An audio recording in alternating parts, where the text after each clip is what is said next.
Welcome back, fellow seekers of the shadows. You've tuned into Stories of Crime, the place where the veil between the mundane and the monstrous is brutally ripped away. Tonight, we aren't just reading a report. We are opening a file, marked top priority, tucked away in the darkest corner of the archives. We're going to step across that chalk line and peer into the void, where human nature meets its most terrifying extremes. In this hour, the street lights flicker, the shadows deepen, and the truth is often far more chilling than any fiction you could invent. Forget the heroes. Tonight, we focus on the villains. On the motives that curdle the blood, and the consequences that echo forever. So, dim the lights. Lock your doors. Take a deep, steadying breath, because once the story begins, there's no turning back. This is Stories of Crime. And the case we're unfolding tonight is Priscilla's Spies. Look. Welcome, discerning listener, to a profound exploration of the art of the hook, particularly as it applies to our forthcoming narrative, Priscilla's Spies. In this pivotal chapter, appropriately titled Hook, we delve into the indispensable craft of instantly capturing the listener's imagination, an endeavor that transcends mere storytelling and becomes an intricate dance of psychology, anticipation, and pure, unadulterated narrative magnetism. Think about this for a second. In our fast-paced, perpetually distracted world, the initial moments of any new experience, especially an audiobook, are not just introductions, they are critical junctures, decisive battlegrounds for attention. They are the fragile, fleeting milliseconds where a bond is either forged or fractured.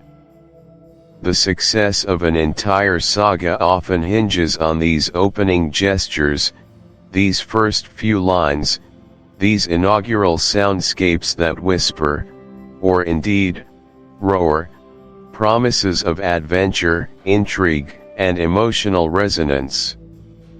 Capturing the listener's imagination immediately is not merely a stylistic preference, it is a foundational pillar of successful narrative engagement. It acts as an immediate immersion device, a cognitive shortcut that bypasses skepticism and invites direct participation. When a story opens with undeniable force, it does more than just present information, it creates an experience. This initial impact serves as the bedrock for the entire listening journey. It leverages what psychologists call the primacy effect, ensuring that the first elements encountered are remembered most vividly and influence subsequent perceptions profoundly. A powerful opening establishes an unspoken contract with the listener, a promise of what is to come, a tantalizing glimpse into the world they are about to inhabit. It signals the tone, the genre, and the stakes, priming the auditory senses and cognitive faculties for the narrative that follows. Without this immediate pull, the listener's attention, a precious commodity, can easily wander, falling prey to the myriad distractions of modern life. A masterful hook is an invitation that cannot be refused, a siren song that pulls the listener irrevocably into the narrative current. It's about more than just curiosity, it's about establishing an immediate, visceral connection that transforms passive listening into active, imaginative participation. It compels the listener to lean in, to question, to anticipate, to invest their precious mental energy from the very first breath of the story. Now, let's look at why this happens and how it concretely applies to our story, Priscilla's Spies, by examining specific, tantalizing elements designed to anchor you to our tale. Our journey begins not with a whisper, but with a magnificent, sensory explosion, the sound of crashing waves, intimately paired with a mischievous giggle. Picture it now, the relentless, rhythmic symphony of the ocean, a primal bass line of nature's immense power. Imagine the colossal, emerald-tinted breakers as they rear up, impossibly tall, before collapsing onto the shore in a magnificent, thundering crescendo, sending plumes of pearl-scent spray high into the salty air. Each wave, a testament to an unseen force, drags stones and shells with a retreating hiss, only to be replaced by the next majestic surge. This isn't just background noise, it's a character in itself, setting a stage of wild, untamed beauty, yet also hinting at an underlying, perhaps unsettling, vastness. Against this grand, natural backdrop, piercing through the roar and hiss, comes an entirely unexpected sound, a single, delicate, yet utterly mischievous giggle. It's not a laugh of unbridled joy, nor one of simple amusement. It's a sound imbued with secrets, with a hint of daring, perhaps a touch of rebellion. It suggests a delightful defiance against the stern might of the sea, a human spark of playful chaos amidst nature's raw power. Consider the effect of this immediate juxtaposition. The waves establish a sense of place, a rugged coastline, perhaps somewhere remote and windswept. They evoke. This isn't just a gentle journey, it's an odyssey fraught with peril and absurdity. The phrase chaotic sailing adventure is deliberately chosen to evoke a specific kind of thrilling disarray.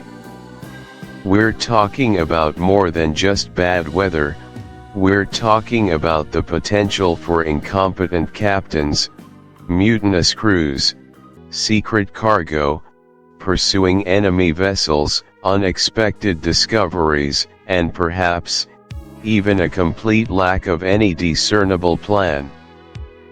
Picture the wind, howling like a banshee through the rigging, tearing at the sails until they flap like wounded birds. Feel the spray whipping across the deck, blinding and chilling. Hear the groan and creak of ancient timbers protesting against the merciless waves, each sound a reminder of the fragility of human endeavor against nature's might. This is where the initial mistake of the bored aristocrat truly takes hold, manifesting its consequences not on solid ground, but on the shifting, unforgiving canvas of the ocean. A sailing adventure, by its very nature, isolates characters, forcing them into close quarters, amplifying their personalities, and escalating conflicts with no easy escape. The chaos promises unforeseen circumstances, desperate improvisations, and moments where survival itself hangs precariously in the balance. It implies a series of events spiraling wildly out of control, where every solution begets a new, more complicated problem. This teasing of a grand, Seafaring escapade ensures that the listener understands that the story will be one of action, movement, and constant transformation. It's a promise of high-stakes drama, physical challenges, and perhaps even moments of profound self-discovery for our characters as they navigate not just the literal storms, but also the metaphorical ones brewing between them. This element hooks the listener with the promise of relentless forward momentum, an ever-changing landscape of danger and excitement, cementing the idea that the story will be anything but predictable or mundane. It's a powerful call to adventure, signaling that our characters are not merely talking about danger, they are living it, moment by harrowing moment, on the vast, indifferent expanse of the open sea. Now, let's turn our attention to the long-term impact of such a meticulously crafted opening. Beyond the immediate captivating effect, a powerful hook lays the groundwork for sustained listener engagement and loyalty. When a story begins with such an immediate and profound connection, it fosters a sense of investment. Listeners feel that their time and attention are being respected and rewarded from the outset. This initial positive experience cultivates a deep emotional bond with the narrative and its characters, making them more likely to continue listening, even through quieter or more complex plot points. It builds trust in the storyteller, assuring the listener that they are in capable hands and that the journey promised will be delivered upon. This trust translates directly into higher completion rates for the audiobook, a critical metric for authors and producers. Furthermore, a truly memorable opening creates stickiness. It makes the story easy to recall and share, becoming a natural conversation starter. Have you heard the one about the bored aristocrat and the German spy? This kind of word-of-mouth recommendation is invaluable, transforming casual listeners into passionate advocates. Ultimately, a strong hook primes the listener for deeper thematic exploration, preparing their minds to fully appreciate the subtleties, character arcs, and underlying messages that emerge as the story unfolds. It ensures that the profound impact of the narrative isn't just felt at the beginning, but resonates through every subsequent chapter, creating a lasting impression far beyond the final words. However, even with the most brilliant hooks, there are common psychological barriers that an audiobook must overcome in the modern listening landscape. The foremost challenge is the pervasive nature of attention deficit. In an era of constant digital stimulation, not Introduction. Welcome, dear listener, to the captivating world of Priscilla's Spies, a narrative that promises to whisk you away to an emerald isle, brimming with eccentric characters and unexpected escapades. Before we plunge headfirst into the unfolding drama, it is absolutely essential that we take a moment, a deliberate pause, to thoroughly understand the foundational elements of our journey, how the scene is meticulously set, and from whose unique perspective this entire marvelous saga will unfurl. Theoretical layer, setting the scene and narrator's perspective in profound detail. Think about this for a second. Why do introductory chapters exist? They are far more than mere formalities, they are the architectural blueprints of our imaginative dwelling. They are the whispered promises, the subtle invitations that dictate not only what we will see, but crucially, how we are meant to feel about it. Setting the scene involves painting a vivid, immersive canvas, allowing the listener's mind to conjure the sights, sounds, and even the very atmosphere of the story's world. It's about more than just describing a location, it's about establishing a mood, a prevailing aura that permeates every subsequent event. Is it a place of tranquility, ripe for disruption? Or is it a crucible of simmering tensions, waiting for a spark? The initial descriptions of the environment are not inert backdrops, they are active participants, shaping expectations, and foreshadowing conflicts or comforts. We absorb details about the architecture, the landscape, the weather, and these details subtly inform our understanding of the inhabitants and their way of life. A grand, opulent estate speaks volumes about its owners, just as a windswept, isolated cottage suggests a different kind of existence entirely. This immersive detail acts as a psychological anchor, grounding our imagination before the narrative truly takes flight.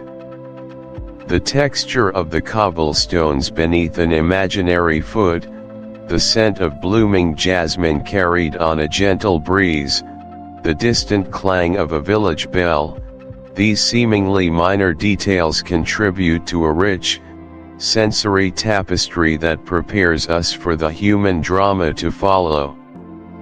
Now, let's look at why the narrator's perspective is equally, if not more, critical. The narrator is our guide, our trusted confidant through the labyrinthine corridors of the story. Their voice, their biases, their worldview, these are the lenses through which every character, every event, every twist and turn will be filtered. A first-person narrator, as we have in Priscilla's Spies, offers an intimate, often subjective, gateway into the story. We don't just witness events, we experience them alongside our narrator, seeing through their eyes, feeling with their heart, and interpreting through their unique brand of wit or wisdom. This subjective lens creates a powerful bond, fostering empathy and rapport.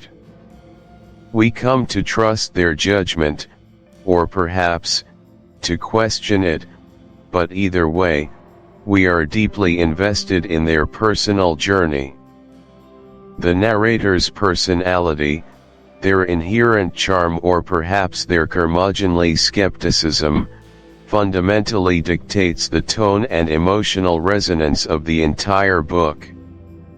If our narrator is cynical, the world appears darker.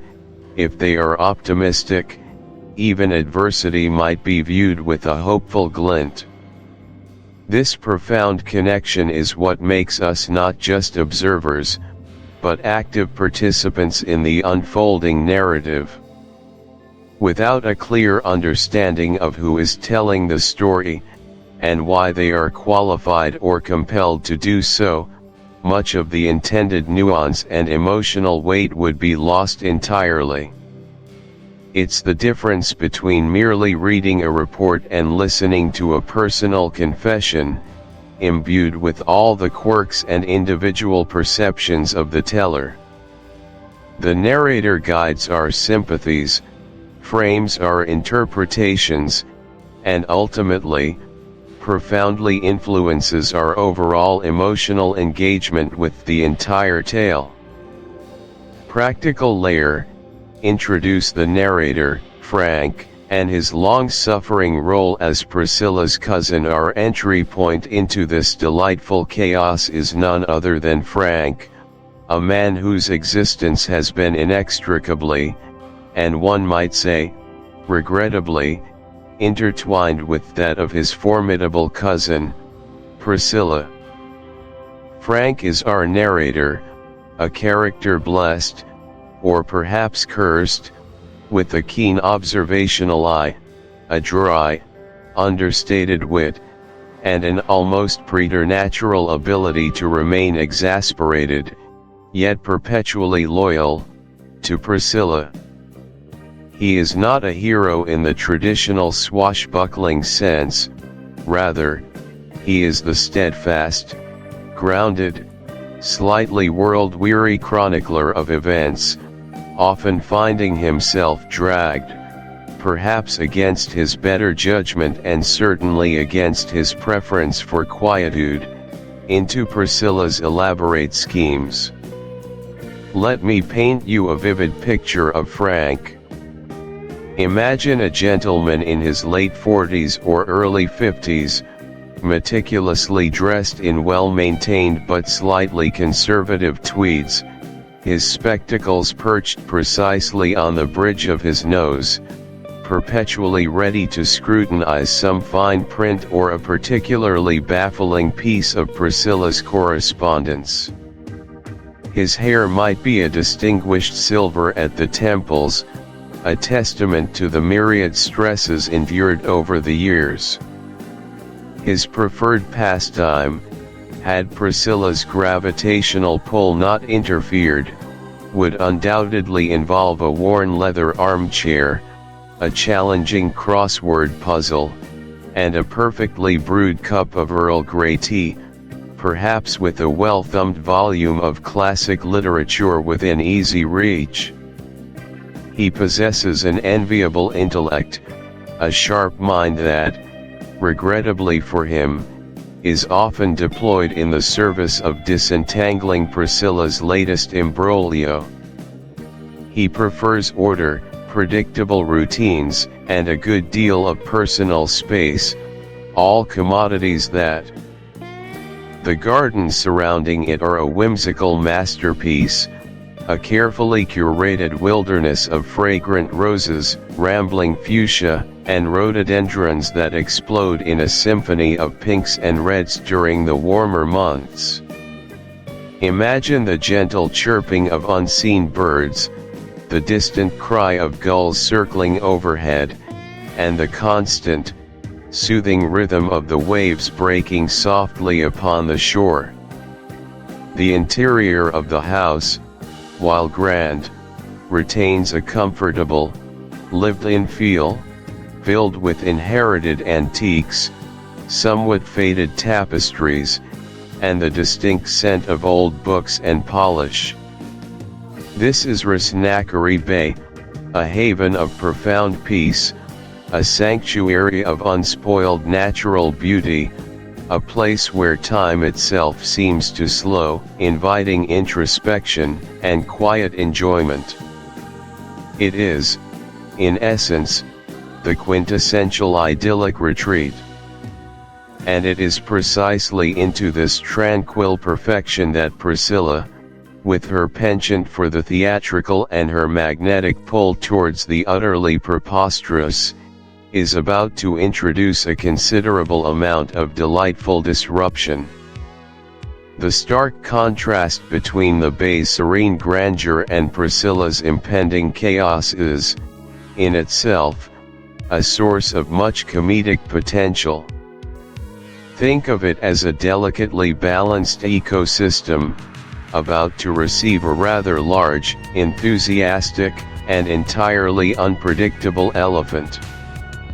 The quiet charm of the village, with its single, welcoming pub and its handful of quaint shops, provides the perfect stage for the hijinks to unfold. The locals, a cast of genuinely warm, slightly bemused characters, add another layer of authenticity to this exquisite setting, their stoic practicality a wonderful foil to Priscilla's flights of fancy. The juxtaposition of the timeless, immutable landscape against the fleeting, uproarious human antics will provide a constant source of underlying humor and thematic depth. Practical layer: establish the tone, a blend of high society satire and slapstick adventure. Now, let's turn our attention to the delicate, yet robust, tonal balance that defines Priscilla's Spies, a sophisticated fusion of high society satire and unadulterated slapstick adventure. This is not merely an accidental mix, it is a deliberate and artful concoction designed to entertain on multiple levels, appealing to different facets of our comedic appreciation. High society satire, first and foremost, involves a keen, often humorous, critique of the upper echelons of society.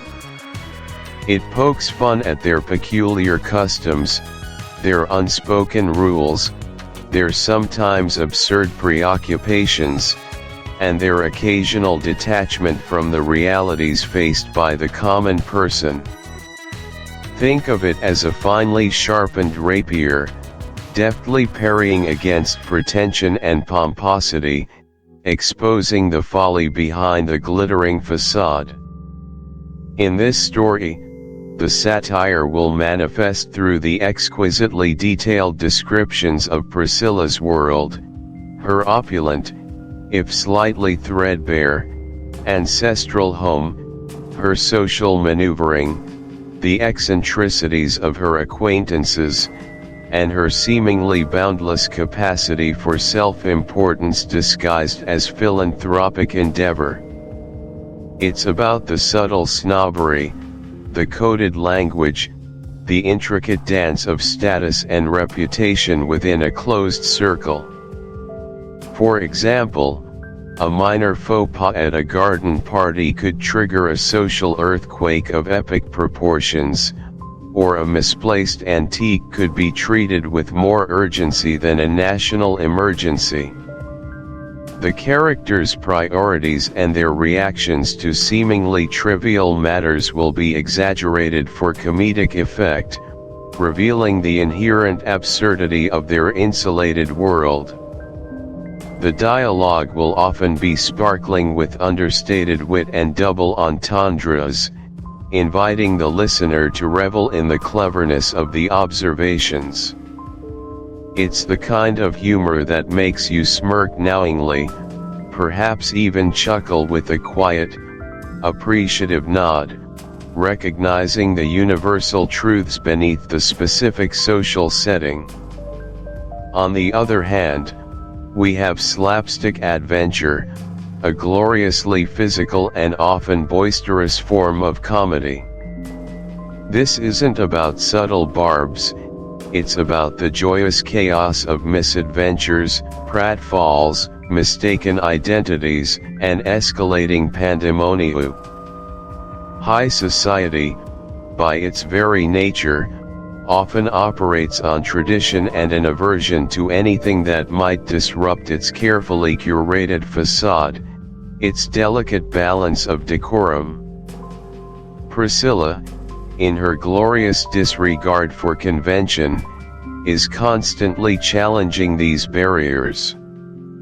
Her schemes often expose the hypocrisy or fragility of these societal structures, creating discomfort and internal conflict for those around her. They are forced to confront the absurdities they usually ignore or politely overlook. Frank himself, initially, presents a psychological barrier of wanting to maintain peace and order, often struggling against his own complicity in Priscilla's chaos. His resistance is a familiar human trait, the desire to avoid discomfort, to stick to the familiar, even when the familiar is clearly being upended, even when logic dictates an alternative course. His internal battle reflects the universal human struggle between comfort and the uncomfortable pull of unforeseen circumstances. From the listener's perspective, a potential psychological barrier might arise from the very blend of tones we discussed. Some listeners might naturally gravitate towards pure satire, appreciating the intellectual gymnastics, but might find the overt slapstick elements jarring or perhaps less sophisticated. Conversely, those who delight in broad physical comedy might initially struggle to fully appreciate the nuanced social commentary.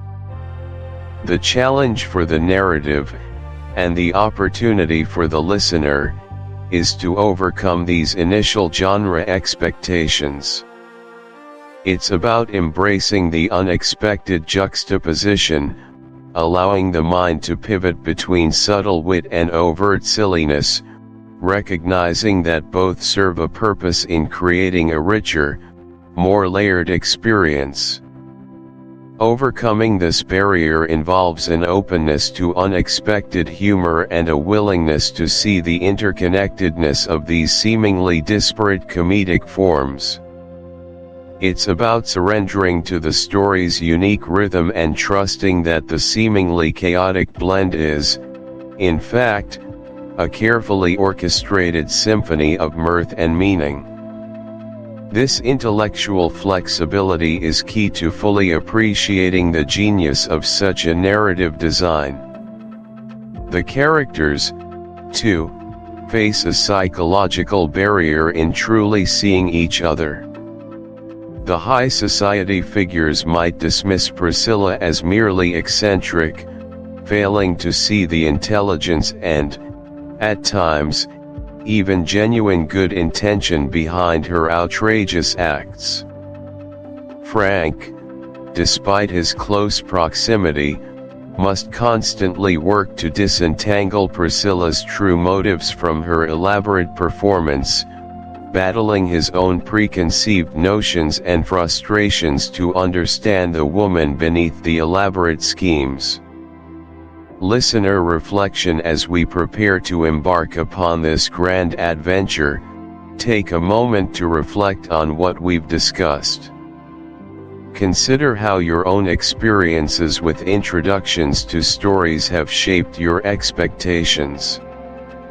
Have you ever felt an immediate connection to a narrator, or perhaps a strong aversion? How quickly do you typically form an impression of a setting, and how does that impression influence your engagement? Think about narratives you've encountered that successfully blend different genres or tones. What made them work for you, or perhaps, what made them fall short?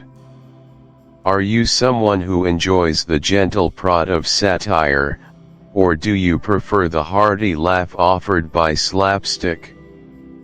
Be mindful of any preconceived notions you might bring to a story like Priscilla's Spies, with its promise of a rather unconventional journey. How open are you to letting a story surprise you, to challenge your expectations of what an adventure should be, or how humor should be delivered? Allow yourself the freedom to simply observe Frank's world, to soak in the Irish atmosphere, and to revel in the unique, often uproarious, blend of wit and folly that awaits. Your openness to these elements will profoundly enhance your enjoyment of Priscilla's Spies, inviting you not just to listen, but to truly participate in the narrative's delightful unfolding. This introduction isn't just a primer, it's an invitation to a specific kind of. Chapter 1: The Arrival. Welcome, listeners, to Chapter 1 of Priscilla's Spies, The Arrival. This inaugural chapter plunges us directly into the intricate world of our protagonist, Priscilla, laying the crucial groundwork for the thrilling journey ahead. We are not merely introducing a name here, we are peeling back the layers of a complex, discerning mind, understanding the very essence of what makes Priscilla, Priscilla. Theoretically speaking, Priscilla's character introduction is a profound study in latent potential and intellectual restlessness. She is, at her core, a woman of formidable intellect, possessing an almost preternatural gift for observation.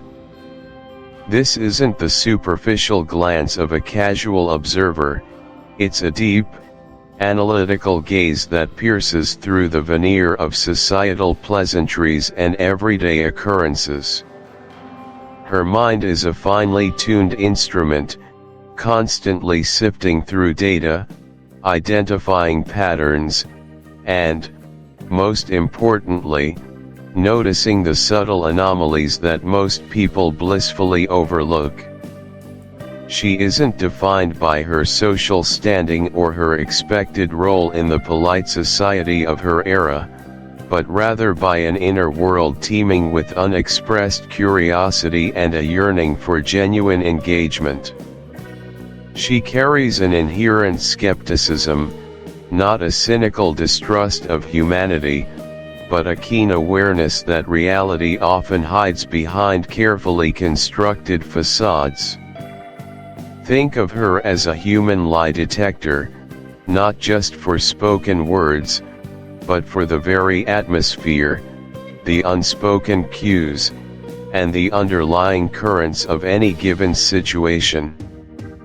She hungers for authenticity, for truth, for meaning that extends beyond the trivialities of daily conversation and social ritual.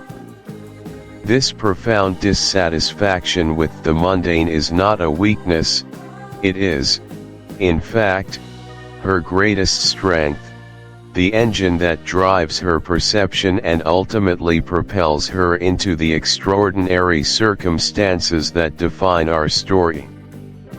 She is ready, though she doesn't know it yet, for the spark that will ignite her latent capabilities and transform her from a keen observer into an active participant.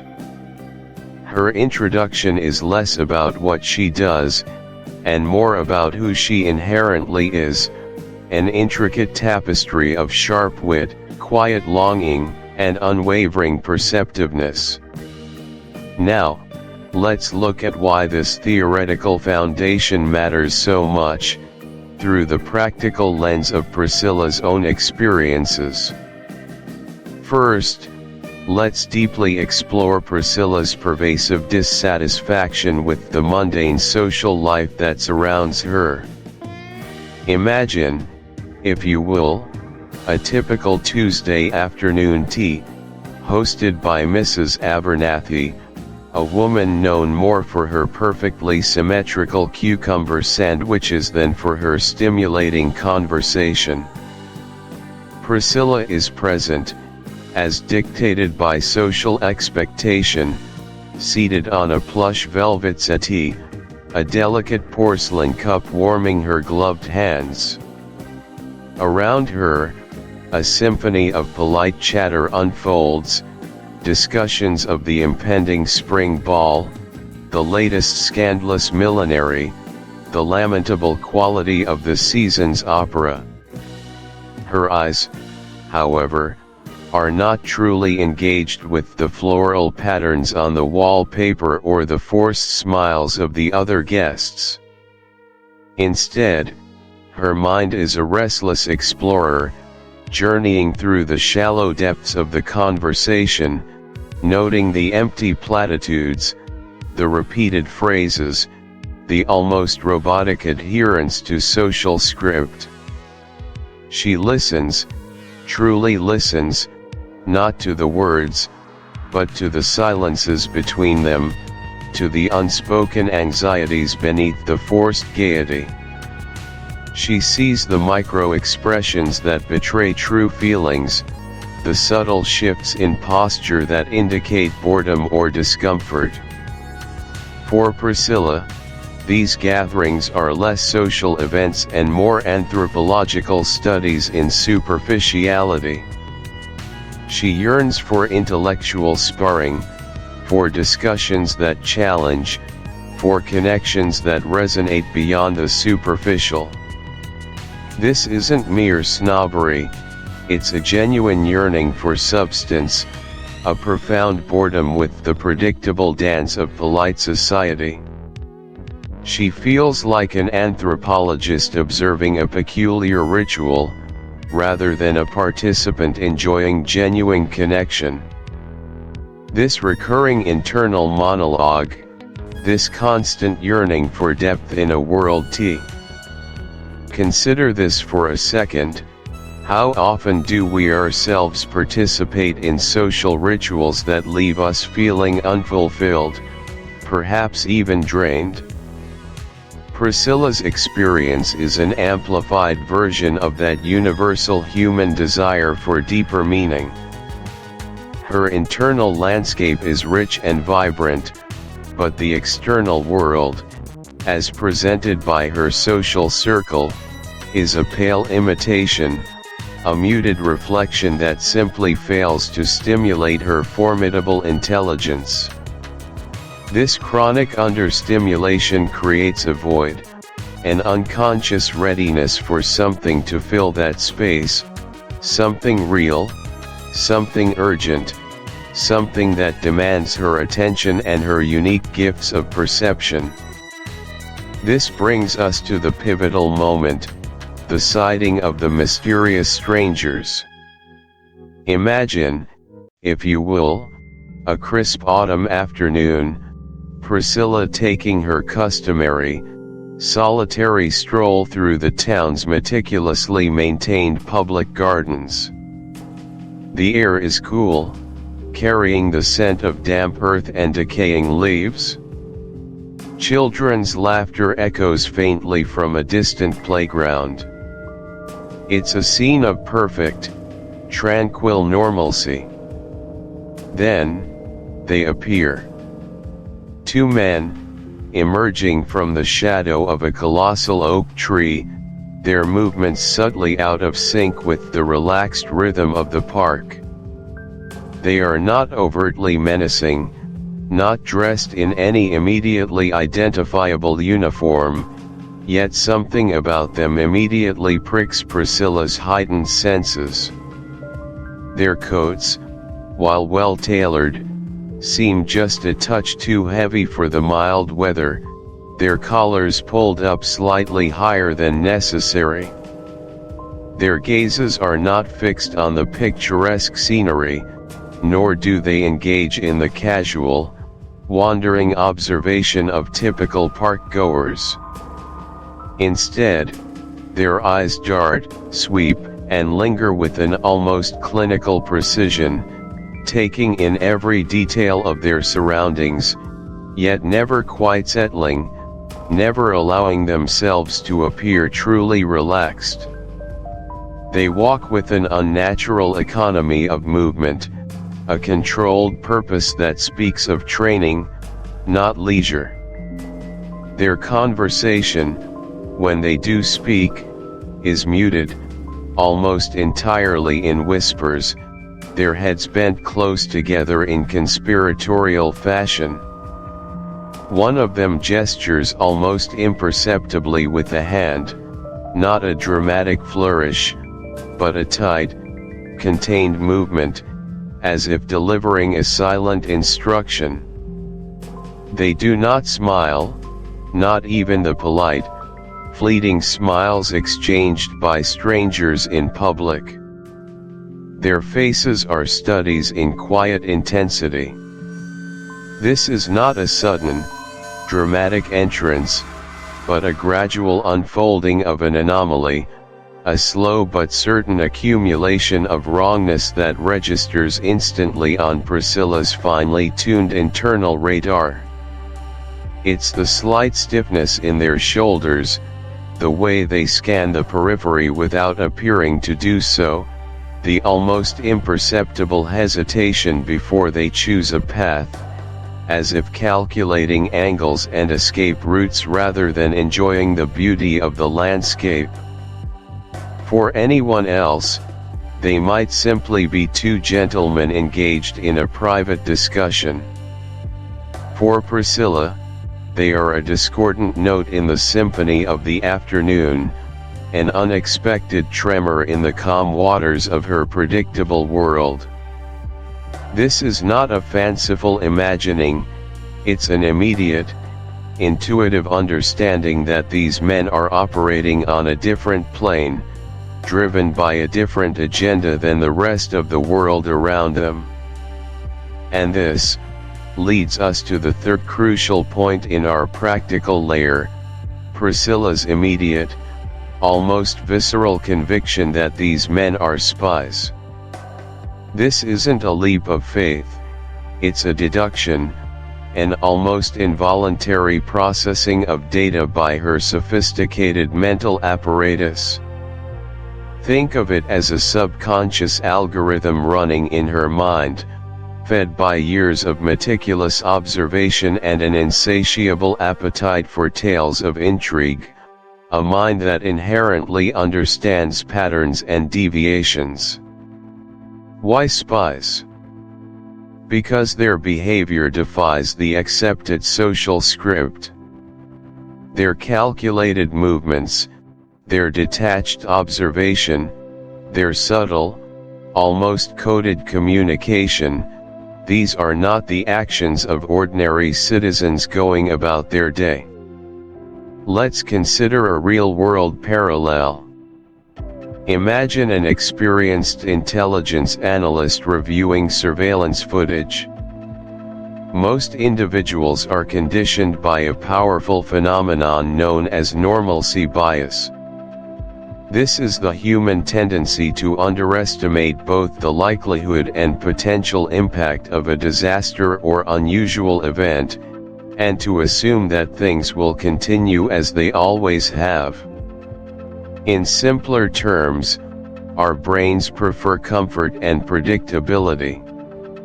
When confronted with something that deviates from the norm, our immediate inclination is often to rationalize it, to dismiss it as a coincidence, or to explain it away with the most ordinary possible interpretation. Oh, those men are probably just businessmen discussing a deal. They must be tourists looking for directions. This cognitive shortcut allows us to maintain our sense of security and avoid the unsettling implications of a world that might not be as stable or straightforward as we'd like to believe. Another significant barrier is the fear of being wrong or appearing foolish. To suggest, as Priscilla did, that two men in a park might be spies, could easily be met with derision or dismissal from others. Society often subtly punishes those who see things differently, who question the prevailing narrative, or who dare to perceive threats where none are immediately apparent to the majority. This social pressure, the desire to conform and avoid ostracization, can be a powerful inhibitor, causing people to second-guess their instincts or simply ignore anomalies altogether. Furthermore, confirmation bias plays a role. We tend to seek out and interpret information in a way that confirms our pre-existing beliefs. If we believe the world is generally safe and predictable, we will filter out evidence that suggests otherwise. Priscilla, by contrast, had a pre-existing belief, fueled by her inherent skepticism and intellectual curiosity, that the world was more complex and layered than it appeared. This made her more receptive to discordant information, less likely to dismiss it, and more inclined to follow her intuition down an unconventional path. Think about it, how many times have you had a gut feeling about something that you later dismissed because it seemed irrational or didn't fit the expected pattern? These psychological barriers, ingrained in our cognitive processes, often serve to protect us from overload, but they can also blind us to critical information, to the subtle signs of danger, or to the hidden truths that exist just beyond the veil of the ordinary.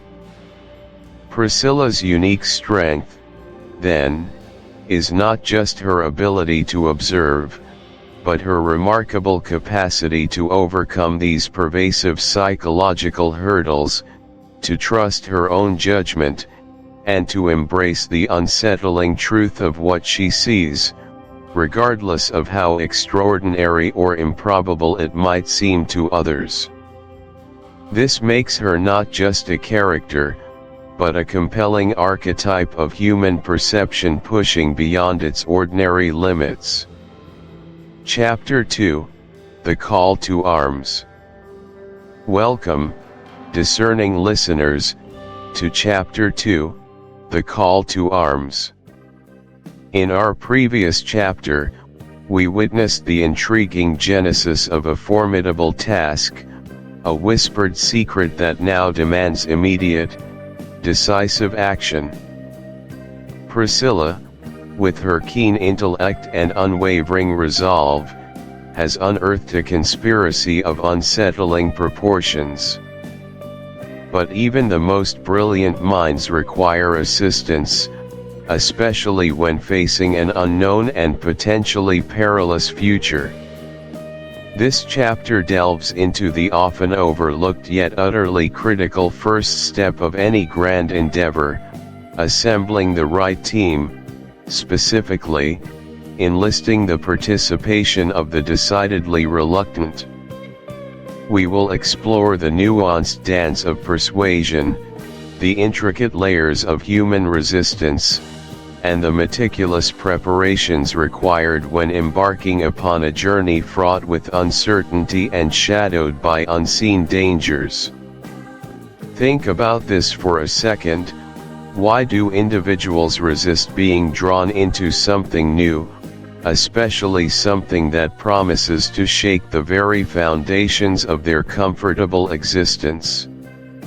The concept of recruiting a reluctant sidekick is a fascinating study in human psychology. At its core, reluctance stems from a deeply ingrained human aversion to change and risk. People, by nature, seek predictability and safety. When confronted with a proposition that threatens their established routines, their perceived security, or their very lives, a natural defense mechanism kicks in. This isn't cowardice, it's often a rational response to the unknown.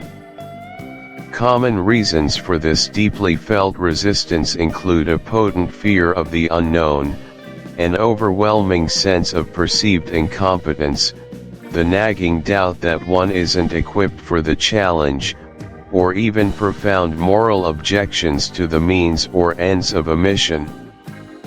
Some individuals are simply hardwired for risk aversion, preferring the quiet monotony of their current lives over the exhilarating, yet terrifying, potential of adventure. They might cling to the comfort of their familiar surroundings, their mundane yet predictable daily rituals, seeing any deviation as an unnecessary complication, an unwelcome intrusion into their meticulously constructed world. Yet, despite these powerful deterrents, the reluctant sidekick often proves to be an invaluable asset. Their initial skepticism can provide a much-needed grounding influence, forcing the protagonist to re-evaluate plans and consider potential pitfalls that an overzealous ally might overlook. Their often unique skill sets, perhaps initially undervalued even by themselves, can become crucial. Moreover, their journey from apprehension to acceptance, from bystander to participant, offers a relatable arc for the audience, mirroring our own initial hesitations when faced with daunting prospects. They represent the everyman or everywoman, making the fantastical mission feel more tangible, more human. So, how does one overcome such deeply rooted reluctance?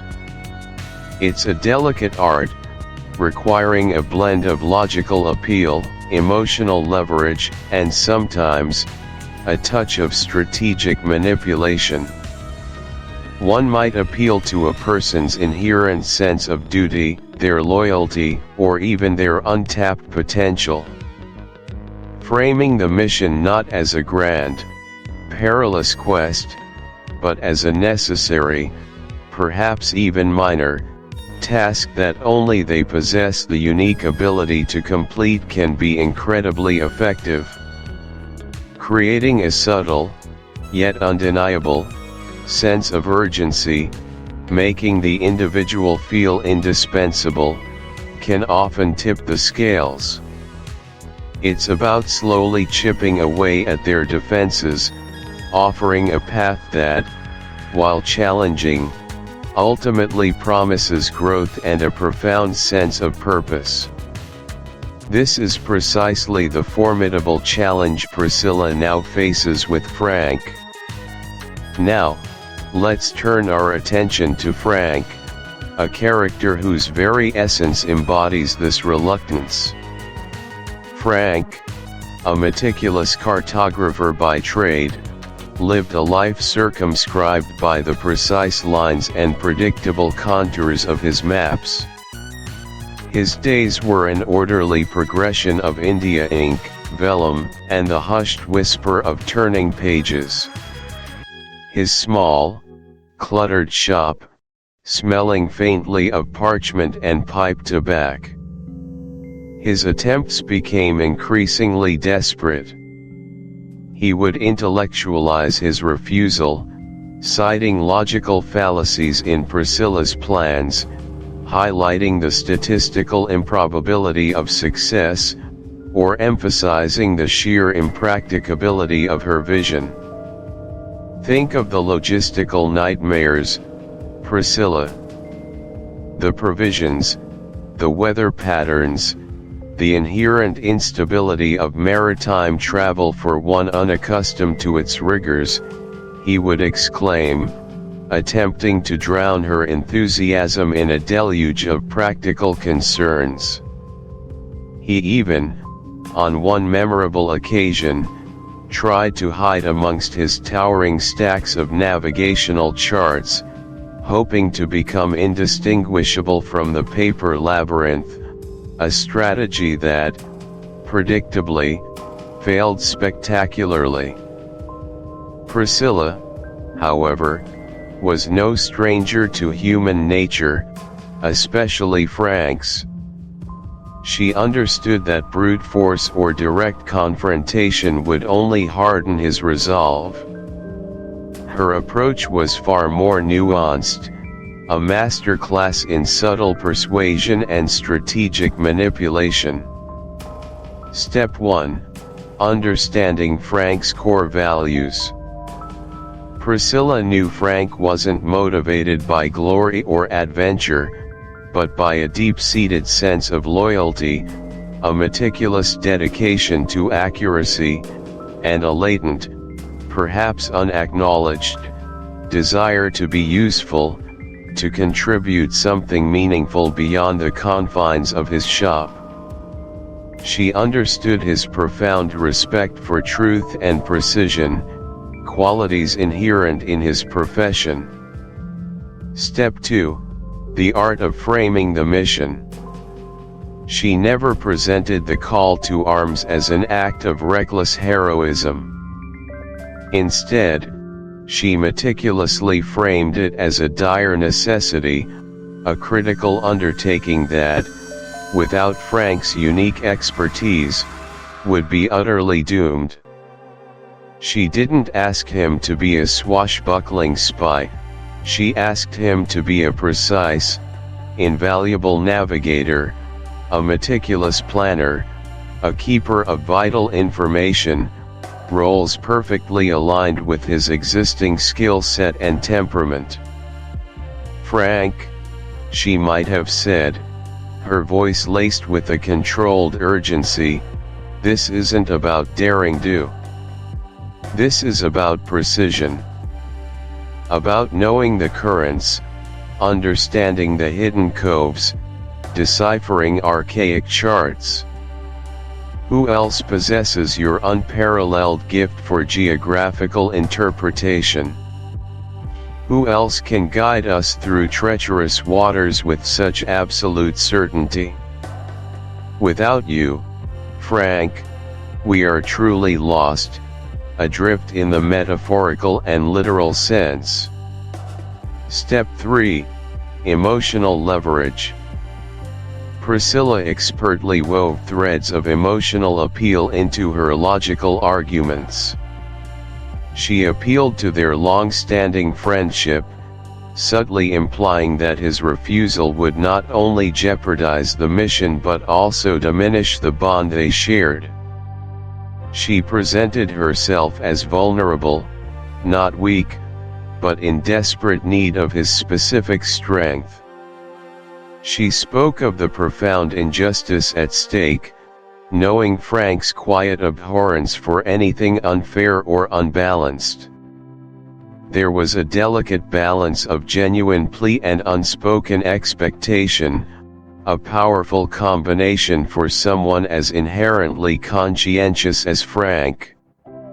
She might gently remind him of a past kindness, a shared memory, or a time when he himself had sought her assistance, subtly invoking the principle of reciprocity. Step 4. Logical progression and irreversibility. Her strategy involved starting with small, seemingly innocuous requests. "Just help me look at this chart, Frank. Could you perhaps just mark these potential routes?" Each small yes chipped away at his resistance, creating a psychological momentum. With each agreement, Frank invested a little more of himself, making it harder to retract.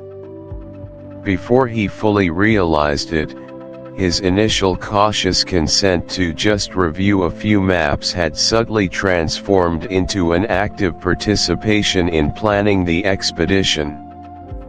She even subtly hinted at the personal consequences of inaction, not just for the mission, but for him. Imagine, Frank, living with the knowledge that you could have made a difference, yet chose not to, when such grave matters hang in the balance. This wasn't outright manipulation in a malicious sense, but rather a profound understanding of human motivation and the strategic deployment of persuasive techniques. Priscilla wasn't F. Yet, even the most robust vessel requires meticulous preparation, especially when lives and the fate of a nation hang in the balance. Frank, despite his initial protests, quickly found his cartographer's meticulousness translating into an equally rigorous approach to maritime readiness. His reluctance didn't diminish his innate precision. Step 1. Hull and deck inspection. Together, Priscilla and Frank spent days crawling over every inch of the tortoise. Frank, with his keen eye for detail, meticulously checked the wooden hull for any signs of rot, loose planking, or breaches that might compromise her integrity. He ran his hand along seams, prodded suspected soft spots with a small awl, and peered into the dark recesses of the bilge, searching for any hint of a leak. The deck, too, was scrutinized for splintered wood or weak points that could give way under stress. Minor repairs were made with painstaking care, each new caulk line a testament to his burgeoning commitment. Step 2. Rigging and sails. The Tortoise's simple cutter rig needed a complete overhaul. Every length of rope, every shroud, every stay was inspected for fraying, chafing, or signs of wear. Worn lines were replaced with robust new hemp. The sails, though patched and weathered, were carefully mended, reinforcing weak seams and ensuring they would hold taut against the wind. Frank, though clumsy at first, learned to tie intricate knots with surprising speed, guided by Priscilla's more experienced hand. The mast and boom were checked for cracks or stress fractures, essential for handling the capricious whims of the open sea. Step 3. Engine and propulsion. While primarily a sailing vessel, the Tortoise possessed a small, auxiliary single-cylinder engine, a noisy, sputtering contraption but vital for maneuvering in calm waters or emergency situations. Frank, initially bewildered by its mechanics, diligently cleaned fuel lines, checked spark plugs, and topped up oil and coolant levels, muttering darkly about the infernal contraption and its propensity for breakdown at the worst possible moment. He even learned to hand crank it, a task that often left him red-faced and exasperated. Step 4. Navigation and communication. This was Frank's domain, where his expertise truly shone. He carefully laid out his collection of charts, some ancient, some newly acquired, meticulously noting depths, currents, and potential hazards. His trusty compass was calibrated with obsessive precision. A weather-beaten sextant was cleaned and prepared, its brass gleaming under his careful touch. Signal flags, a brass foghorn, and a rudimentary code book for ship-to-shore communications were all checked and stowed. He insisted on redundancy, preparing backup charts and extra compasses, a testament to his innate cautiousness. Step 5. Safety equipment. Priscilla, ever practical, ensured the safety essentials were in order. Life jackets were checked for buoyancy and integrity. Flare guns and a comprehensive first aid kit, well stocked with tinctures and bandages, were secured in watertight containers. A manually operated bilge pump was tested repeatedly, and a small, collapsible dinghy was repaired and made ready for deployment. Emergency rations of hardtack and preserved meat were packed, alongside an emergency water distiller. Step 6. Provisions and water. This required careful calculation. Priscilla and Frank had to estimate the duration of their voyage, factoring in potential delays and unforeseen detours. Large casks of fresh water were filled, and a surprising variety of non-perishable foods, dried fruit, salted fish, hard cheese, ship's biscuits, were stowed in every available nook and cranny. Frank, ever the meticulous one, created an inventory list that would make a quartermaster proud. Step 7. Tools and repair kits. A sturdy toolbox, containing everything from hammers and saws to spare shackles and sail needles, was packed. Minor engine repair kits, a splicing kit for ropes, and various glues and sealants were added. Frank became surprisingly adept at identifying. Chapter 3, Setting Sail. Chapter 3, Setting sail. The commencement of any significant endeavor, especially one fraught with elements of pursuit and intrigue, is rarely a clean, crisp moment. Instead, it is often a muddled, almost organic unfolding, a messy birth from meticulous planning or, as in Priscilla's case, from fervent fantasy. The beginning of a chase, whether literal or metaphorical, marks a critical psychological and strategic threshold. It is the point where contemplation gives way to action, where the theoretical blueprint confronts the chaotic reality of execution. Consider, if you will, the profound intricacies involved in initiating a pursuit. It is not merely about setting off after a target. It embodies a complex interplay of immediate reaction, long-term strategy, and the unpredictable human element. From a theoretical standpoint, the beginning of the chase involves several distinct phases. First, there is the initial trigger, the moment when the decision to pursue is firmly made. This trigger can be an overt action by the target, a perceived threat, or simply the culmination of a pre-established plan reaching its execution phase.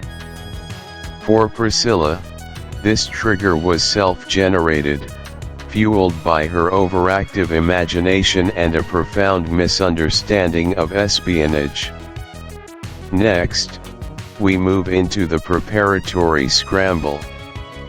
Even if preparations have been ongoing, the actual moment of departure often involves a frantic last-minute check, a forgotten item, a sudden doubt.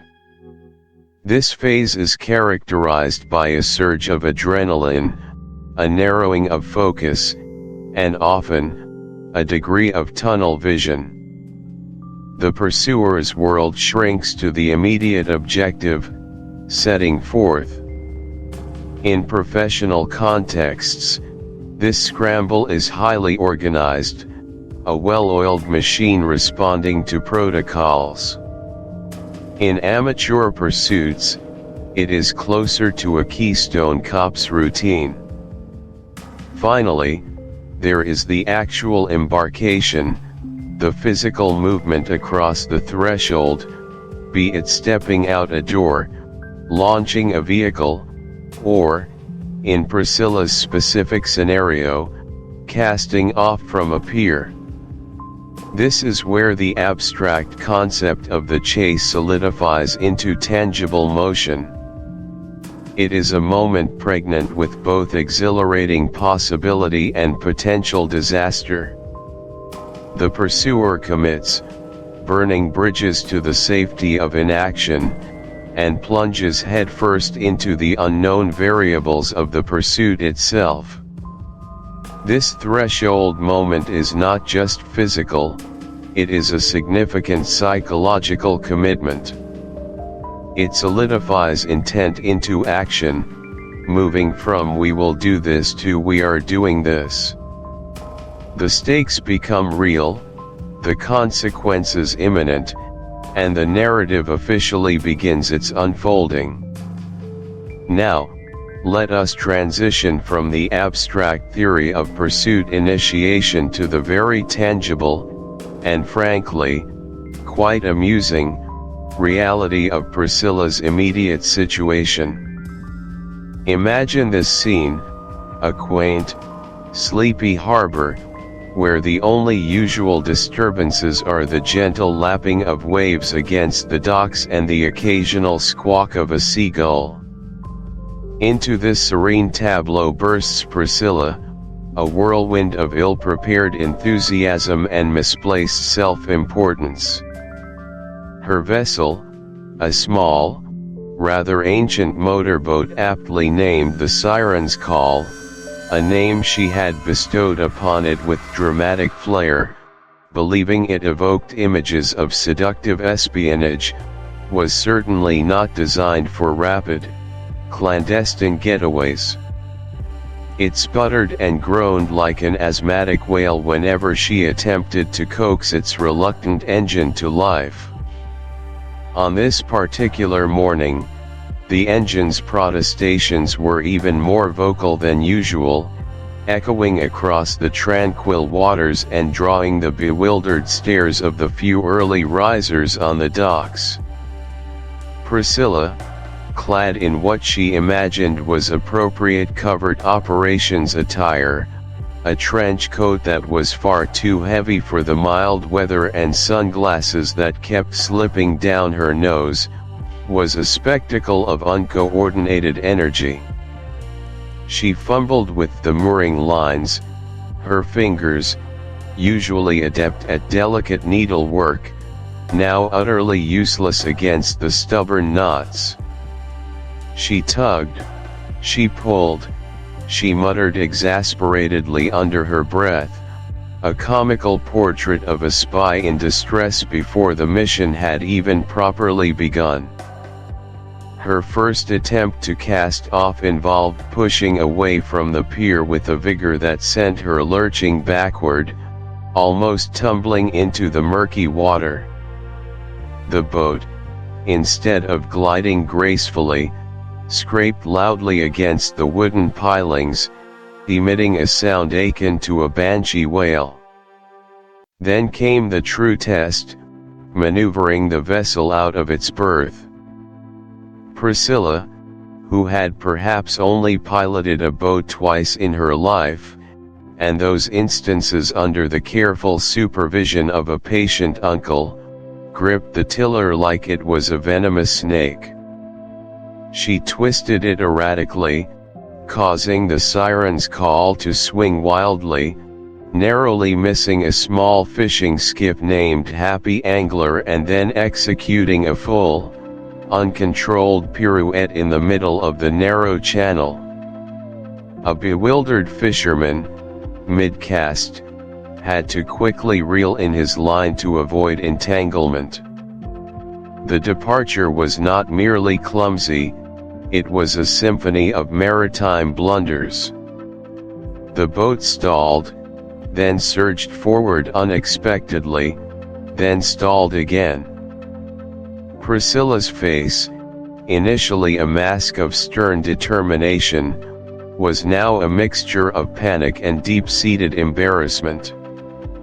She finally managed to clear the harbor mouth, leaving behind a trail of exhaust fumes, muttered apologies, and a lingering sense of bewildered amusement among the dockside observers. This was not the stealthy, professional departure of a master spy, it was more akin to a determined but utterly unqualified novice attempting to pilot a bathtub. The chaotic symphony of her launch echoed the amateurish nature of her entire enterprise, a clear signal that this chase would be anything but smooth or predictable. Now, let us shift our gaze slightly from Priscilla's maritime misadventure to her unwitting spies. On a small, densely wooded island barely a mile from the mainland, nestled among a cluster of windswept pines, two figures were currently attempting to establish what they considered a clandestine observation post. These were not the hardened, battle-scarred operatives of a global intelligence agency. No, these were Barnaby and Cuthbert, two retirees whose primary prior experience with surveillance involved patiently watching birds from their living room window. Their camp was less a discreet hideout and more a brightly colored beacon of amateurism. Barnaby, a man whose enthusiasm far outstripped his practical skills, struggled valiantly with a tent that seemed to possess a will of its own. Its vibrant orange fabric, designed for maximum visibility in search and rescue scenarios, flapped vigorously in the morning breeze, refusing to be tamed into AR. Their objective is to gather information, not to engage in theatrical displays. Now, juxtapose this with Priscilla's internal monologue as she finally steers the siren's call clumsily towards the island where Barnaby and Cuthbert are struggling with their bright orange tent. She is undoubtedly imagining them as a sinister cabal, perhaps exchanging microfilm or deciphering coded transmissions, when in fact they are likely arguing about whether the water for tea has boiled yet. She sees a clandestine meeting. We see two old men on a camping trip. She anticipates a thrilling confrontation. They anticipate a nap after lunch. This comedic chasm is not just entertaining, it serves a crucial narrative purpose. It highlights the profound power of self-deception and the human tendency to impose elaborate narratives onto mundane reality. Priscilla is not just playing a game, she genuinely believes in the gravity of her mission, even as every practical detail screams amateur hour. Her inability to distinguish between her vivid internal world and the objective reality of sputtering engines and flapping orange tents is the very engine of this chapter's humor and charm. It is the difference between James Bond and Mr. Bean with a boat. And it is this very contrast that makes her journey so uniquely compelling. Let us delve deeper into the philosophical implications of such a scenario, specifically regarding the long-term impact of maintaining an elaborate personal fantasy and the common psychological barriers that prevent individuals from confronting objective reality. Priscilla's journey, while ostensibly a light-hearted tale of amateur espionage, offers a rich landscape for examining these profound human tendencies. The long-term impact of living within an exaggerated or entirely fabricated reality can be multifaceted and often contradictory. On one hand, such fantasies can provide a powerful coping mechanism. For individuals facing boredom, loneliness, or a sense of unfulfilled potential, an escape into a world of self-generated adventure can offer a profound sense of purpose and excitement. It can foster creativity, provide a sense of agency, and imbue everyday life with a vibrant, albeit imagined, significance. For Priscilla, her spy mission undoubtedly injects a thrilling purpose into her otherwise predictable retirement. It gives her targets, objectives, and a reason to feel important and engaged. However, the shadow side of this self-constructed reality is equally significant. A persistent refusal to acknowledge objective reality can lead to social isolation, as the individual struggles to connect with others who do not share their particular delusion. It can also lead to poor decision-making, as actions are based on distorted perceptions rather than concrete facts.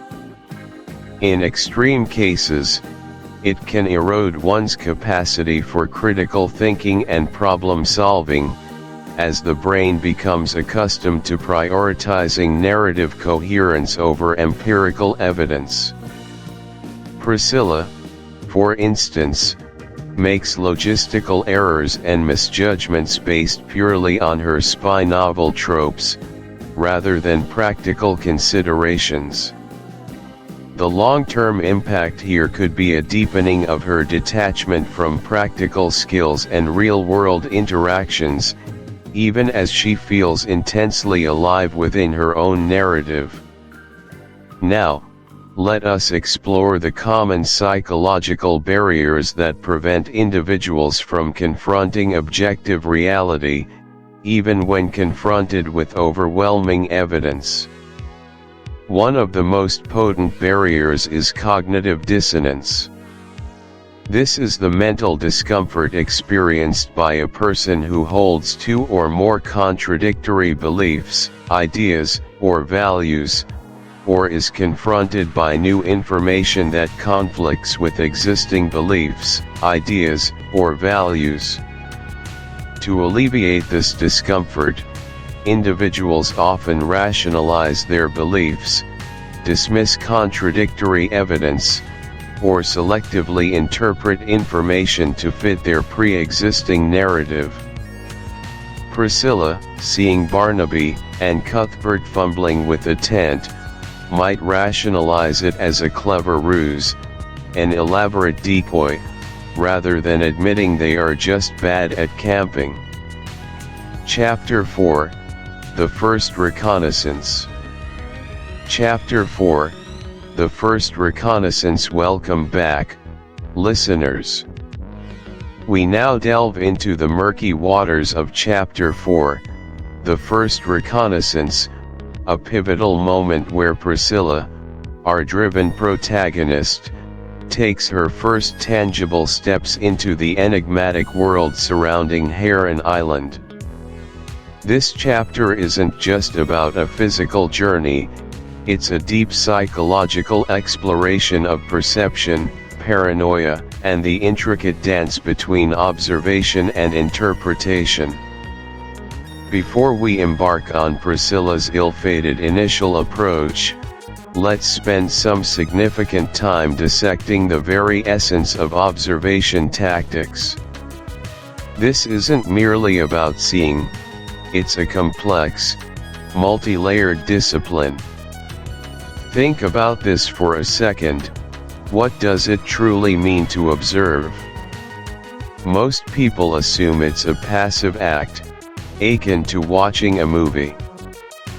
But in the realm of intelligence, observation is an active, demanding art form, demanding precision, patience, and a relentless questioning of what is presented to the senses.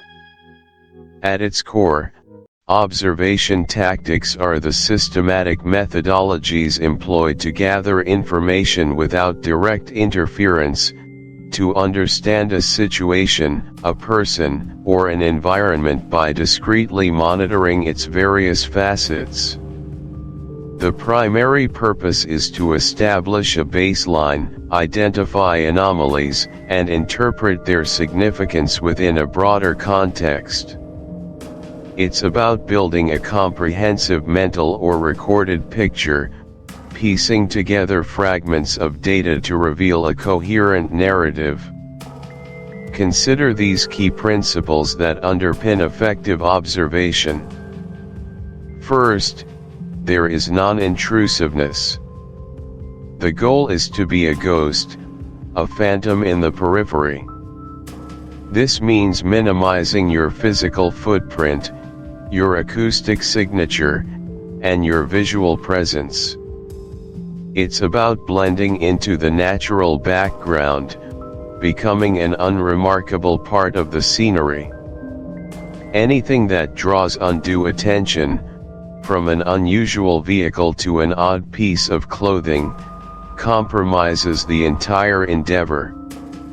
Next, we move to a systematic approach. Random glances yield random data. True observation requires a structured framework. This might involve dividing an area into sectors or grids, establishing specific time intervals for monitoring, and meticulously documenting observations with timestamps and precise details. Think of a mosaic. Each tiny tile, though seemingly insignificant alone, contributes to the grand design. Without systemization, your tiles are scattered and meaningless. Then comes multi-sensory engagement. We often prioritize sight, but the astute observer engages all available senses. What sounds are present? The distant thrum of an engine, the murmur of voices, the rustle of leaves, the subtle shift in wind direction. What smells permeate the air? Salty sea air, exhaust fumes, something unfamiliar. Even temperature changes or vibrations can convey crucial information. A truly comprehensive observation uses every sensory input available, cross-referencing them for consistency and clues. Crucially, an observer must establish a baseline. What constitutes normal for this specific environment, at this particular time of day or week? What are the typical patterns of activity, the usual flow of people, the standard sounds and sights? Without understanding what is normal, you cannot possibly identify what is abnormal. This baseline acts as your reference point, your control group against which all subsequent observations are measured. This leads us directly to anomaly detection. Once the baseline is established, any deviation, however slight, becomes a potential point of interest. A person appearing at an unusual hour, a vehicle parked in an unconventional spot, a sound that doesn't fit the ambient noise, these are anomalies. They are the blinking red lights in an otherwise predictable landscape, prompting further investigation. Finally, there's contextual interpretation. An anomaly by itself is just an anomaly. Its true significance only emerges when interpreted within the broader context. Is that unusual car parked there because its owner is visiting a local shop, or because it's a clandestine meeting point? The observer must constantly ask why, seeking to understand the motivations and purposes behind observed actions. This requires not just gathering data, but analyzing it with critical thought and a keen understanding of human behavior. However, a significant challenge in this lies in the realm of cognitive biases. Our brains are wired for shortcuts, and these shortcuts, while efficient, can lead to misinterpretations. Confirmation bias, where we seek out information that confirms our existing beliefs, is a particularly insidious threat to objective observation. An effective observer must constantly be aware of their own biases and actively work to mitigate them, embracing skepticism even towards their own initial conclusions. It's a demanding theoretical framework, isn't it? One that Priscilla, in her fervent determination, was about to test. Now, let's transition to the practical layer of our story, beginning with Priscilla's failed attempt to approach the island unnoticed. Priscilla was nothing if not meticulous in her theoretical planning. She had studied tide charts, wind patterns, and the schedules of local tour boats. Her chosen vessel, a small, unobtrusive fishing skiff she'd acquired through slightly unorthodox channels, was painted in dull, marine-appropriate camouflage colors. She planned her approach for the pre-dawn hours, convinced that the twilight would offer the perfect cloak of invisibility. The engine, a modest outboard, had been recently serviced, promising a quiet, consistent hum rather than a telltale sputter. However, the sea, like human nature, is unpredictable. Priscilla, focused intently on the distant outline of Heron Island, failed to account for several critical practicalities. The very ocean she sought to exploit for cover betrayed her. The quiet, consistent hum of her engine, while certainly muted for an outboard, carried with surprising clarity across the placid, glassy surface of the pre-dawn water. Sound, particularly over water, behaves differently.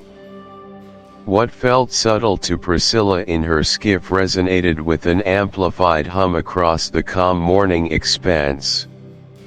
Then there was the wake. Even at a reduced speed, her skiff cut a distinct V shape through the water, a subtle but undeniable. The challenge is to frame questions as casual conversation, to blend curiosity with disinterest, and to navigate the unpredictable currents of human interaction without raising suspicion. Priscilla learned in that moment that the biggest threats aren't always armed guards. Sometimes, they're just friendly people asking innocent questions. The tourists were genuinely helpful, and in their helpfulness, became a temporary, unwitting barrier to her covered mission.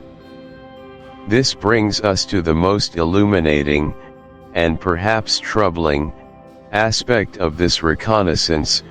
Priscilla interprets innocent behavior as suspicious coding.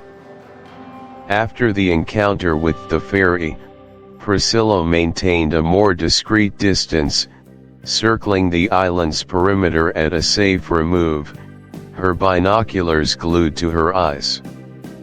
She observed the island's activities for hours. She saw children playing near a pristine beach, their laughter echoing faintly across the water.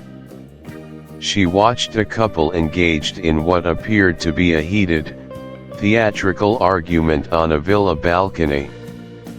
Later, a solitary figure walked along the shore, periodically stooping, seemingly collecting shells or perhaps photographing the sunrise.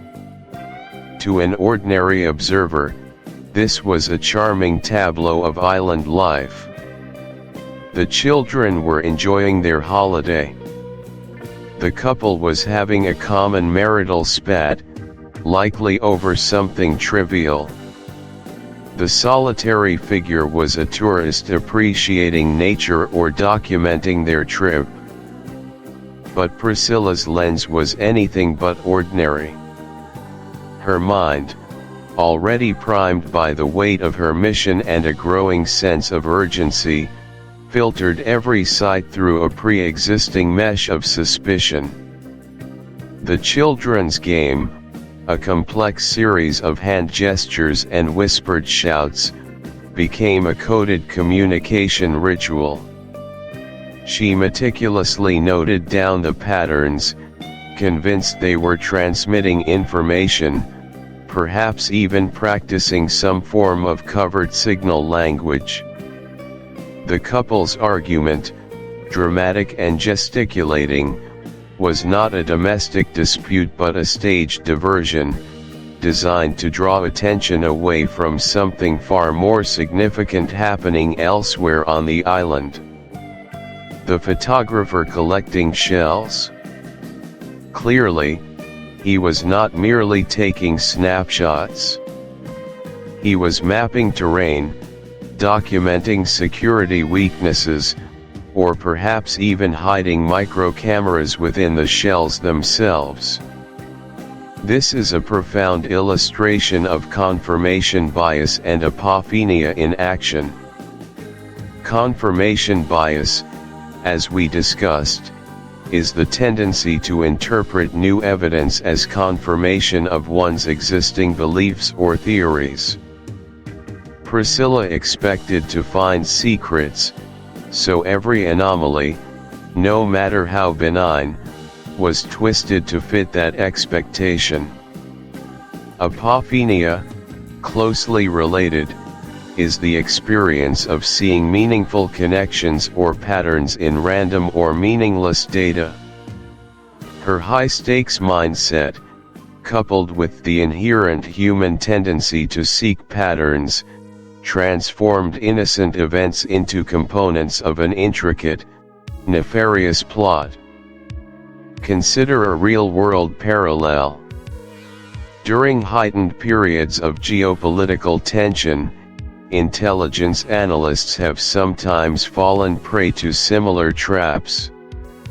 A series of seemingly unconnected logistical movements, a train rerouted, a shipment delayed, a minor military exercise, are strung together into an elaborate, impending invasion plan, even when alternative, mundane explanations are far more likely. The pressure to identify a threat, combined with the inherent ambiguity of fragmented information, can lead even seasoned professionals to connect the dots that aren't truly there, creating a narrative that serves pre-existing anxieties rather than objective reality. Priscilla, alone in her skiff, consumed by her mission, was effectively creating her own phantom threats. Her mind was a finely tuned instrument, but it was being played by the wrong conductor, her own escalating paranoia. Now, let's reflect on the long-term impact and common psychological barriers related to this type of sustained, high-stakes observation, especially when it veers into the realm of misinterpretation. The long-term impact of constant suspicion on an individual like Priscilla can. Think about the subtle ways we all engage in our own forms of reconnaissance in social situations, trying to gauge intentions, assess moods, and predict behaviors. How much of what we observe is truly objective data, and how much is colored by our own internal narrative, our past experiences, or even our present emotional state? The importance of critical thinking, of questioning our initial assumptions, and of actively seeking alternative explanations cannot be overstated, not just for the high-stakes world of Spies, but for the intricate tapestry of our everyday lives.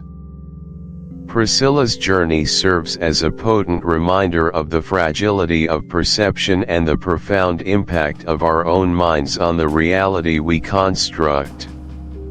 Chapter 5: A Change of Strategy.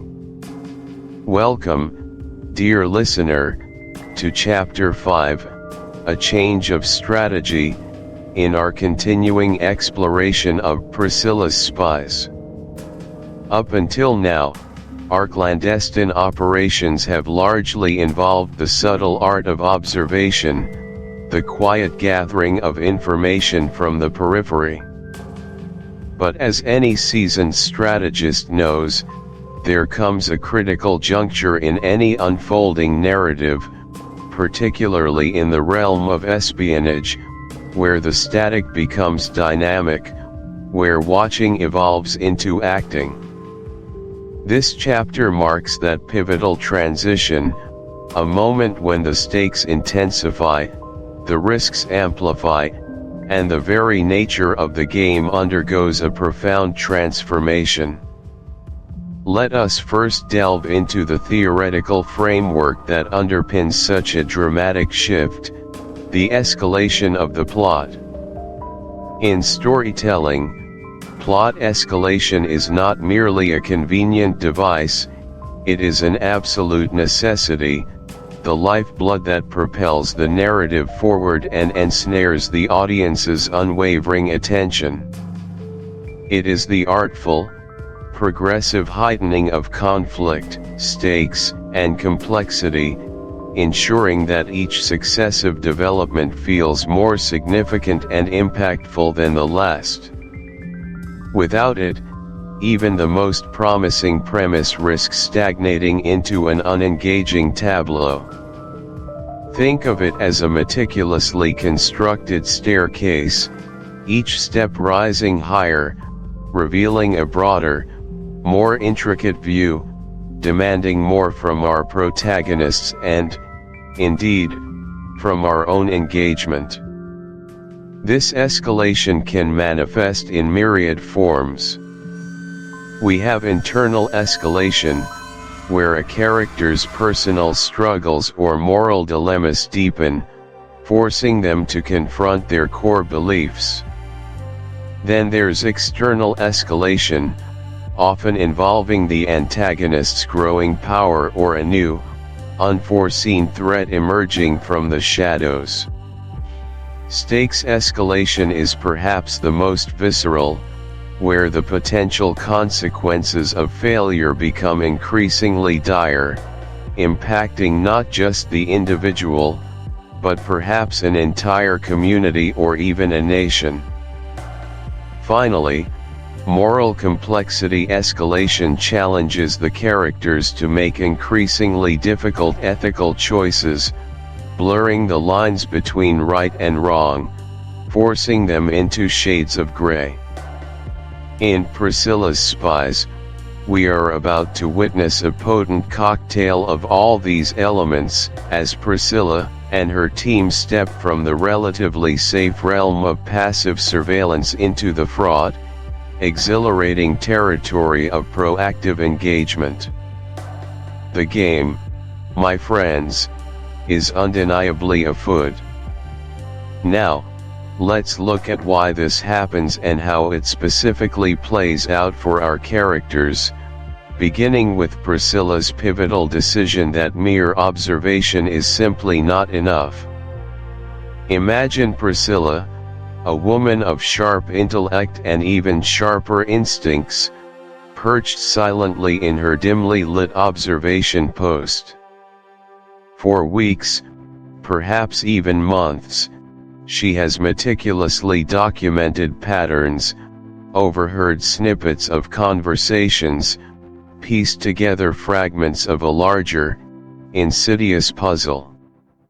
She has catalogued the comings and goings, the suspicious packages, the furtive glances, the almost imperceptible changes in routine. Yet, despite this wealth of painstakingly gathered data, the overarching picture remains frustratingly incomplete, tantalizingly out of reach. There's a crucial missing link, a fundamental piece of information that her current methods simply cannot uncover. Consider the classic real-world scenario of a cold case detective. They might have reams of witness statements, forensic reports, and timeline analyses. But at a certain point, the data itself reaches a saturation threshold. The answers aren't hidden in existing files, they require new data, new angles, new infiltrations. Priscilla reaches this very threshold. She witnesses a moment, perhaps a cryptic exchange between two shadowy figures, or the hurried disposal of what appears to be innocuous waste that, to her discerning eye, signals something far more significant, and a profound realization dawns upon her. The enemy, whoever they may be, is either too cautious, too clever, or operating within layers of protection that passive watching cannot penetrate. The information needed is not on the surface, it lies bare. Consider his journey. He might have started this venture with a sense of noble purpose, a belief that his contribution, however unconventional, was for the greater good.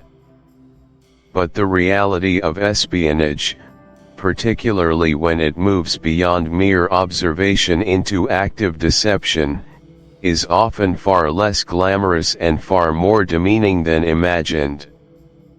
He might find himself in situations that systematically chip away at his carefully constructed persona.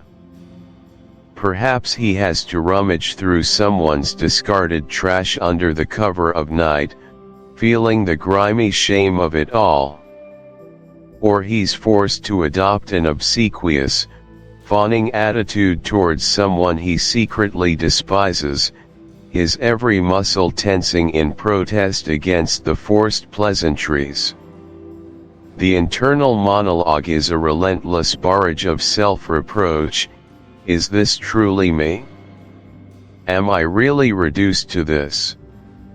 He recalls moments from his past: a commendation for honest work, a respectful nod from a neighbor, a simple act of genuine kindness, and contrasts them with his current reality, a reality steeped in pretense and often petty indignities. His dignity, like a fine antique subject to constant, careless handling, is slowly but surely eroding. Each disguise he dons, each fabricated smile he pastes on his face, each lie he utters, however necessary for the mission, feels like a betrayal of the man he once was, or at least, the man he aspired to be. The mission may be escalating, but Frank feels himself shrinking, his sense of personal worth diminishing with every calculated charade. This internal conflict is a powerful testament to the psychological cost of living a life shrouded in secrecy. This brings us to a more philosophical contemplation of the long-term impact of such strategies and the common psychological barriers individuals face in this world of shadows. The life of a spy, even a reluctant one, is a crucible for the soul. The long-term impact can be profoundly transformative, often in ways that are deeply unsettling. Trust, for instance, becomes an almost alien concept.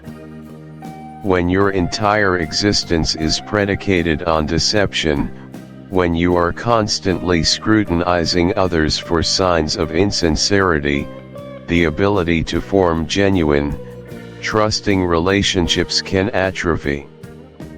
How do you ever truly believe someone when your own profession demands masterful pretense? Identity erosion is another significant consequence.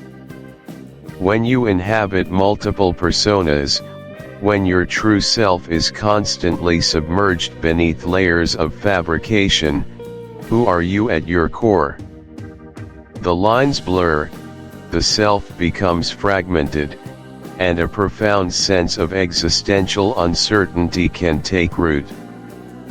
Paranoia, though often a useful tool for survival in this world, can also become an inescapable burden, extending beyond the operational environment into personal life, leading to isolation and chronic anxiety. Emotional detachment, a necessary defense mechanism to cope with the moral ambiguities and high stakes, can render individuals incapable of experiencing genuine intimacy or joy. Beyond these lasting impacts, there are common psychological barriers that arise the moment one steps into this deceptive realm. The fear of exposure is perhaps the most visceral. The constant dread of being unmasked, of one's carefully constructed world collapsing, can be mentally exhausting. Then there's the profound burden of guilt, especially when actions, however necessary, compromise one's moral compass. Lies are told, relationships are manipulated, and sometimes, innocent people are affected. Reconciling these actions with one's personal ethics is a continuous, agonizing battle. Maintaining performance, the relentless need to be on all the time, to embody the cover story without a single flaw, can lead to immense stress and psychological fatigue, eventually burning out even the most resilient individuals. It's a performance with potentially catastrophic consequences for any slip-up. These barriers are not merely abstract concepts, they are the lived realities of those who choose, or are thrust into, a life of strategic deception. As we conclude this deep dive into Chapter 6, The Pink Silk Blouse. Welcome back, listeners, to Priscilla's Spies. Today, we delve into Chapter 6, The Pink Silk Blouse, a seemingly innocuous title that masks a profound exploration of the often overlooked yet critically important nexus where high fashion dramatically collides with the gritty, unforgiving reality of field work. This chapter isn't merely about a piece of clothing, it's a detailed case study in the inherent tension between personal style and operational necessity, a tension that can quite literally mean the difference between triumph and catastrophic failure in the clandestine world. Think about this for a second. In espionage, every single detail, no matter how minute, is a potential data point, a clue, a tell. And perhaps nothing speaks louder, or indeed, shouts more conspicuously, than one's attire. This is where the theoretical layer of fashion meets field work truly begins to unfold in all its intricate complexity. It's not just about blending in, it's about strategic appearance management. Your clothing can be a chameleon's skin, allowing you to melt into a crowd, or it can be a beacon, drawing unwanted attention, signaling your presence to adversaries. We're discussing the delicate art of operational aesthetics. On one hand, an agent must be utterly unremarkable, a ghost in the machine, moving through society without leaving a ripple. This demands practicality, durability, and camouflage. On the other hand, there are missions that require an agent to be alluring, to cultivate a specific persona, to exude confidence or vulnerability, and for these, fashion becomes a powerful, psychological weapon. The psychological impact of clothing is immense, both on the wearer and on those observing them. For the agent, appropriate attire can instill confidence, enhance mobility, and offer a crucial sense of protection. For the observer, it dictates first impressions, signaling status, intent, and even threat level. Imagine the difference between a nondescript trench coat worn in a bustling market, and a vibrant, luxurious pink silk blouse worn on a discreet maritime reconnaissance mission. The latter, while perhaps exquisitely beautiful and personally gratifying, instantly screams anomaly. This duality, the constant push and pull between visibility and invisibility, identity and anonymity, personal preference and operational imperative, is the central dilemma Priscilla, and indeed many agents, face. Fieldwork imposes severe constraints, harsh weather, demanding physical maneuvers, the need for quick changes, and often, the expectation of prolonged discomfort. A silk blouse, however elegant, is not designed for stealth, for scrambling, for endurance, or for concealment. Now, let's look at why this happens, moving from the theoretical into the sharply practical. Our first point, a specific mishap involving inappropriate clothing for sailing, brings this home with an almost visceral impact. Picture Priscilla, a woman of impeccable taste, perhaps a little too accustomed to the finer things, tasked with a critical, covert coastal observation. The target, a dilapidated fishing trawler suspected of smuggling illicit intelligence, anchored in a moonlit cove off the storm-battered coast of Cornwall. The mission, discreetly approach in a small, silent dinghy, observe activity for 2 hours, and retreat without detection. Priscilla, unfortunately, made a fateful sartorial choice. Instead of the drab, waterproof, and practical dark-colored attire expected for such an operation, she had opted, perhaps subconsciously, for her signature look, an exquisite, pale pink silk blouse, paired with tailored cream trousers and delicate leather flats. The conditions quickly deteriorated. The calm waters described in the pre-mission brief gave way to a choppy, unforgiving sea, whipped by an unexpected squall. The small dinghy, tossed mercilessly, began to take on water. Priscilla's silk blouse, once a symbol of her sophisticated flair, became a sodden, heavy shroud. The fine silk absorbed the icy sea water like a sponge, clinging to her skin, becoming transparent in the harsh glare of a distant lighthouse beam, and chilling her to the bone. The elegant trousers, equally drenched, restricted her movements, making it nearly impossible to maintain balance in the bucking craft. Her delicate flats offered no grip whatsoever on the slippery, wet floorboards, causing her to nearly lose her footing multiple times as she tried to adjust the small, sputtering motor. The consequences were dire. Her shivering became uncontrollable, making it difficult to keep the binoculars steady for observation. The conspicuous pale pink, even in the dim light, stood out dramatically against the dark expanse of the sea and the dinghy, making her a potential silhouette against the water.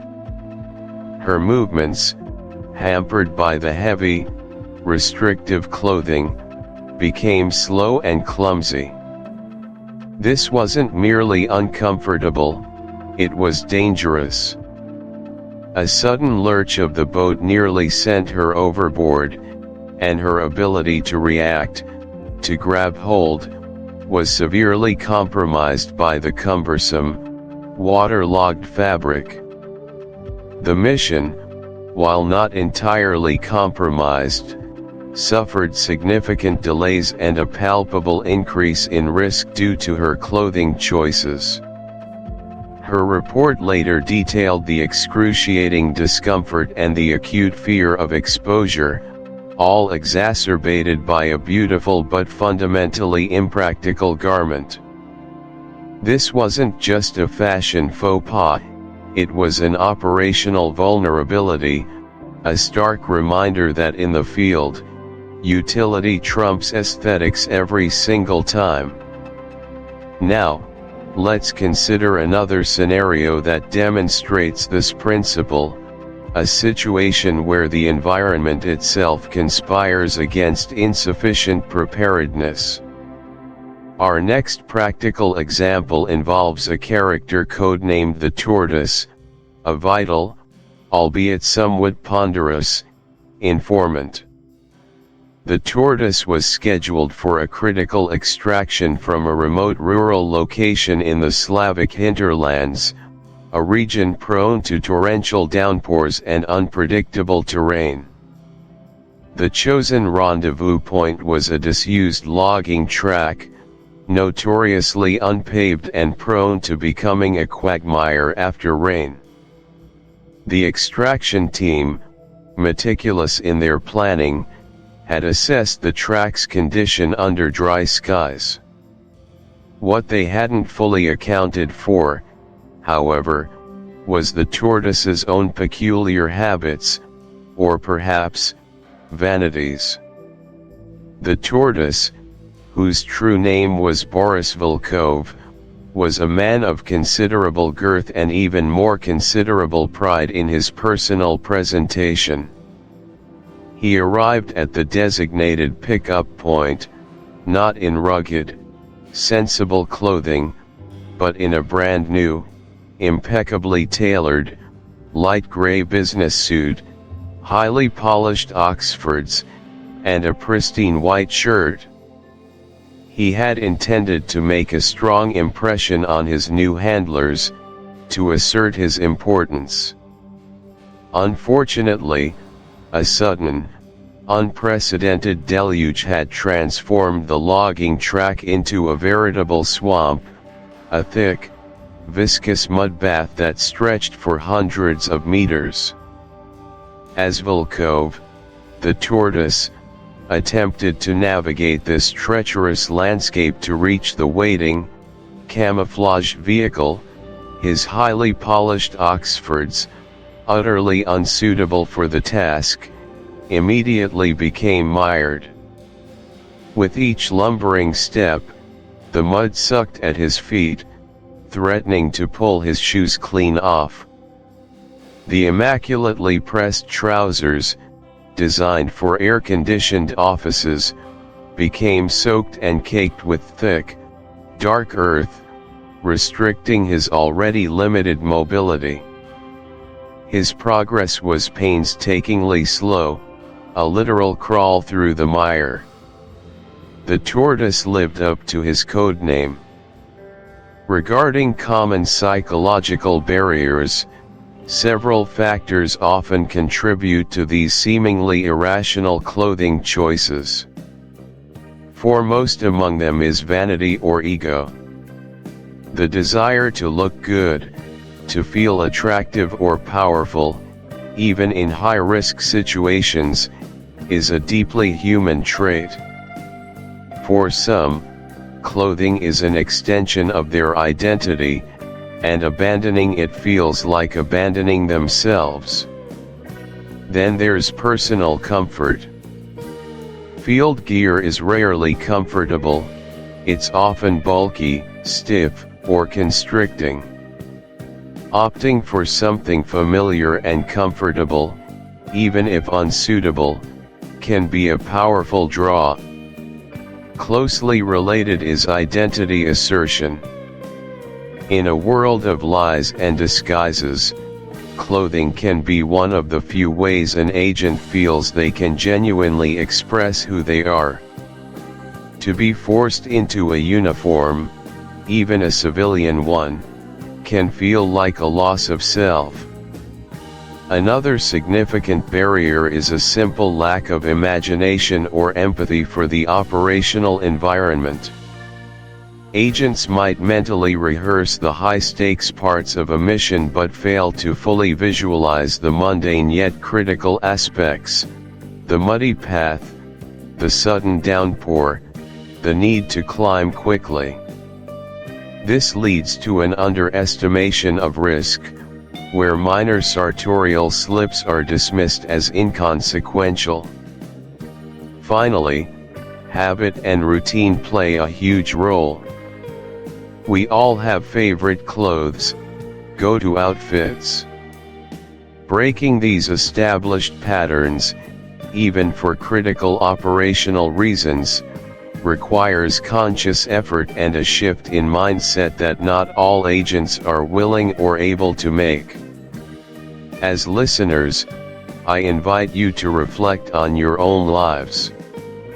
How often do you prioritize comfort or personal style over absolute practicality?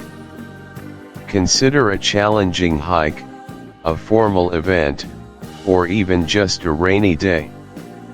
How much does your choice of clothing influence not just your perception of yourself, but also how effective you are in those situations? The world of espionage simply amplifies these daily decisions into life or death scenarios, making the humble pink silk blouse a symbol of a much deeper, more complex struggle for survival and success. Chapter 7, The Interception. Chapter 7, The Interception. The shimmering expanse of the sapphire sea, so deceptively tranquil just moments before, now bore witness to a high-stakes maritime ballet. The sun, a benevolent orb in the azure sky, cast a blinding glare across the water's surface, a natural ally to both hunter and hunted in this unfolding drama. We are thrust into the heart of a direct confrontation, a delicate and incredibly perilous maneuver, where the very act of interception teeters on the knife edge between success and catastrophic failure. Let us truly unpack what we mean by direct confrontation attempts, particularly in such a dynamic, fluid environment as the open water. At its core, a direct confrontation is a deliberate, proactive effort to engage, halt, or alter the course of an opposing entity. It is not merely observation or passive pursuit, it is the moment the pursuer decides to make their presence unequivocally known, often with the immediate objective of physical interaction or forced compliance. In a naval or intelligence context, this can stem from a myriad of urgent needs: the absolute necessity of preventing the target's escape, the critical imperative of acquiring vital intelligence, the strategic objective of demonstrating superior force, or even the desperate gamble to prevent a more significant threat from materializing. The stakes are almost always incredibly high. Think about this for a second. Why resort to such a dangerous tactic? Often, it's a calculated risk, a last resort when subtler methods have failed or when time is of the absolute essence. The moment a pursuer commits to a direct confrontation, they are accepting an exponential increase in risk. There's the profound danger of escalation, where a simple interception can spiral into a hostile engagement. There's the ever-present threat of accidental damage, not just to the target, but to one's own vessel and crew. And perhaps most critically, there are the immense legal and diplomatic repercussions that can arise from an unprovoked or poorly executed intervention in international waters or even within one's own jurisdiction. The margin for error is infinitesimally small. Consider the various forms such an attempt might take. It could be a blocking maneuver, designed to physically impede the target's progress, forcing them to stop or reroute. It might involve a more aggressive, though extremely rare and utterly desperate, ramming attempt, a tactic usually reserved for life or death scenarios. More commonly, it could be a demanding hail over radio, followed by an armed boarding, or even a nuanced attempt to simply force the target vessel into a specific, predetermined area. Each approach carries its own set of advantages and inherent dangers, requiring a precise calibration of intent, capability, and potential blowback. The psychological dynamic is also fascinating. The pursuer, fueled by adrenaline and mission focus, attempting to project dominance; the pursued, often gripped by confusion, fear, or defiance, trying to evade or understand. It's a game of wills as much as it is a game of speed and maneuverability, a precarious balance where meticulous planning often clashes violently with the unpredictable chaos of the real world. Now, let's bring this theoretical framework into the vibrant, spray-drenched reality of our story, focusing on the first practical layer, the attempt to cut off the enemy boat.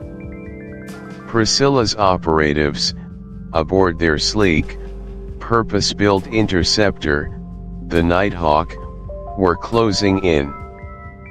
Their objective was clear: box in the older, somewhat sluggish tourist vessel, the Seagull's Delight, and force it to heave to. Captain Anya Sharma, a veteran of countless clandestine operations, gripped the helm, her eyes narrowed against the relentless glare, calculating vectors with an almost preternatural instinct. Her first officer, the young but exceptionally skilled navigation specialist, Lieutenant Kenji Tanaka, hunched over his console, a tapestry of radar blips and predictive course lines glowing across the screen. They're holding their press. Lieutenant Tanaka, focused on the precise digital readouts, suddenly gasped. "Captain. Current shift. Significant cross-current, bearing 270. The Seagull is drifting faster than predicted." Sharma's head snapped towards the radar, her blood turning to ice. The predictive lines on Tanaka's screen, previously showing a clean interception arc, now screamed danger. The Seagull's Delight, instead of holding its expected track, was being nudged subtly but powerfully to starboard, directly into the path of the Nighthawk's planned cut-off point. The gap, which had seemed generous moments ago, was closing with terrifying speed. Hard to starboard. Full reverse, port engine. Emergency. Sharma roared, her voice cutting through the suddenly charged air. The Nighthawk shrieked in protest as its powerful engines, previously propelling it forward, now fought each other, one thrusting in reverse, the other still pushing forward, attempting a violent, almost instantaneous pivot. The stern of the interceptor dug into the water, spray erupting dramatically as the vessel began to swing in a desperate, last-ditch maneuver. On the deck of the Seagull's Delight, an elderly couple, previously engrossed in identifying seabirds, looked up, startled by the sudden, guttural roar of unfamiliar engines and the sight of the sleek, gray boat veering wildly towards them. Their expressions shifted from mild curiosity to genuine alarm. The Nighthawk was now a rapidly approaching behemoth, its sharp bow seemingly aimed directly at the Seagull's Delight's midsection. The blare of a horn, a desperate, protracted blast from the Nighthawk, pierced the air, an urgent symphony of impending disaster. For what felt like an eternity, the two vessels hurtled towards each other, a grim, inexorable dance of steel and water.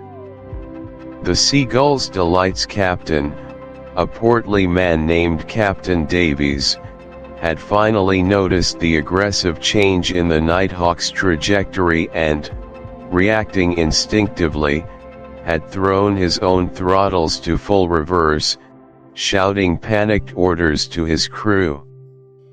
The distance between them shrank to mere dozens of meters, then tens, then what felt like a handful. The Nighthawk's bow sliced past the Seagull's Delight's stern with an agonizing shriek of straining metal and churning water, close enough that a passenger could have, theoretically, reached out and touched its hull. A few terrified screams erupted from the tourist boat. The air thrummed with the sudden, profound silence that follows a brush with death. Both boats, engines now throttled back, drifted apart, leaving behind a turbulent, churned-up patch of sea, a watery testament to the near catastrophe. Captain Sharma leaned against the helm, her heart hammering against her ribs, her breath ragged. Tanaka stared wide-eyed at his screen, the collision warning indicator still flashing an angry red. The interception had nearly become a tragedy. This hair-raising close call, however, inadvertently led to our third practical layer, the tourists becoming aware they are being followed, yet assuming its friendly local interest. As the Nighthawk steadied itself, its engines now idled to a more sedate hum, it became glaringly apparent that the element of surprise was utterly lost. The tourists on the Seagull's Delight, having just survived what they perceived as a truly alarming near-miss, were now all focused intently on the sleek, gray vessel that had so dramatically swerved past them. Instead of fear, however, a curious mix of annoyance and fascination began to spread across their faces. "Well, that was a bit close, wasn't it?" An elderly woman with a floral sun hat remarked loudly to her husband, who was already fumbling for his smartphone. Probably just showing off their fancy new boat. Indeed, the Nighthawk, with its modern lines and powerful engines, looked expensive and impressive. In a popular tourist region, it wasn't uncommon for locals with new vessels, or even tour operators, to engage in a bit of innocent boat watching or even a friendly race with other vessels. The initial shock. Finally, the fear of failure can drive operatives to take excessive risks, to push too hard, to overcompensate, increasing the likelihood of accidents and unwanted exposure. For the pursued, especially innocent parties like our tourists, different psychological barriers are at play. Normalcy bias is perhaps the most prominent. Faced with an unusual situation, people often assume things are normal or benign, rather than interpreting them as a threat. The tourists defaulted to thinking the Nighthawk was a fancy local boat rather than an intelligence operative. Optimism bias contributes to this, the belief that bad things won't happen to them specifically, even when presented with clear warning signs. They are on holiday, enjoying themselves, thus a dangerous chase seems unimaginable. The fundamental attribution error also plays a role, misinterpreting the intentions of others. They attributed the Nighthawk's behavior to friendly curiosity or local flamboyance, rather than hostile surveillance. This is compounded by a general lack of experience in recognizing genuine danger cues, They simply don't have the mental framework to interpret the sophisticated maneuvers of an interceptor as anything other than unusual boating. The interception, therefore, stands as a stark reminder of the intricate dance between human intent and the unpredictable nature of reality. It underscores that even with the most advanced technology and meticulous planning, the human element, with its biases, its fallibilities, and its interpretations, remains the most critical, and often the most vulnerable, factor in any high-stakes endeavor. The consequences of these psychological barriers can be immediate and dramatic, as with the near collision, or subtly insidious, as with the complete misinterpretation of intent, reshaping the trajectory of an entire operation. Listener reflection: take a moment to consider how often in our own lives we might fall prey to similar psychological barriers. Have you ever misinterpreted someone's intentions, either benignly or with suspicion, only to discover you were completely wrong? Have you ever, in a moment of stress or intense focus, overlooked an obvious detail or made a rash decision? Think about how the context of an event, whether you're on a leisurely vacation or engaged in a high-stakes mission, profoundly shapes your perception and reaction to the unexpected. The world is full of these subtle, often invisible, interactions, where intent and interpretation diverge, sometimes with merely humorous results, and sometimes with consequences as dramatic as a near collision on the open sea. Chapter 8: The Marooning. Welcome back to Priscilla's Spies. In this chapter, titled The Marooning, we delve into a situation that tests the very foundations of our protagonist's self-perception and, perhaps more entertainingly, their physical dexterity. Let us first consider the intricate dance between physical comedy and isolation, a theoretical bedrock for the events about to unfold. Physical comedy, at its essence, relies on the unexpected, the clumsy, the exaggerated movements that disrupt the norm and evoke laughter. It is a powerful tool for humorists, often highlighting human vulnerability and the absurdity of our attempts at grace or control. Think of Buster Keaton's stoic resilience amidst collapsing houses, or Charlie Chaplin's desperate ballet against the machinery of modernity. Their struggles, primarily physical, resonate because they tap into a universal experience of battling against an indifferent or actively hostile environment. Now, layer isolation upon this. When characters are removed from the comfort and predictable order of society, stranded in an unfamiliar or challenging environment, the stakes for physical blunders are dramatically amplified. The absence of an audience, paradoxically, often makes the mishaps more potent for the narrative audience. There's no one to help, no one to witness, just the stark, unvarnished struggle against circumstances. Isolation strips away pretenses, exposing raw reactions.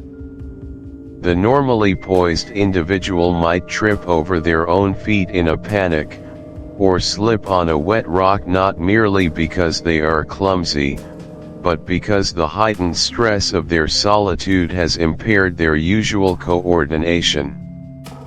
The humor then springs not just from the fall itself, but from the desperate, undignified effort to regain composure, often made worse by the very isolation that prevents them from asking for assistance or even acknowledging their folly to another soul.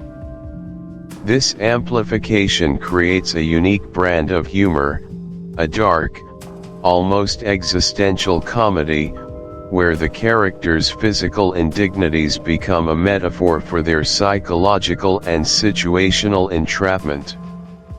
It forces them to confront their own limitations in a brutally honest, often hilarious, way.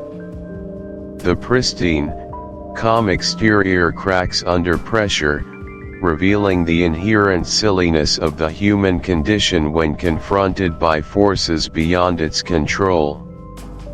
Consider, for a moment, the psychological effects. Isolation can lead to a heightened sense of self-awareness, often accompanied by an equally heightened sense of paranoia or a distorted perception of reality. When one is alone, every rustle in the bushes, every shifting shadow, can become a potential threat. This altered state of mind can directly influence physical actions. A character, convinced they are being watched, might attempt an overly elaborate, stealthy maneuver only to trip spectacularly over a benign root.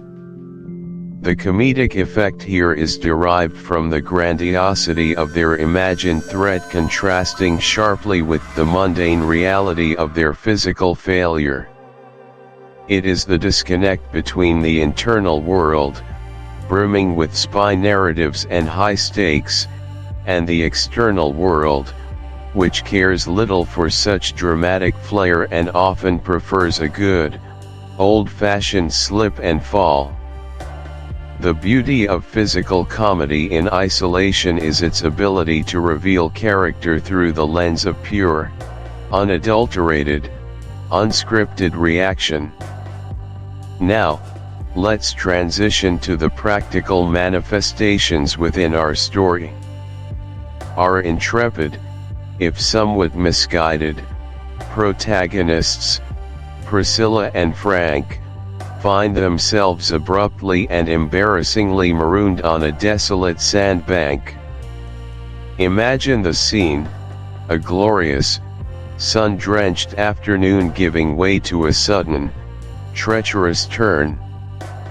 Their small, somewhat dilapidated vessel, perhaps a hired dinghy or a forgotten rowboat they commandeered in a moment of misplaced confidence, had been navigating the meandering waterways with an air of theatrical competence, at least in Priscilla's mind. Frank, ever the reluctant accomplice, was likely just hoping to get back to solid ground without incident. But the incident came. Oh. Priscilla, of course, would observe this with an eagle eye, not out of concern, but to analyze his unorthodox aquatic infiltration technique. This kind of accidental castaway situation, as seen in countless real-world anecdotes from careless kayakers swept out by changing currents to inexperienced sailors misjudging coastal charts, often leads to these moments of profound, albeit comical, personal indignity. The initial shock, the desperate attempts to rectify the situation, and the inevitable surrender to the embarrassing reality, all ripe for physical gags. With their vessel firmly ensconced on the sandy plateau, the next stage of their predicament unfolded, the interminable wait for the tide to turn. And what better way for our self-proclaimed spies to pass the time than by engaging in a fervent, often exasperating, debate about the finer points of spycraft, all while marooned in the most unspy-like of locations. Priscilla, with her usual unwavering conviction, would launch into a monologue about the strategic implications of their situation. "This, Frank," she would pontificate, gesturing dramatically at the desolate horizon with a waterlogged finger, "is precisely the kind of tactical disadvantage our operatives must learn to exploit." A forced pause, an opportunity for deep cover agents to observe unmolested, to recalibrate their reconnaissance parameters. Frank, shivering slightly in his damp clothes, would merely want to know when they could expect rescue, or at least a warm cup of tea. His arguments would be practical, grounded in the immediate discomfort. "Priscilla, we're stuck. There are no reconnaissance parameters, only seagulls and mud. And frankly, my parameters for warmth are rapidly diminishing." Their dialogue would be a hilarious clash of worlds, Priscilla's fantastical, cinematic spy language bumping up against Frank's exasperated, everyman pragmatism. She might argue that their forced immobility allows them to blend in as environmental observers, while Frank would point out they look more like two lunatics who have fallen out of a fishing boat. This scenario is akin to an improvised debriefing exercise. Imagine asking two amateur actors, deeply committed to their roles, to conduct a serious spy debriefing while knee-deep in mud, battling mosquitoes, and shivering from the cold. Their commitment to the performance, despite the utterly ridiculous backdrop, would be the primary source of humor. Priscilla would meticulously outline their intelligence gathering during their brief, ill-fated voyage, perhaps cataloging the number of fishing buoys observed as potential enemy markers, or noting the suspiciously swift flight path of a particular pelican. Frank, meanwhile, would be trying to rub some warmth back into his hands, occasionally interjecting with a sarcastic fascinating, "Priscilla. And did the pelican have a micro-camera surgically implanted?" The absurdity is heightened by their absolute conviction, at least on Priscilla's part, that they are engaged in serious espionage. Just as their arguments reached peak velocity, a rather unexpected development occurred. Another boat, a sturdy, sensible-looking fishing vessel, hove into view. Its occupants, two burly, weathered fishermen, spotted Priscilla and Frank's pitiful plight. With genuine concern etched on their faces, they hailed the stranded pair, offering a tow, a thermos of hot tea, and perhaps even some dry blankets. A clear, unambiguous act of kindness and assistance.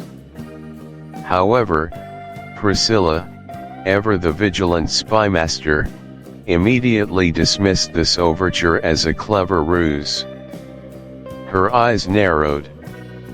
"Observe, Frank. Their feigned concern, their offer of sustenance, it's a classic disarming tactic. They want to lower our guard, lure us into a false sense of security before interrogating us about our mission parameters. The tea, I tell you, will undoubtedly be laced with a truth serum of local origin." Frank, utterly bewildered, could only stare from the genuine, kindly faces of the fishermen to Priscilla's fiercely determined, yet wildly inaccurate. Another barrier is the ego's profound role in maintaining a persona, even when that persona becomes demonstrably absurd. For Priscilla, Her spy identity is not just a role, it is her very being. To admit to a simple, human error would be to dismantle that identity. The ego, a powerful self-preservation mechanism, constructs elaborate narratives to protect this core identity. Thus, the more ridiculous the situation, the more elaborate Priscilla's justifications become, creating an escalating spiral of absurdity that is both humorous and, from a psychological standpoint, deeply fascinating. Her inability to see herself outside the context of her mission is a profound barrier to growth or self-awareness. Think about this for a second. How often do we, in our own lives, fall prey to similar, albeit less dramatic, psychological barriers? Do we rationalize our mistakes, rather than confront them? Do we interpret benign feedback as criticism because it challenges our self-perception? Priscilla's extreme case holds a mirror to our own human tendencies. The marooning, therefore, is far more than a simple comedic interlude. It's a crucible for character development, a magnifying glass for their existing psychological traits, and a profound illustration of how isolation can amplify both our vulnerabilities and our defenses. It leaves them physically uncomfortable, but psychologically, it either entrenches their existing beliefs or forces a subtle, perhaps unconscious, shift in perspective. The tide will eventually turn, but the waters of their perceptions may never flow quite the same way again. Chapter 9: The Local Constable. Chapter 9: The Local Constable. Welcome back to Priscilla's Spies, a narrative that continues to unravel the intricate tapestry of deception and discovery. In this chapter, we delve into a pivotal moment, the often complex, sometimes frustrating, act of involving authority figures. This is a critical juncture in any unfolding drama, whether it's the fictional escapades of Priscilla or a very real-world scenario. Theoretical layer: involving authority figures. The decision to involve authority figures, such as law enforcement, in a developing situation is never taken lightly. It signifies a transition from personal management of a problem to seeking external, formalized intervention. At its core, this act is predicated on several fundamental assumptions. First, there's the assumption of legitimacy, that the authority figure possesses the legal standing and mandate to address the issue. Second, there's the expectation of competence, that they have the training, resources, and experience to handle the situation effectively. Third, and perhaps most crucially, is the hope for impartiality, that they will act without bias, guided solely by facts and established protocols. However, the reality of involving authority is far more nuanced. It introduces a new set of variables: institutional inertia, bureaucratic processes, individual personalities, and the inherent limitations of any human system. Think about this for a second. When you bring in an external entity, especially one bound by rigid rules and public accountability, you surrender a degree of control. The narrative shifts from your personal interpretation to an official investigation, subject to evidentiary standards and legal frameworks that may not align perfectly with your subjective experience or emotional urgency. It requires clear communication, credible evidence, and a deep understanding of what constitutes a solvable problem from their perspective. Often, what feels like an urgent crisis to an individual might simply be a low-priority complaint in the grand scheme of public safety. The challenge, therefore, lies in effectively translating your private concern into a public issue that warrants their immediate and comprehensive attention, navigating the often impenetrable wall of official skepticism and procedural demands. This engagement requires not only a compelling narrative but also tangible proof and a willingness to conform to the established investigative methodologies of the authority in question. Without these, even the most genuine alarm can be dismissed as unsubstantiated conjecture. Practical layer, the narrow path of intervention. Now, let's look at why this happens and how it played out in Priscilla's world. Priscilla tries to enlist the local police sergeant. Our courageous protagonist, Priscilla, her youthful indignation burning brightly, arrives at the small, unassuming police station. The air inside is still, heavy with the scent of old paper and lukewarm coffee. She approaches the desk, her heart thumping a frantic rhythm against her ribs, convinced that her tale of espionage and secret plans will immediately ignite the sergeant's professional zeal. She describes the hushed conversations she's overheard, the cryptic notes, the furtive glances exchanged between Frank and the mysterious newcomer. Her voice, though earnest, trembles with a mixture of fear and excitement. She weaves a vivid, albeit somewhat embellished, narrative of shadowy figures and impending local catastrophe, believing wholeheartedly that she is providing essential intelligence that could avert disaster. Her conviction is absolute, her belief in the sergeant's duty to protect the community unwavering. She visualizes a swift, decisive intervention, perhaps even a dramatic stakeout or a discreet interrogation, all orchestrated by the formidable power of the local constabulary. Consider a real-world parallel. Imagine a concerned citizen, Mrs. Gable, living in a quiet suburban neighborhood. She notices a new van parked oddly on her street for several days, occupied by individuals who.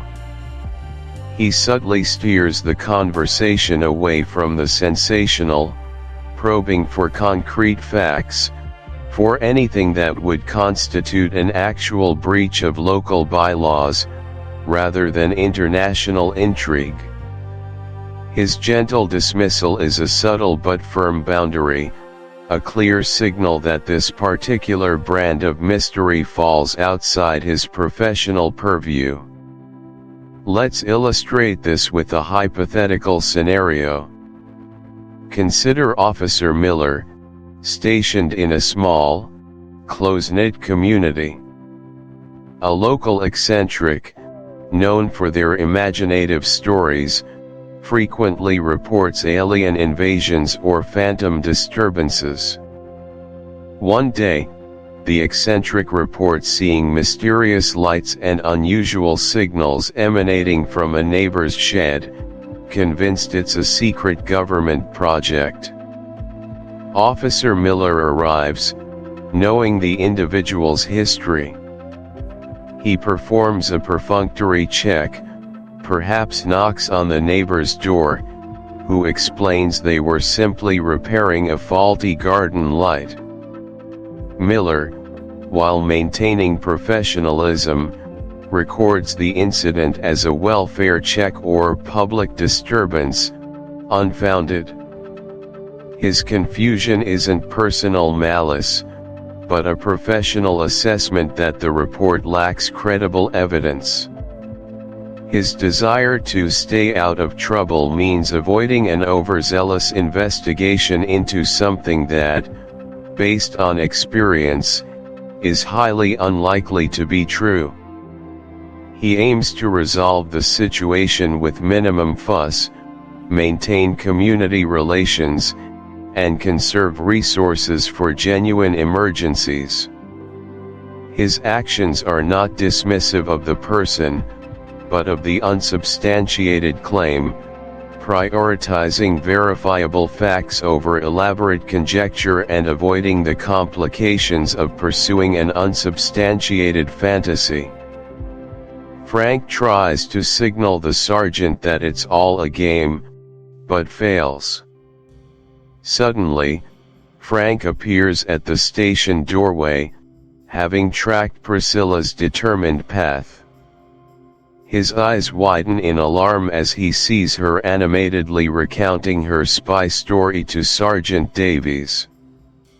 Frank's usually mischievous grin falters, replaced by a desperate, panicked expression. He catches the sergeant's eye, attempting to convey, through a series of subtle yet frantic facial expressions and minute hand gestures, that this is all a grand, elaborate charade, a harmless children's game spun wildly out of control. He winks conspiratorially, then rolls his eyes dramatically towards Priscilla, hoping the sergeant will pick up on the nonverbal cues. He subtly shakes his head, then makes a motion like someone dramatically whispering a secret, trying to communicate, without uttering a single incriminating word, that the entire situation is a fabrication, a playful theatrical performance. But Sergeant Davies, preoccupied with Priscilla's vivid descriptions and his own desire to gracefully exit the conversation, entirely misses Frank's increasingly desperate silent signals. He interprets Frank's antics as merely the usual boisterousness of a child, perhaps even an attempt to humor Priscilla or distract her, rather than a crucial piece of meta-information. Frank's intricate pantomime, designed to be a clandestine confession, falls flat, a casualty of misinterpretation and the sergeant's tunnel vision. The elaborate communication breakdown solidifies the misunderstanding, pushing the narrative further down an unintended and potentially complicated path where the line between fact and fiction becomes dangerously blurred. This concept of failed nonverbal communication is common. Imagine a business meeting where a junior executive, Sarah, is presenting a proposal she believes is brilliant. Her senior colleague, Mr. Henderson, who knows there's a significant flaw in the financial projections that Sarah has overlooked, tries to subtly warn her.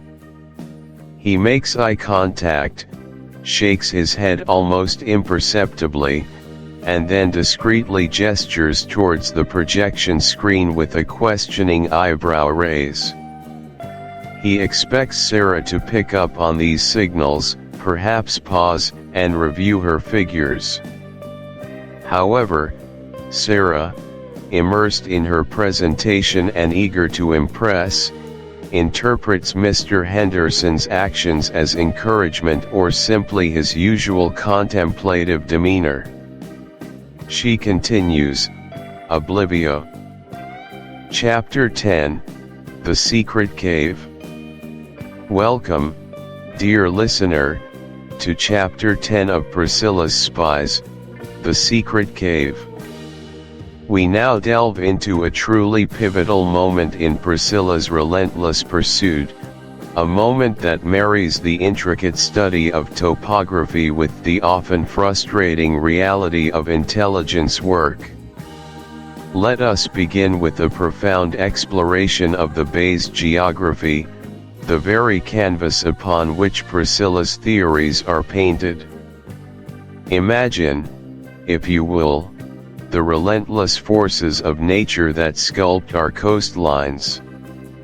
A bay, at its essence, is an indentation of the shoreline, a watery embrace of the land. But this simple definition belies a staggering complexity. Bays are not uniform, they are geological masterpieces, each with its own story etched by millennia of erosion, deposition, and tectonic shifts. Think about this for a second. The formation of a bay can be attributed to several grand geological processes. Some are drowned river valleys, known as rias, where rising sea levels inundated ancient river systems, leaving behind intricate, branching waterways. Others are fjords, dramatic, deep inlets carved by colossal glaciers, leaving sheer cliffs and U-shaped valleys that plunge hundreds of feet beneath the surface. Then we have the gentler, more expansive bays, often formed by differential erosion, where softer rock erodes faster than harder, more resistant strata, creating a recessed curve in the coastline. Coastal currents, too, play a monumental role, carrying sediment that can form sandbars, spits, and barrier islands, subtly reshaping the bay's entrance and internal dynamics over time. Consider the practical implications of such diverse geographies. A shallow, sandy bay might offer easy landing points but little concealment. A deep, rocky inlet, perhaps a ria or a small fjord-like feature, provides natural shelter, excellent for hiding vessels from the open sea, and crucially, for obscuring activities from prying eyes on land. The specific bathymetry, or the underwater depth profile, is paramount. A sudden drop-off might indicate a deep channel suitable for larger boats, while extensive shoals would limit access to smaller, shallower crafts. And let's not forget the tides. The rhythm of the moon and sun dictates the ebb and flow, revealing hidden passages at low tide and submerging them at high tide, a critical factor for anyone planning covert operations or, indeed, an investigation. Prevailing winds and swell direction also shape the bay's character, determining which sections remain calm and accessible even in turbulent weather, offering strategic advantages for clandestine activities. Priscilla, with her astute mind, theorized that the spies were hiding weapons in a sea cave.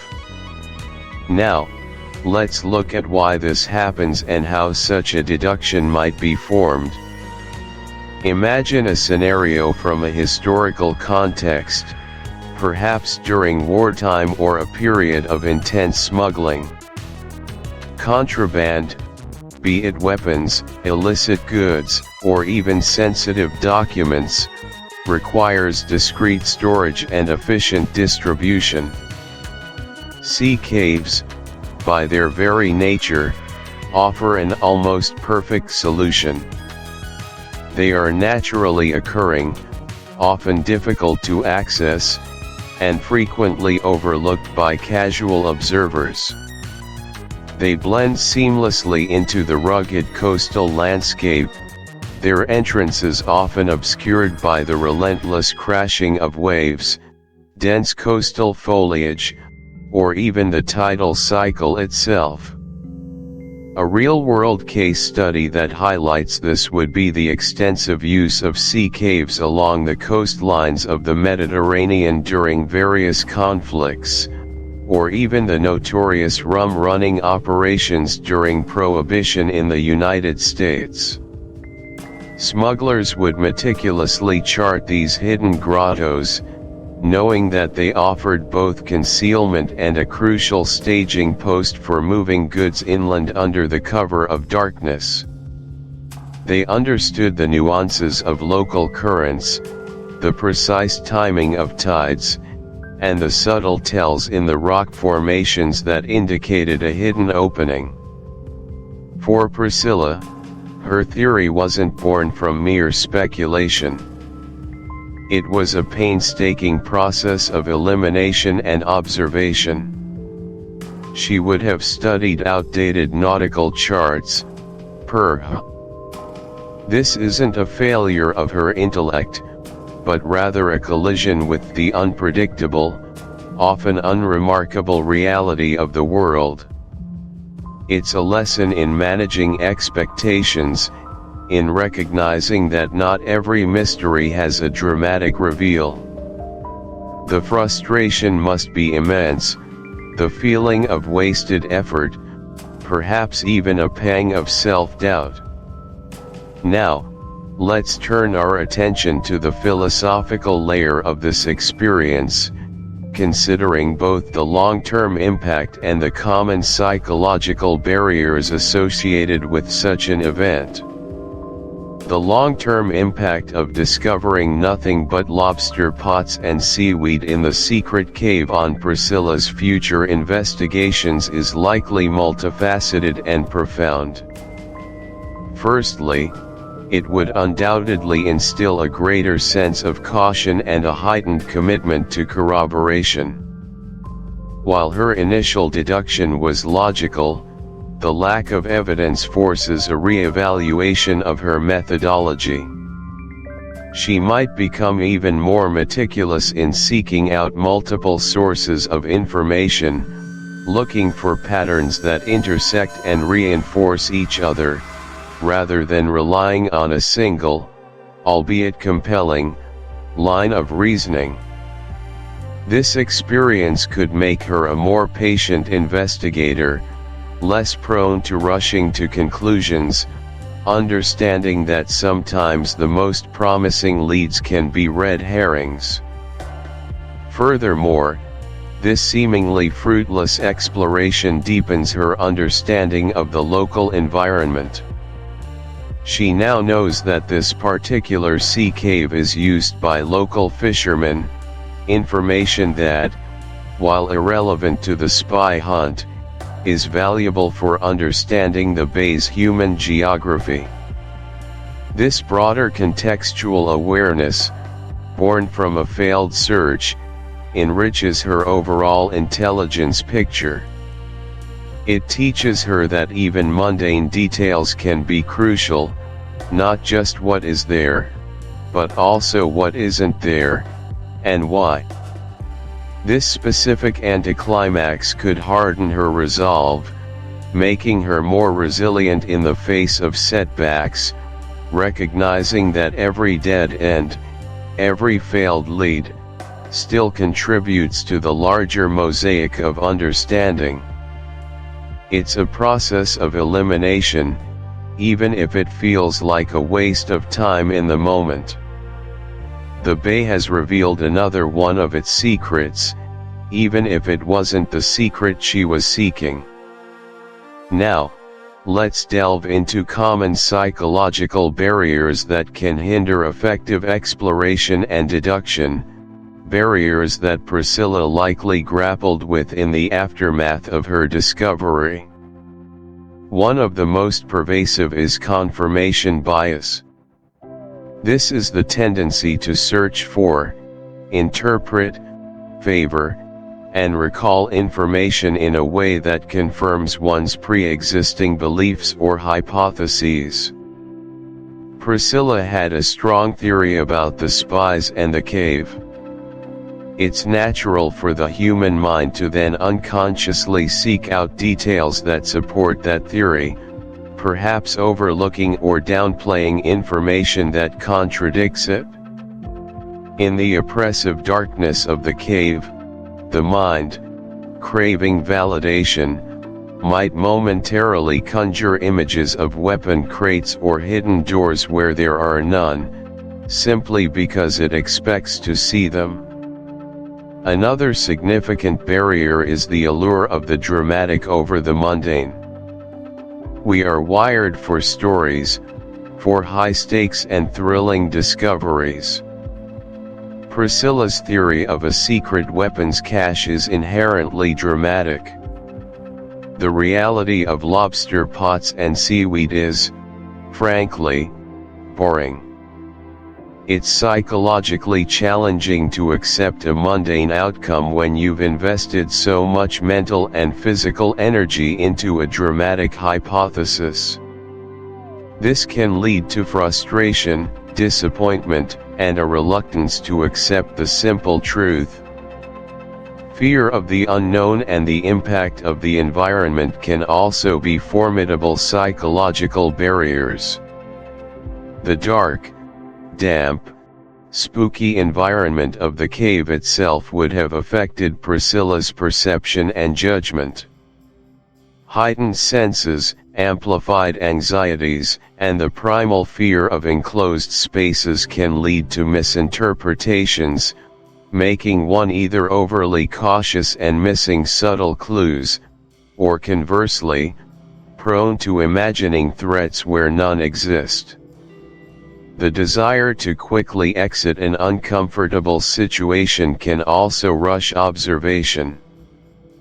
Finally, we have tunnel vision, a cognitive bias where attention is narrowly focused. Chapter 11, The Picnic Decoy. Welcome back, listeners, to Priscilla's Spies.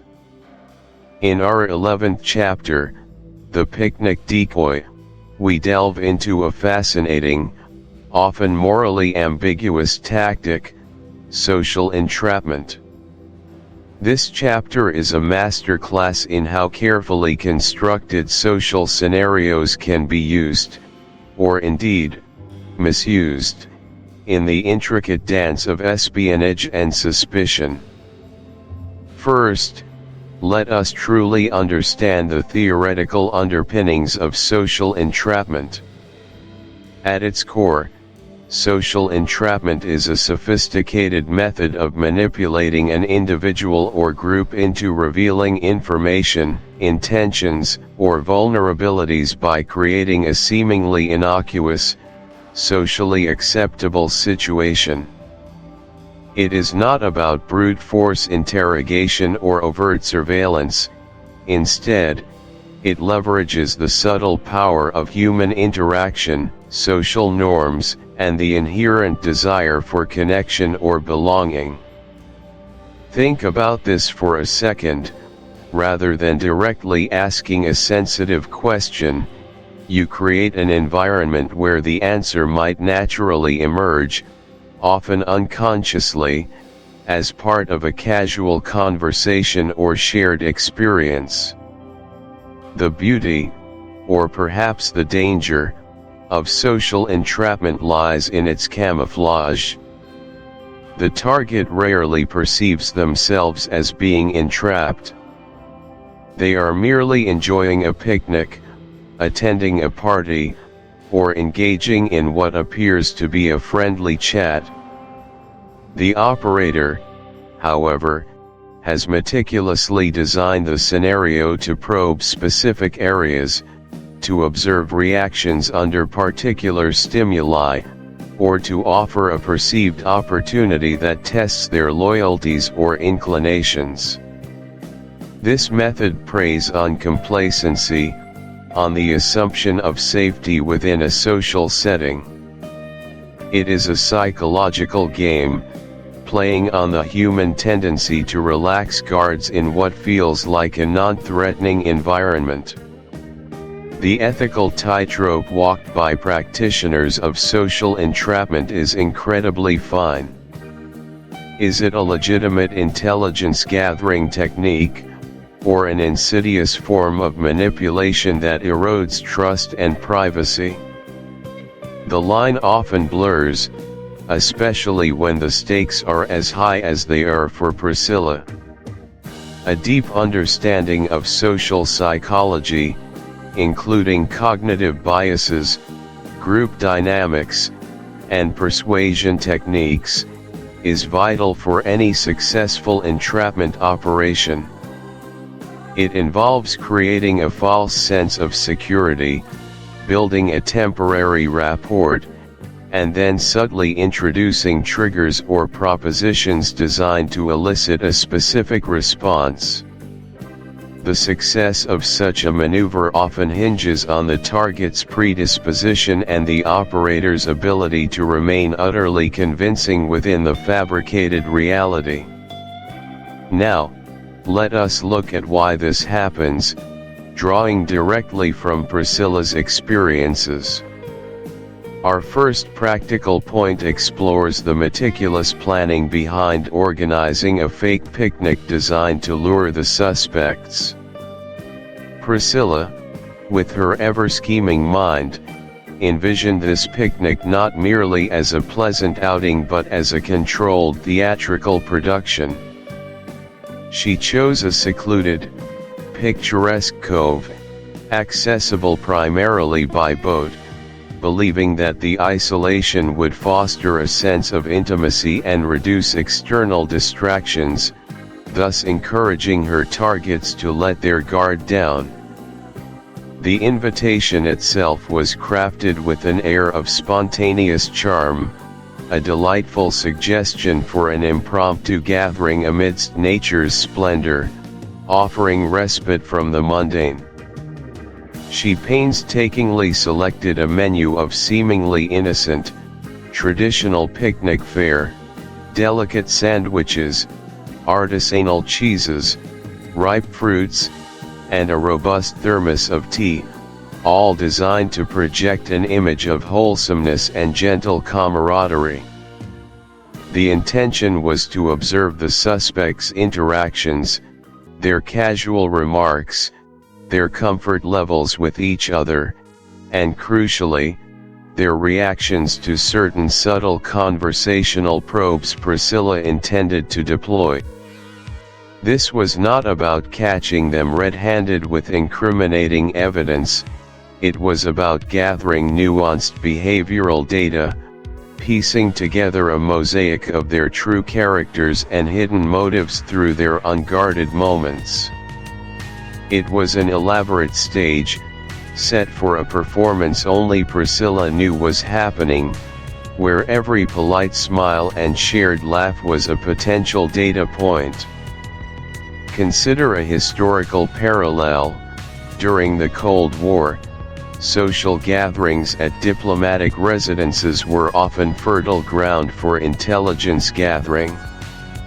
An ambassador's garden party, filled with casual chatter and seemingly innocent toasts, could be a meticulously orchestrated opportunity for an intelligence officer to gauge allegiances, drop subtle disinformation, or even recruit assets.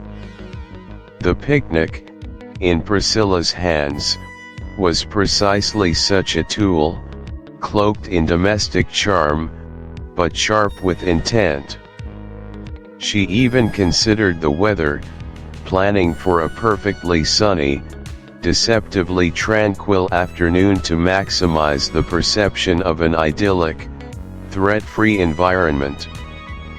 Every detail, from the color of the picnic blanket to the specific brand of biscuits, was chosen to evoke a sense of nostalgic innocence, an emotional anchor that she hoped would lower her target's defenses. However, even the most cunning plans can be undone by unforeseen variables. This brings us to our second practical point, the culinary disasters of eating on a rocking boat. Priscilla's choice of a boat-accessed location, while strategically sound for isolation, introduced an entirely new, utterly mundane, yet profoundly disruptive element, the unpredictable sea. As the boat gently rocked, then pitched with increasing enthusiasm against the tide, the idyllic picnic scene quickly devolved into a chaotic struggle against gravity and nausea. Delicate sandwiches became soggy projectiles, artisanal cheeses slipped from their platters, and the robust thermos of tea, once a symbol of comfort, threatened to become a scalding projectile. The suspects, instead of engaging in relaxed conversation or revealing tales, were primarily occupied with maintaining their balance, preventing their food from sliding overboard, and subtly trying to suppress rising queasiness. Their faces, rather than displaying tales of guilt or innocence, were tinged with a faint green. The very environmental factors Priscilla had hoped would enhance her entrapment, the intimate setting, the shared experience, instead became overwhelming distractions, hijacking the focus of everyone involved. This highlights a critical lesson in any form of strategic planning, whether espionage or business. External, seemingly minor variables can have a monumental impact on an operation's success. The human element, particularly comfort and basic physical stability, can easily override any sophisticated psychological maneuver. Imagine planning a high-stakes negotiation in a room with a faulty air conditioner or incessant construction noise outside. The brilliant arguments, the carefully crafted gestures, all lose their potency when basic comfort is compromised. For Priscilla, the rocking boat turned her carefully curated stage into a farce, diverting attention from her subtle probes to the immediate viscera. One significant barrier is confirmation bias.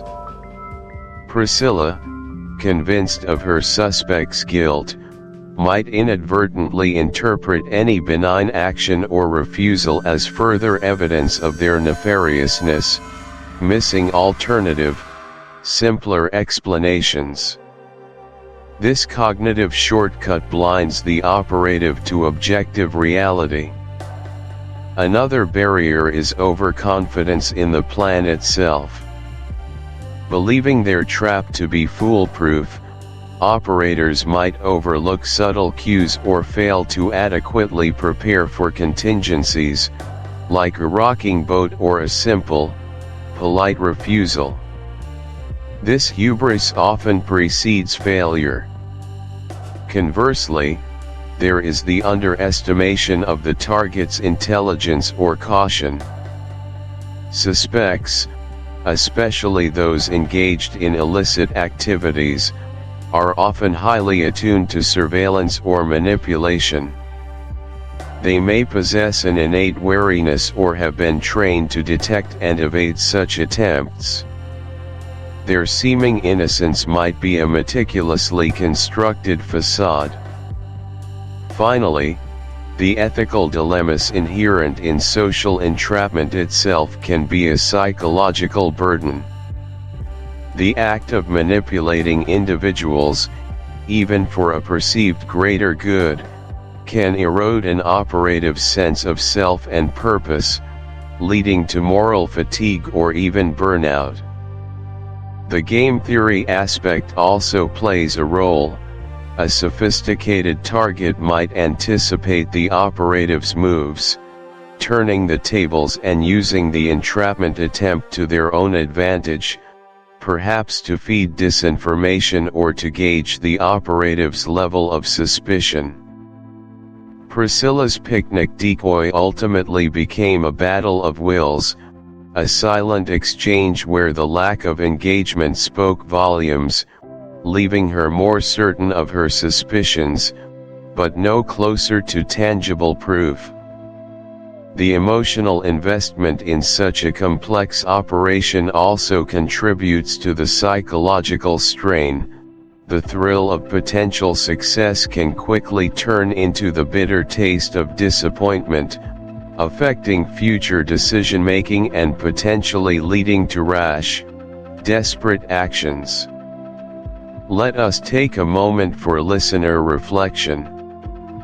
Consider a time in your own life when you felt subtly manipulated, or perhaps when you attempted to subtly influence someone's actions or opinions. What were the ethical implications of that moment? How did it feel to be on either side of that equation? How do environmental factors often disrupt even the best laid plans? And what are the psychological consequences of constant suspicion, both for those who harbor it and for those who are its targets? These are not simple questions, and the picnic decoy offers a compelling narrative through which to explore them. The chapter highlights that the most revealing insights often come not from the anticipated outcomes, but from the unexpected rejections and the quiet, unsettling moments of non-engagement. It demonstrates how, in the shadowy world of espionage, a seemingly simple social event can become a high-stakes psychological battleground, with profound and lasting repercussions for all involved. Chapter 12, The Lost Ore. Welcome back, listeners, to Priscilla's Spies. We now delve into Chapter 12, The Lost Ore, a chapter that illustrates with chilling clarity how a seemingly minor incident can ripple through a delicate mission, echoing with profound implications. This is not merely a tale of a misplaced item, it is a masterclass in the profound and often devastating impact of equipment failure, especially within the shadowy world of espionage. Let's commence with a deep theoretical exploration of what we mean by equipment failure. It's far more nuanced than a simple broken gadget. At its core, equipment failure represents an inability of a piece of apparatus or a system to perform its intended function under specified operating conditions. Think about this for a second. In the high-stakes realm of intelligence gathering, an intended function isn't merely to power on, it's to provide flawless, undetected service in a hostile environment, often with lives hanging precariously in the balance. The spectrum of equipment failure is vast. We have catastrophic failures, where a component suddenly and completely ceases to operate, often with dramatic consequences, a sudden engine seizure on a U-boat, for instance. Then there are gradual failures, where performance degrades over time, often unnoticed until it's too late, like a slowly fraying rope or a weakening battery. Most insidious, perhaps, are latent failures, dormant flaws or weaknesses that lie hidden within a system, only revealing themselves when a specific, often unexpected, set of circumstances arises. Imagine a poorly sealed seam on a submersible suit that only leaks under extreme pressure, far from any possibility of rescue. The causes are equally diverse: manufacturing defects, poor maintenance, environmental stresses like extreme cold or saltwater corrosion, and, critically, human error in operation or assembly. But for a spy like Priscilla, there's always another, more sinister possibility: deliberate sabotage. Every single one of these pathways leads to a moment of potential crisis, a moment where the intricate dance of a mission can falter, or even fatally collapse. It's a testament to the complex interconnectedness that sometimes even the smallest, most insignificant component can, like the fabled butterfly effect, precipitate an entire chain of unfortunate events. Now, let's bring this theoretical understanding into the practical realm, right there with Priscilla. Our first point is the harrowing experience of losing a vital piece of sailing equipment overboard. Imagine Priscilla, perhaps under the cloak of a moonless night, navigating a small, unassuming boat through treacherous coastal waters, tasked with a clandestine rendezvous or a covert insertion. The silence of the night is absolute, broken only by the rhythmic dip and pull of her oars, the gentle lapping of the water against the hull. Each stroke is precise, calculated, a testament to her years of training and innate proficiency. Suddenly, a slight lurch, perhaps a rogue swell, a moment of distraction, or a sticky thole pin, though in hindsight, Priscilla would swear she had checked every connection with meticulous care. There's a sickening splash, muffled but distinct against the vast emptiness of the ocean. Her heart leaps into her throat. An oar, a sturdy, wooden implement that has been her steadfast companion, her sole propulsion, has slipped from its perch and vanished into the dark, unforgiving depths. The immediate sensation is one of profound, chilling vulnerability. The boat, deprived of its balanced propulsion, swivels erratically, now at the mercy of the currents and the whims of the wind. The rhythmic sounds cease, replaced by an unnerving quietude that screams of impending exposure. Priscilla's breath catches. She cranes her neck, eyes straining against the impenetrable blackness, desperate for any glimpse of the vanished oar. She reaches, stretches, leans precariously over the gunwale, her fingers grazing only cold, indifferent water. The oar is truly gone. The gnawing realization sets in, without it. Perhaps she uses her bare hands, splashing them rhythmically against the water to generate the slightest directional momentum. Or maybe, with immense effort, she shifts her body weight strategically, using the rudder as a crude paddle, turning the small vessel with agonizing slowness. Every movement is designed to project a semblance of control, even as her heart hammers against her ribs and her muscles scream in protest. She monitors the horizon, ever vigilant for any signs of patrol boats or suspicious lights. The recovery of the oar is not just a practical necessity, it's a critical psychological battle against the perception of failure. The sheer physical exertion required, combined with the crushing mental pressure, tests the very limits of her endurance. The slow, arduous process feels like an eternity, each minute stretching into an hour of gnawing anxiety and relentless effort. And now, for the most crucial and intriguing turn, Priscilla blames the sabotage on the German Empire.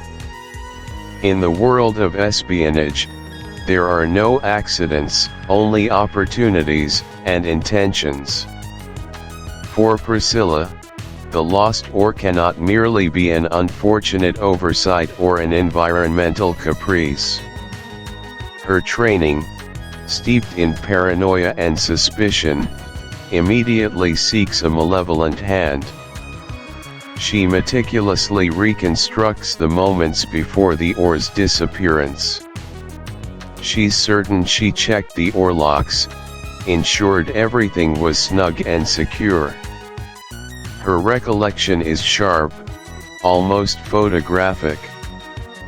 Therefore, the logical leap, chilling in its implications, is that it wasn't an accident at all. It was an act of deliberate interference.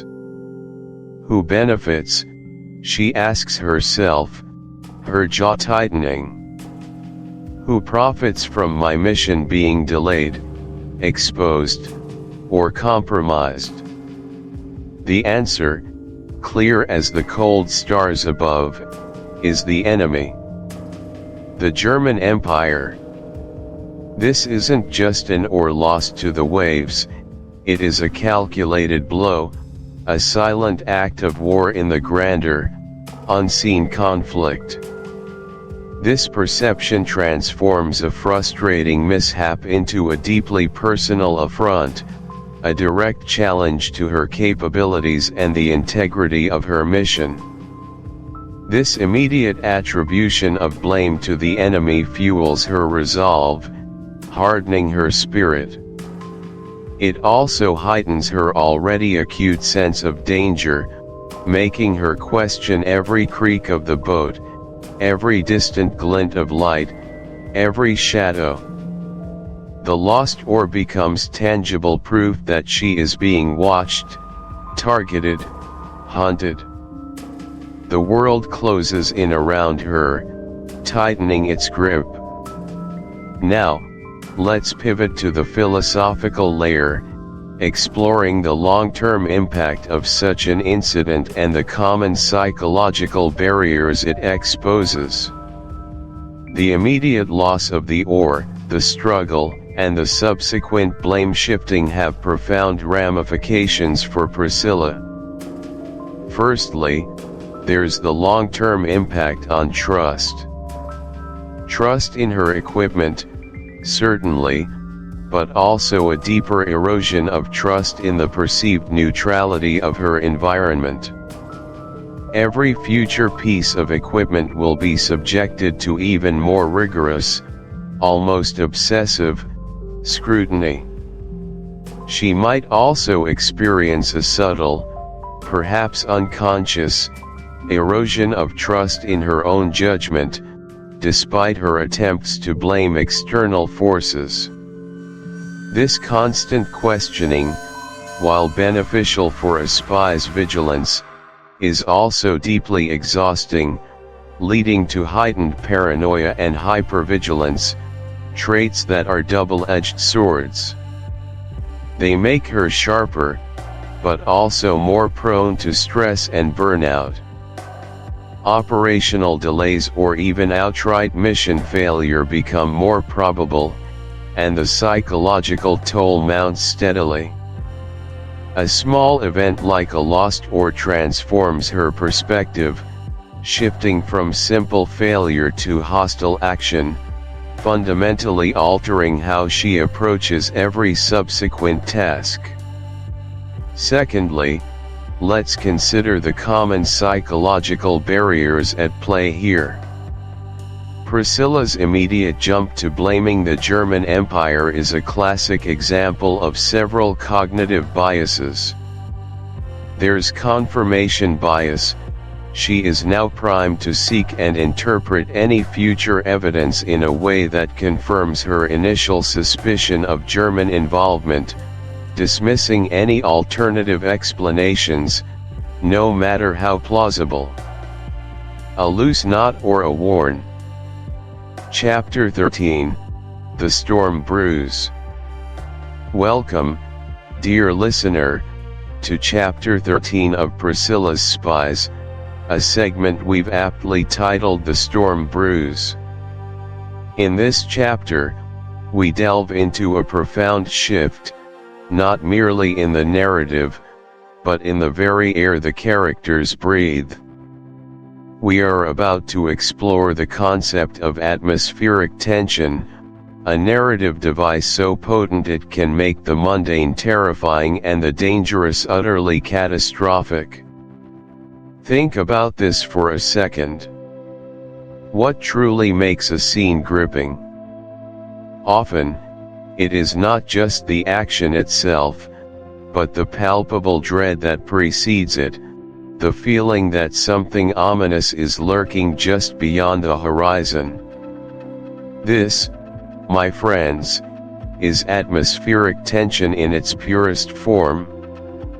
It's the subtle tightening in your chest, the prickle on your skin, the feeling that the world itself is holding its breath.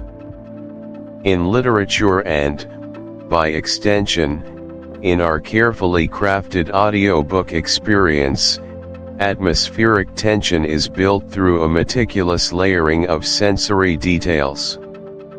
We hear the distant rumble, feel the sudden drop in temperature, see the sky bruise with unnatural colors, smell the metallic tang of approaching rain.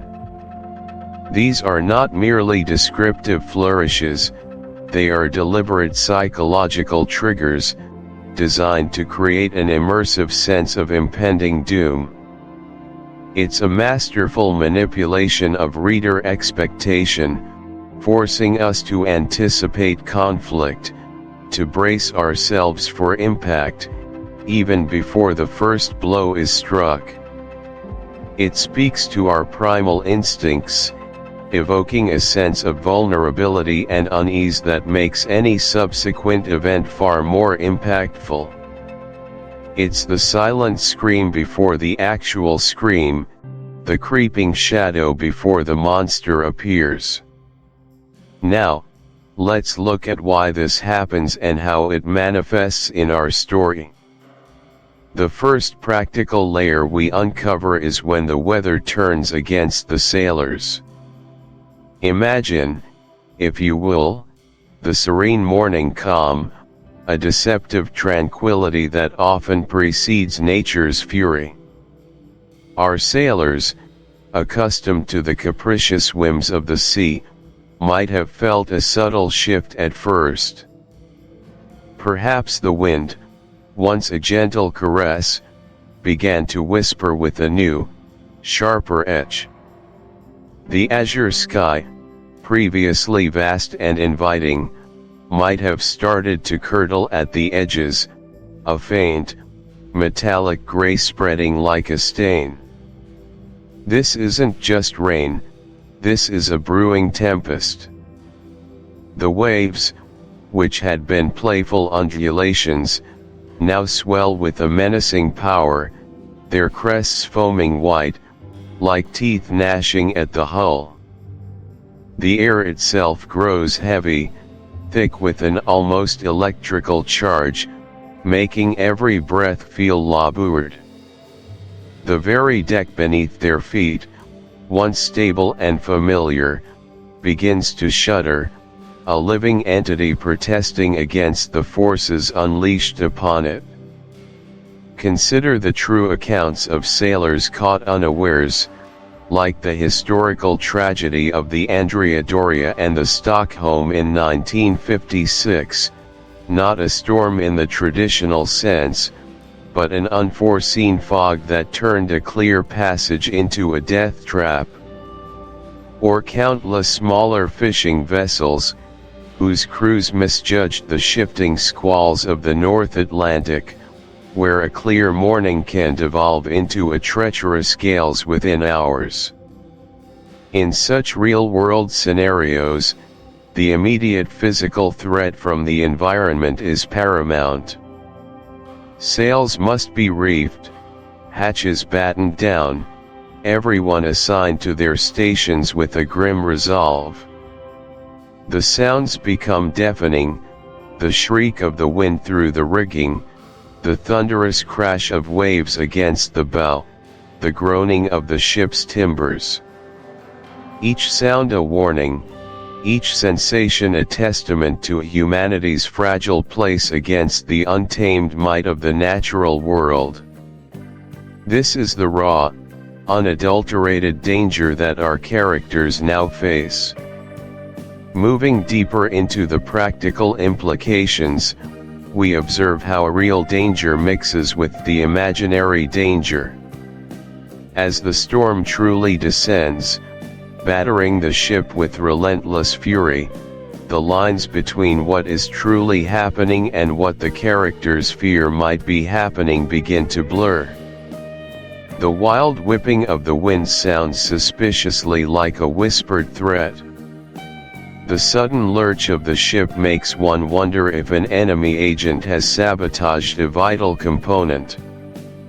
The darkness, already intensified by the storm clouds, becomes a cloak for unseen assassins. For Priscilla's spies, already operating under immense pressure and constant paranoia, the natural chaos acts as a potent amplifier for their existing anxieties. Every creak of the deck becomes the stealthy approach of an intruder, every splash of water over the gunwales transforms into a conspiratorial signal. Their minds, already primed for betrayal and espionage, now filter the reality of the storm through a lens of suspicion. This phenomenon is well documented in psychological studies of high-stress environments. Imagine a soldier in a combat zone. Every rustle in the bushes, every distant sound, is immediately interpreted as a potential threat. The brain, in its attempt to protect the individual, defaults to the worst-case scenario. This hypervigilance, while sometimes life-saving, can also lead to misinterpretations, exhausting the mind and blurring the lines of perception. In our story, this means that the very real and existential threat of the storm is compounded by the equally potent, though perhaps less tangible, threat of spies and saboteurs within their midst. The struggle is no longer just against the elements, it is also against the demons of their own making, fueled by the mission's inherent dangers. It is in this crucible of both natural and human-induced peril that we witness our third practical shift. Frank takes charge for safety, momentarily overruling Priscilla.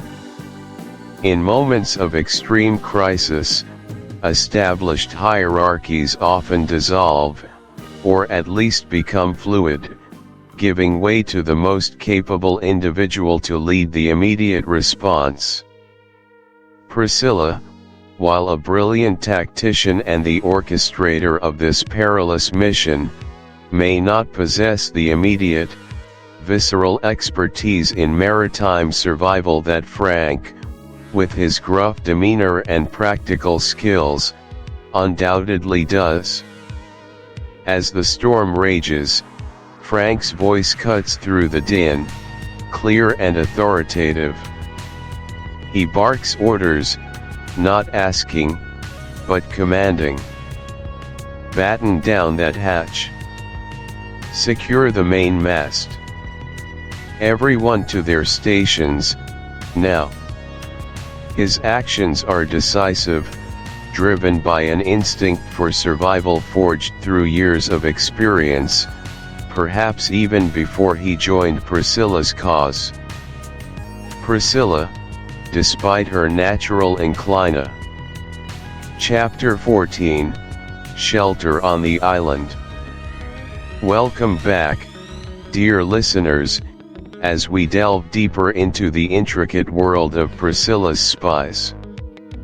Our story now brings us to a pivotal moment, a classic scenario that intelligence operatives both dread and, paradoxically, rely upon, the phenomenon of forced proximity. Think about this for a second. What happens when circumstances beyond your control force you into the immediate presence of those you are sworn to observe, perhaps even to neutralize. The tension, the potential for discovery, the sheer psychological pressure, it is all immense. Let us begin by truly understanding what forced proximity entails, not just as a narrative device, but as a profound psychological and strategic reality. At its core, forced proximity is an involuntary situation where individuals are brought into close physical or social contact, often due to external circumstances entirely beyond their influence. This could be anything from sharing a lifeboat after a shipwreck, being trapped in an elevator, or in our current dramatic scenario, finding yourselves stranded on the very same desolate island as your adversaries. The psychological effects of such an enforced closeness are multifaceted and deeply impactful. First, there is an immediate, heightened awareness of the other party. Every rustle, every murmur, every shadow becomes amplified. Your senses are on high alert, tuned to detect the slightest deviation from the expected. This can trigger a cascade of emotional responses: intense anxiety, a gnawing fear of discovery, but also a strange, often unsettling, familiarity that can begin to develop. Imagine the primitive part of your brain screaming danger, while another part is subconsciously cataloging mannerisms, vocal inflections, and patterns of movement. Forced proximity often accelerates the development of relationships, whether they are based on burgeoning trust, deep-seated suspicion, or outright conflict. When you cannot escape another's presence, you are compelled to observe them, to deduce their intentions, to anticipate their next move. This constant, unyielding observation provides an unprecedented wealth of data, far more granular and authentic than any surveillance footage could ever capture. Yet, it is also fertile ground for misinterpretation, for projecting one's own fears and biases onto the observed. In the world of espionage, this is a double-edged sword, a high-stakes gamble where information is gold, but misjudgment can be fatal. It is a crucible that forges bonds and breaks wills, an inescapable arena where the true nature of individuals is often laid bare.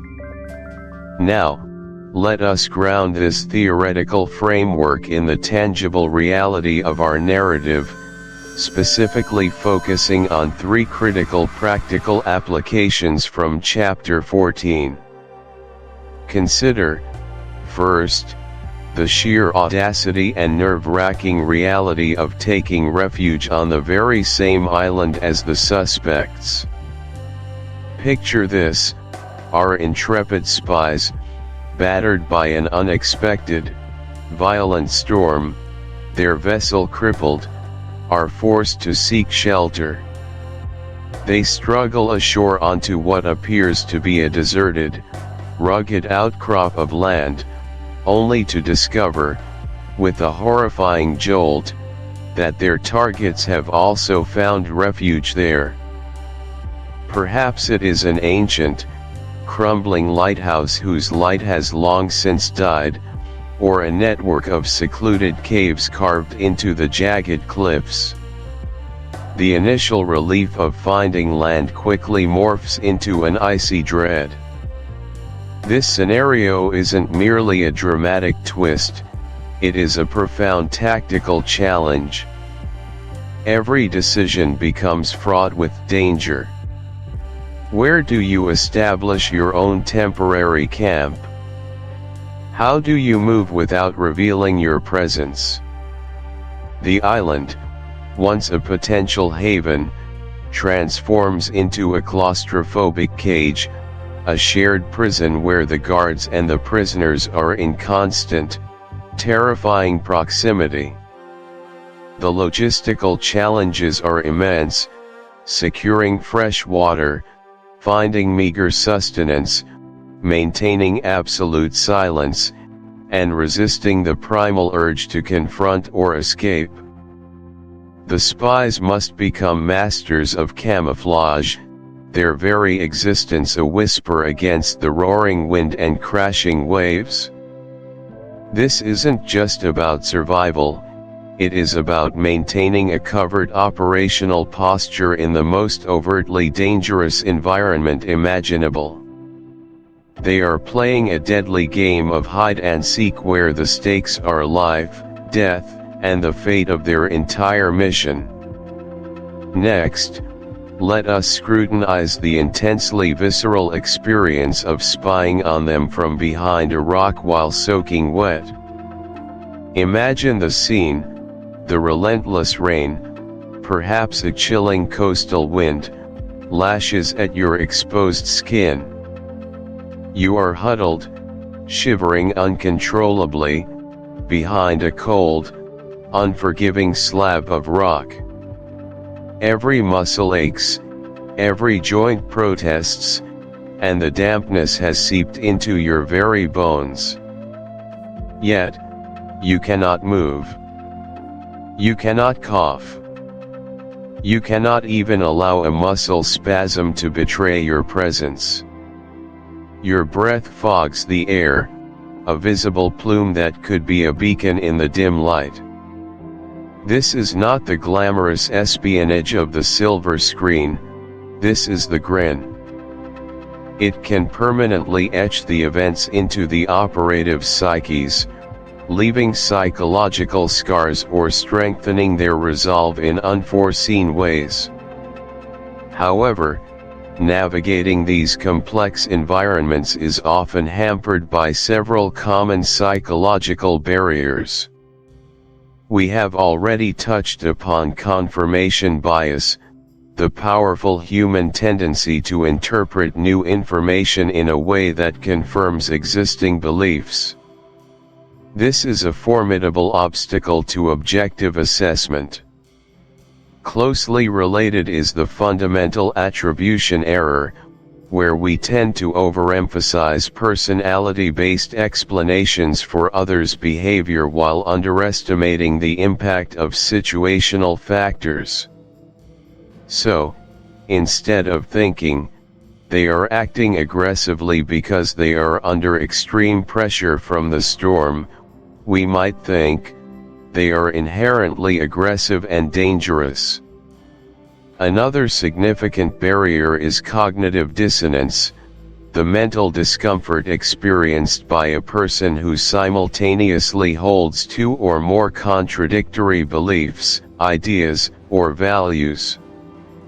If our spies firmly believe their targets are evil, and then witness a moment of genuine kindness or compassion from them, their minds will often rationalize away the contradictory evidence rather than adjust their core belief.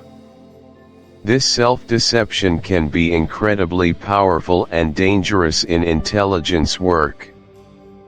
Furthermore, emotional contagion, the tendency to catch and feel emotions similar to those of people around us, can cloud judgment. If the targets are expressing fear, that fear can subtly influence the observers, even if it is for an entirely different reason. Finally, the sheer physiological toll of stress and fatigue cannot be overstated.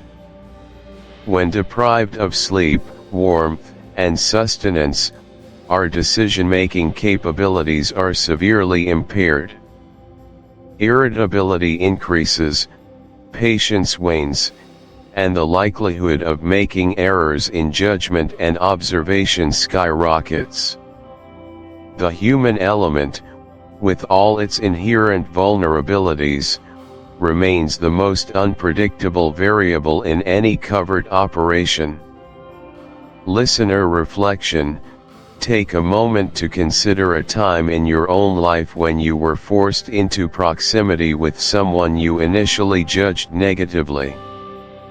Did your perceptions change over time?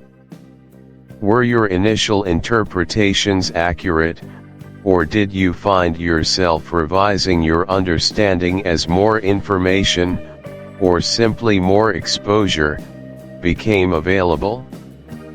The lessons learned in the dramatic world of Priscilla's Spies often echo the subtle complexities of our own everyday human interactions, reminding us of the power of context and the pitfalls of snap judgments. Chapter 15: The Midnight Raid. Welcome back to Priscilla's Spies, and as we delve into Chapter 15, The Midnight Raid, we are about to witness a crucial, albeit spectacularly mismanaged, attempt at clandestine intelligence gathering. Tonight, Priscilla ventures into the shadowy realm of a stealth mission, a concept that sounds thrillingly cinematic, but in reality, demands an almost unbearable level of precision, discipline, and nerve. Think about this for a second. A stealth mission is not merely about moving quietly in the dark. It is a meticulously choreographed dance with detection, a deliberate endeavor to achieve an objective without revealing one's presence. Its core principles are covertness, ensuring absolute secrecy, surprise, striking when least expected, and minimal detection, leaving no trace behind. The methodology typically involves exhaustive reconnaissance, understanding the target's habits and vulnerabilities, precise infiltration, moving into the area of operation undetected, executing the objective with surgical efficiency, and finally, flawless exfiltration, melting away as if never there. Critical components include unwavering discipline, the ability to maintain composure under immense pressure, acute environmental awareness, sensing every rustle and shadow, and specialized equipment, from night vision to sound dampening gear. A true stealth operative is a ghost, an unseen force operating in the margins of perception. Now, let's turn our attention to Priscilla's ill-fated reconnaissance. Under the vast, inky canvas of the desert night, where the air was thick with the scent of dry earth and the distant hoot of an owl, Priscilla, cloaked in makeshift dark garments, began her perilous crawl towards the enemy camp. Her heart hammered a frantic rhythm against her ribs, each beat echoing in the oppressive silence. Her breath, usually so steady, now hitched with nervous anticipation. She envisioned herself as a phantom, an unseen observer. Her objective was simple: to peer into their main tent, to discern any hidden plans or peculiar artifacts that might reveal their true intentions. A true professional would have spent days observing patterns, wind directions, and guard rotations. Priscilla, however, relied on sheer audacious will. Imagine, if you will, the historical accounts of intelligence operatives during the Cold War, often tasked with infiltrating heavily guarded facilities under the cloak of darkness. They meticulously studied blueprints, memorized patrol routes, and practiced entry techniques for weeks. Priscilla had perhaps 20 minutes of mental preparation. She advanced with agonizing slowness, each movement an immense effort to remain unheard, her eyes straining against the profound darkness, searching for tripwires or any hint of movement within the canvas walls of the adversary's primary dwelling. But then came the inevitable, the cruel twist of fate that often unravels even the most perfectly planned operations. In this instance, it was not a laser grid or a watchful sentry, but a simple, taut guy rope, anchoring a lesser tent, that lay in her path, an unseen snare in the impenetrable gloom. Her foot, seeking purchase, caught the unassuming line with a dull thud. For a terrifying, elongated second, she flailed, a clumsy marionette whose strings had suddenly tangled. A sharp, tearing sound ripped through the quiet night as the tent pole groaned and then collapsed with a startling, thunderous crash. Canvas flapped violently, creating a cacophony that instantly shattered the fragile peace of the desert. The sudden, violent noise was not merely a sound, it was an explosion of alarm, a signal flare in the silent dark, obliterating any pretense of stealth. She scrambled, a tangle of limbs and panicked gasps, trying desperately to recover her footing, but the damage was done. The initial shock gave way to a wave of pure, unadulterated terror. Almost instantly, from the adjacent, more luxurious tourist encampment, a chorus of startled shouts and terrified screams erupted. Sleep-addled figures, disoriented and vulnerable. For the terrified tourists, their idyllic vacation would be marred by a lasting sense of unease, perhaps even a reluctance to ever venture into similar exotic locales again, forever associating the desert night with danger. These are the ripples of a single, catastrophic failure in covert operations. Common psychological barriers frequently contribute to such failures. Fear of discovery, naturally, can lead to paralysis or rash decisions. Overconfidence, conversely, can lead to carelessness and a disregard for minute details. Tunnel vision, focusing too intently on the immediate objective, blinds operatives to peripheral threats or environmental cues, much like Priscilla missing that guy rope. Misjudgment under pressure, a direct consequence of the immense stress, impairs cognitive function and fine motor skills, turning simple tasks into monumental challenges. And finally, the innate fight or flight response, while essential for survival, can completely override logical planning and controlled execution, transforming a deliberate act into a series of panicked reactions. Priscilla's midnight raid serves as a stark, dramatic illustration of all these factors converging into a single, memorable debacle. Chapter 16, The Retreat. Chapter 16, The Retreat. Welcome back, listeners. In this pivotal chapter, The Retreat, we delve into the complex aftermath of a compromised mission, exploring the nuanced art of disengagement and its profound implications. This isn't merely about fleeing, it's about a highly calculated, albeit sometimes frantic, tactical withdrawal. Let's unpack what a tactical withdrawal truly entails. At its core, it is a strategic maneuver, executed not out of cowardice, but as a deliberate decision to disengage from an unfavorable position. It's a purposeful repositioning of assets, often under pressure, to preserve strength, avoid encirclement, or consolidate forces for a future, more advantageous engagement. Think about this for a second. It's distinct from a rout, which is a disorganized, uncontrolled flight.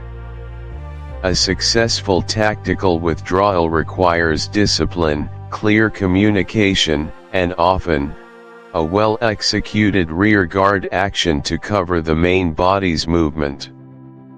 Its primary purposes include minimizing casualties, maintaining operational integrity, and preventing the capture of personnel or sensitive intelligence.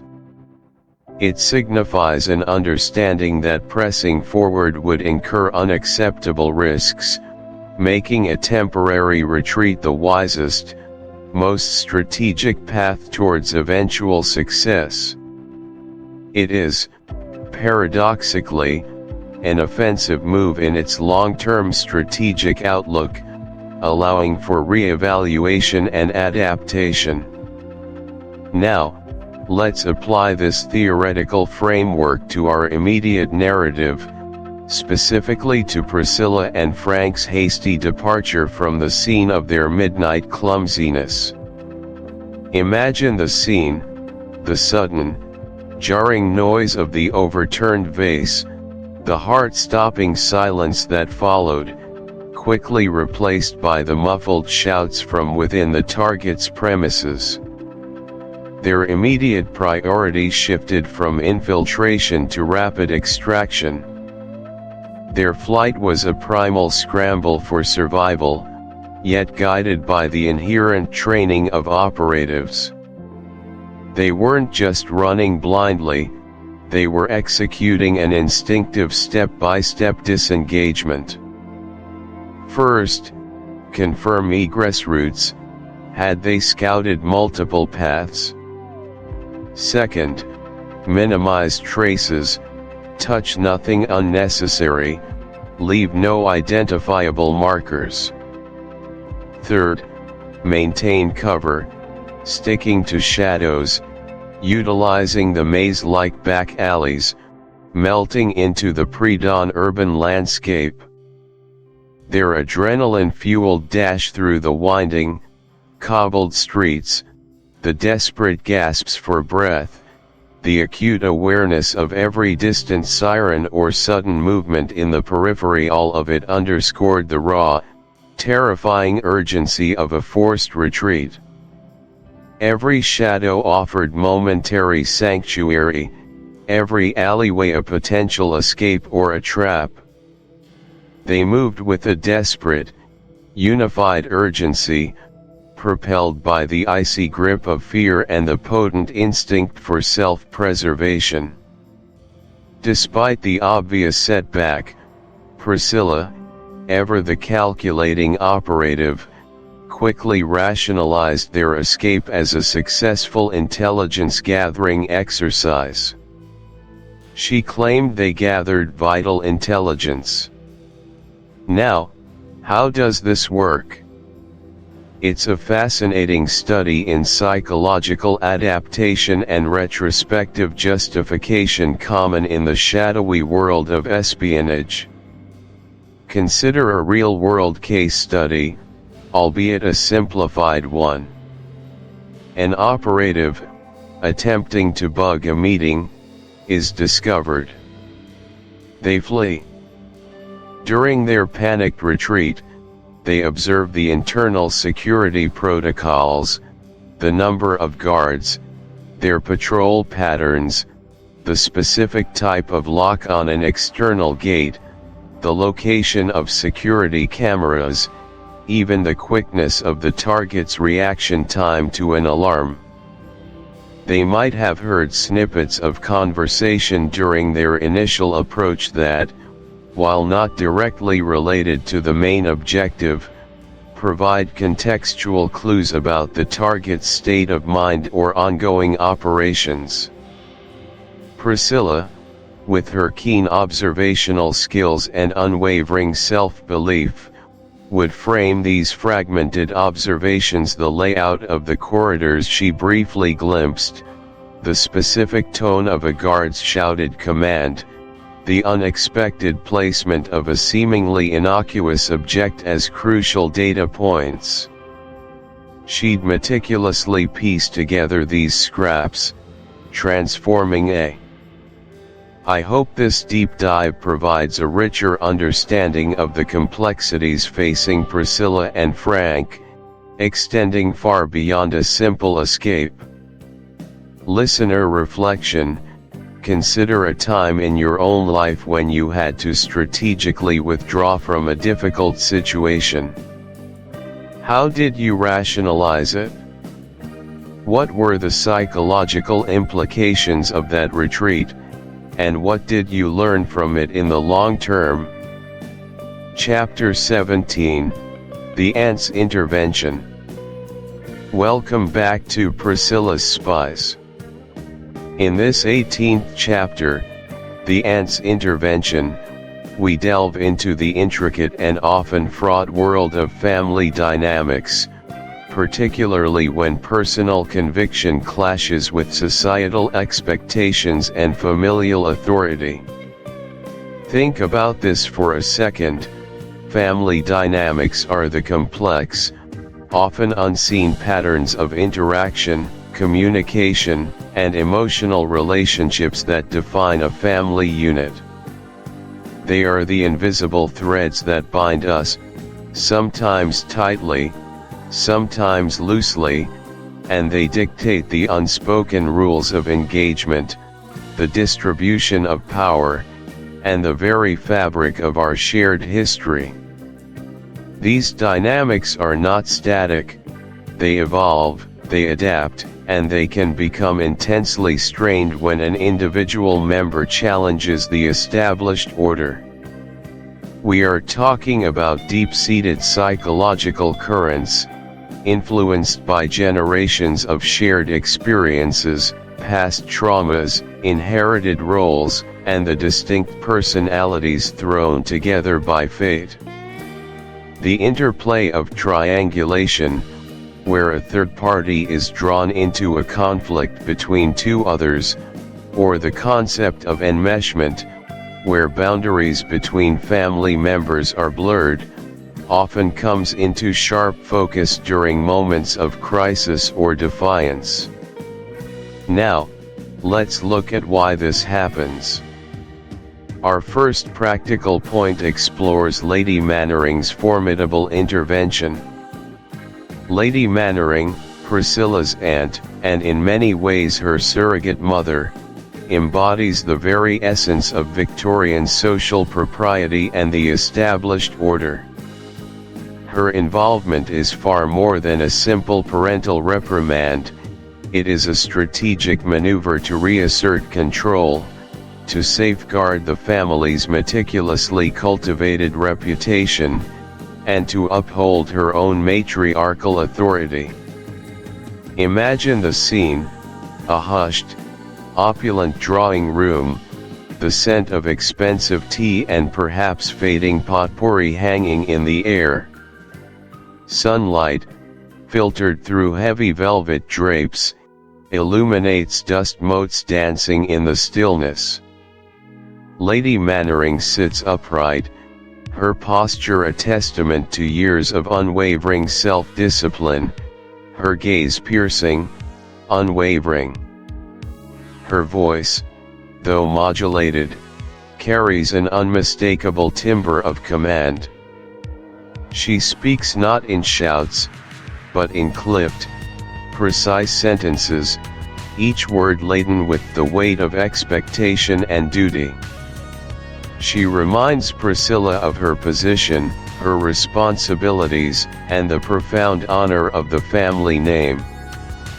This is not merely a scolding, it is a carefully orchestrated appeal to Priscilla's sense of belonging, an attempt to rein in a spirited, independently minded young woman whose actions threaten to unravel the delicate social tapestry the family has so painstakingly woven. She evokes the specter of scandal, the irreparable damage to their standing, all delivered with an air of profound disappointment that cuts deeper than any harsh word. This brings us to the second pivotal element, the overwhelming social pressure to cease what is perceived as harassing the visitors. These visitors, whether they are diplomats, influential industrialists, or simply esteemed guests, are not merely individuals, they are vessels of social capital. Their good opinion, their favorable impression, is paramount for the family's continued prosperity and influence. Priscilla's audacious actions are viewed not just as a breach of etiquette, but as a dangerous jeopardizing of vital alliances and social standing, particularly in the precarious climate of wartime. Picture the subtle yet potent undercurrents within the grand manner. Whispers travel like insidious currents through the servants' quarters and amongst the family. There are polite, yet pointed, comments exchanged at dinner, the knowing glances across a crowded room. Each raised eyebrow, each hushed conversation, reinforces the societal expectation of impeccable hospitality. During wartime, projecting an image of unwavering stability and civility is absolutely crucial, a diplomatic necessity. Priscilla's spying is interpreted as an egregious offense, a crude violation of sacred decorum that threatens the very foundations of genteel society. It's a profound cultural transgress. Chapter 18, The Code Book.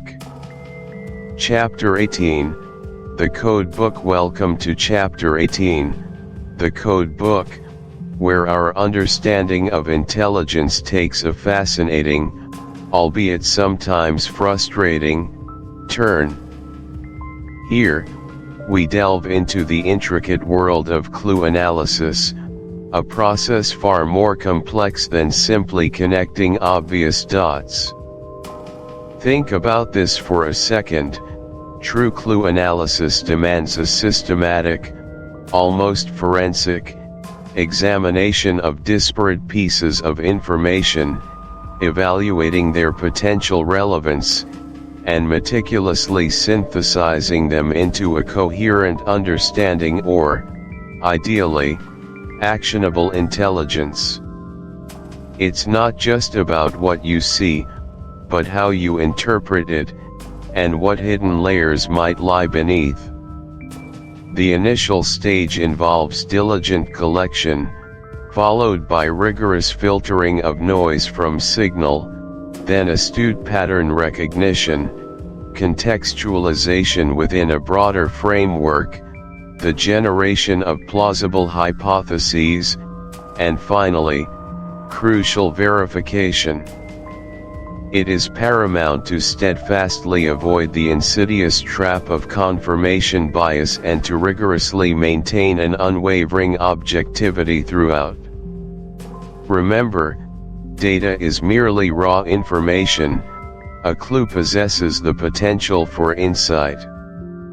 Our story begins with a seemingly innocuous discovery. One blustery afternoon, while scouting the rugged, windswept coastline near their latest observation point, Priscilla and Frank stumbled upon an abandoned item. Tucked precariously between two barnacle-encrusted rocks was a small, weather-beaten notebook. Its leather cover was cracked, its pages slightly water-damaged, yet the distinct scent of salty air and damp paper couldn't mask the faint, lingering aroma of pencil lead. It appeared to be nothing more than a birdwatching log, filled with meticulous entries detailing sightings of gulls, terns, and various waders. But to a budding intelligence operative like Priscilla, Every discarded object was a potential gold mine, a secret whispered by the wind. She carefully retrieved it, her mind already buzzing with possibilities, her fingers tracing the faded script on the cover. Was it a dead drop? A coded message left for another agent? The very act of its finding, its vulnerable placement, suggested a clandestine intent, an intentional oversight designed to be noticed by the right eyes. Her initial analysis was painstaking. She inspected the specific paper type, looked for unusual watermarks, and carefully noted any peculiar wear patterns beyond what typical use might suggest. Priscilla, driven by an unwavering conviction that this was no ordinary bird log, spent countless arduous hours hunched over the mysterious notebook. She meticulously examined every page, every numerical sequence, every seemingly random observation of puffins and their curious habits. Her focused, determined efforts were truly admirable. She searched for hidden ciphers, attempting substitutions for common letters, cross-referencing dates with known intelligence events, and even exploring the possibility of a numerical code based on bird species.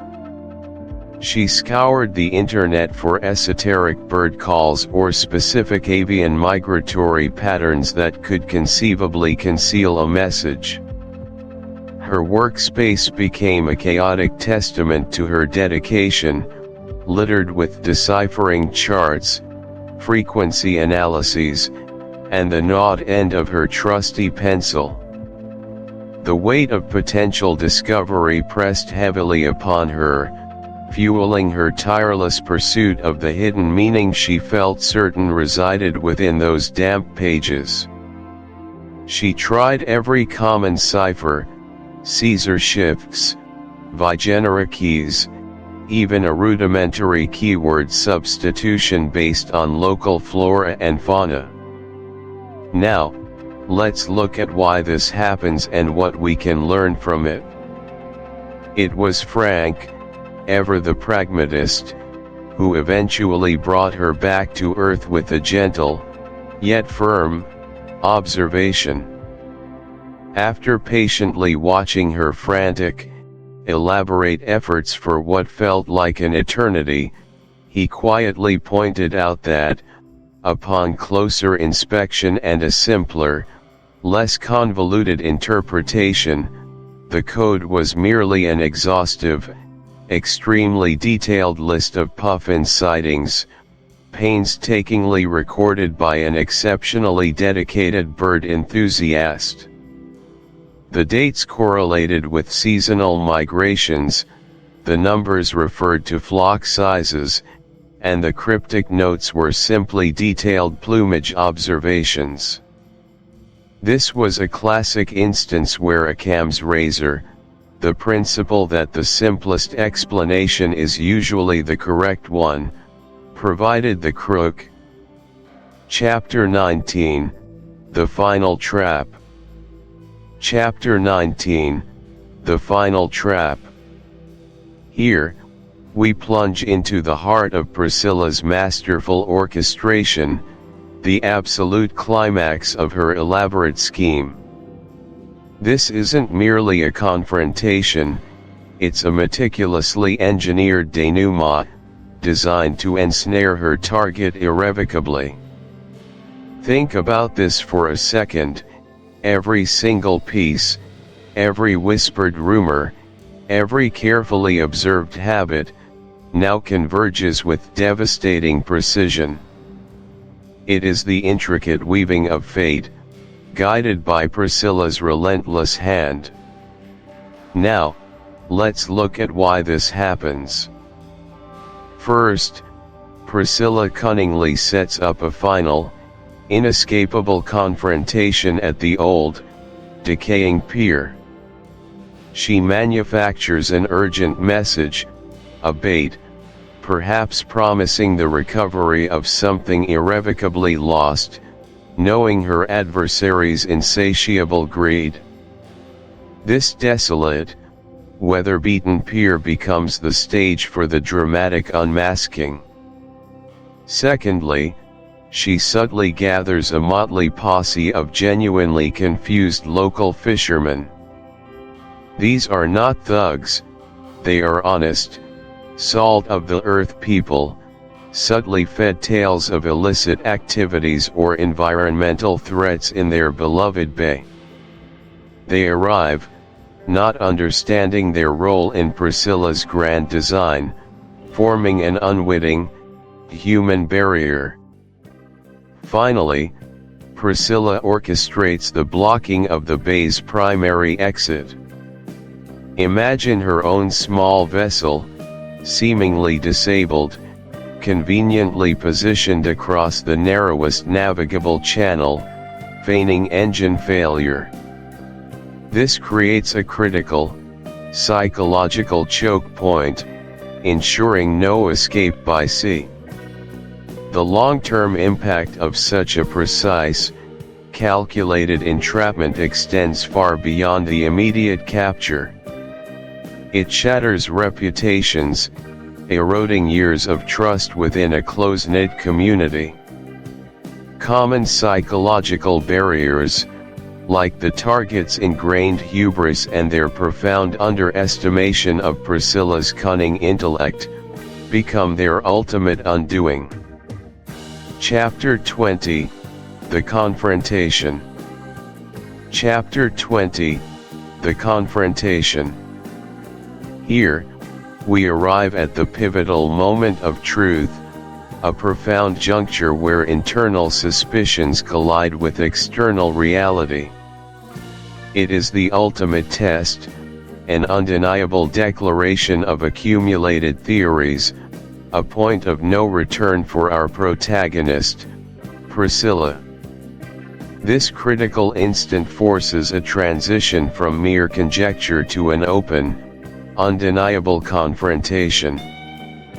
Priscilla, her heart a frantic drum against her ribs, finally approached the unassuming couple by the ancient, moss-covered fountain. Her voice, though betraying a slight tremor, was resolute as she articulated her meticulously gathered evidence of their alleged covert operations, pointing specifically to their unusual map-reading habits and their hushed, foreign conversations. The couple, a seemingly ordinary middle-aged pair from Barnstaple, Devon, appeared utterly bewildered by her serious accusations. John, a recently retired accountant, chuckled nervously. He gently clarified that their coded messages were merely mundane discussions about their upcoming holiday budget, and their suspicious map use was simply an earnest attempt to locate the finest local pasty shop. His wife, Margaret, a former librarian, calmly added that their covert equipment was just a sophisticated, high-definition camera intended solely for avid bird watching. And just like that, the carefully constructed, elaborate edifice of Priscilla's international espionage theory crumbled into fine dust. The grand narrative of intrigue and shadowy operations dissolved instantly into the mundane, almost absurdly ordinary reality of two perfectly innocent tourists enjoying a simple, budget-conscious holiday. The air, once thick with imagined tension and palpable mystery, now felt conspicuously light, almost embarrassingly prosaic. Think about this for a second. This scenario vividly illustrates the profoundly corrosive nature of unchecked suspicion. It demonstrates how a tenacious fixation on grand conspiracy can utterly blind one to even the most straightforward, undeniable truths, leading to immense, unnecessary stress and, ultimately, a profound sense of self-inflicted foolishness when the true, often unremarkable, facts finally emerge. The long-term impact for Priscilla will undoubtedly be a deep, lingering sense of acute embarrassment, perhaps compelling a much-needed re-evaluation of her own observational skills, and certainly imparting a crucial, indelible lesson in the absolute necessity of rigorous, objective corroboration. Now, let's look at why this happens. Common psychological barriers often fuel such beliefs. A pervasive need for perceived control, an inherent desire to find complex meaning in entirely random events, or a deep-seated, cynical distrust of all forms of authority figures are potent motivators. Crucially, confirmation bias plays an enormous, often unseen, role. We instinctively seek out and interpret information in ways that exclusively confirm our already existing beliefs.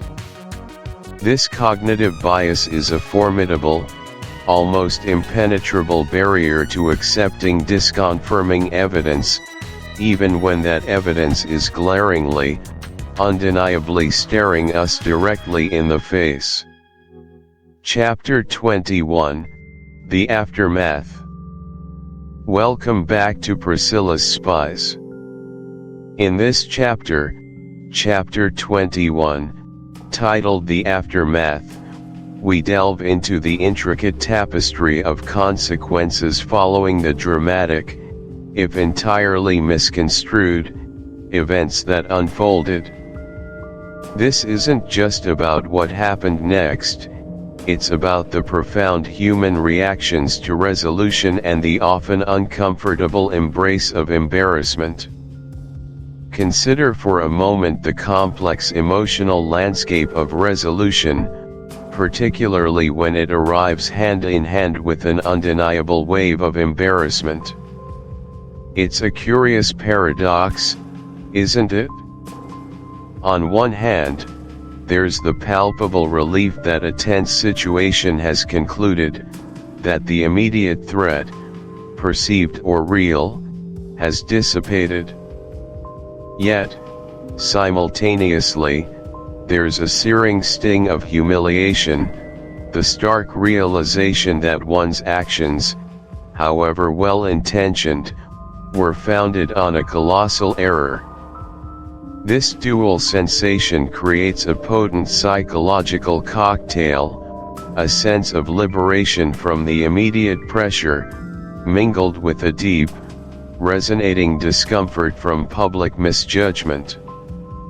It's a crucible where character is truly tested, where the ego clashes dramatically with the undeniable evidence of one's own fallibility. The immediate impulse might be to shrink, to vanish, to deny the vivid reality of the error, but true resolution demands a courageous confrontation with that uncomfortable truth. Now, let's look at how these universal themes manifested in our story, starting with the delicate task of apologizing to the bewildered tourists. Imagine the scene, the initial chaos subsiding, replaced by an awkward silence, punctuated only by the distant bleating of sheep and the rustle of confused villagers. The community, now understanding the grand misunderstanding, shuffles uncomfortably. It falls upon someone, perhaps the venerable mayor, to step forward. Picture him, a man usually brimming with confident pronouncements and civic pride, now stammering, his face a vivid shade of crimson. He gingerly approaches the group of tourists, who, moments ago, were convinced they were part of some thrilling local folklore, perhaps even a charming, if slightly aggressive, cultural tradition. The apology isn't just a simple, "Sorry about that." Oh no, it's far more nuanced and demanding. It requires acknowledging the error without over-explaining, validating the tourist's potential fear or confusion, and gently, perhaps with a touch of self-deprecating humor, guiding them towards understanding the innocent, albeit misguided, intentions behind the elaborate charade. A truly effective apology, in such a public and embarrassing context, demands profound vulnerability. It means saying something like, "Please accept our deepest, most sincere apologies for this extraordinary misunderstanding. Our intentions, however misguidedly executed, were merely to ensure the peace and security of our small, peculiar village. We are profoundly sorry for any alarm, inconvenience, or genuine fright we may have caused your delightful visit." This isn't just words, it's an act of public contrition, a reassertion of goodwill in the face of profound misjudgment. Think about how incredibly difficult it is to admit you were wrong, especially when others, particularly strangers, witnessed your error so vividly. It takes genuine courage, a profound willingness to temporarily sacrifice one's pride for the sake of communal harmony and the restoration of trust. Then, there's the inevitable, resounding echo of the village laughing at the misunderstanding. This wasn't cruel laughter, not entirely, but rather the boisterous, cathartic release of collective tension. Imagine the immediate aftermath. The tourists, once assured and understanding, begin to see the genuine humor in their bizarre, almost unbelievable experience. They chuckle, then outright guffaw, at the vivid image of themselves being spy-hunted by a group of well-meaning but utterly confused villagers. This quickly cascades through the entire community. For generations to come, this infamous day, the day the spies were chased, will be recounted with She might point to the quick mobilization, the dedication of her spies, the effective, albeit misdirected, execution of her meticulously crafted plan. This psychological barrier, the inability to fully concede, is a common human trait. It's an attempt to preserve self-image, to shield the ego from the full force of public error and the sting of humiliation. It highlights the profound struggle between external reality and internal narrative, a battle many individuals wage to maintain a sense of competence and control, even when faced with overwhelming evidence to the contrary.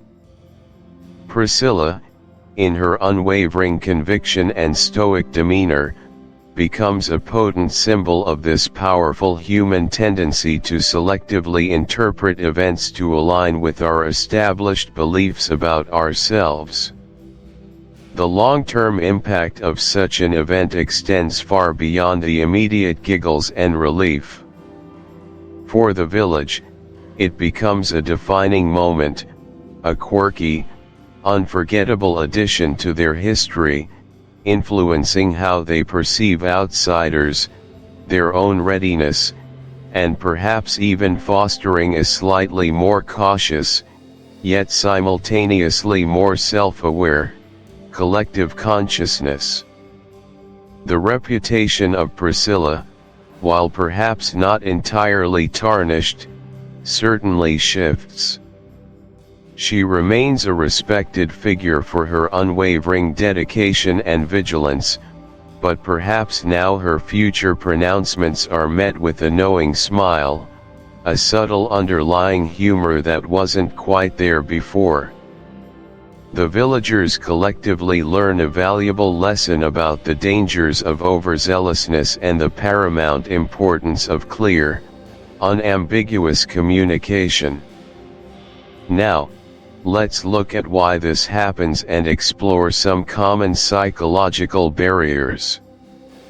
The human mind is remarkably adept at protecting itself from discomfort.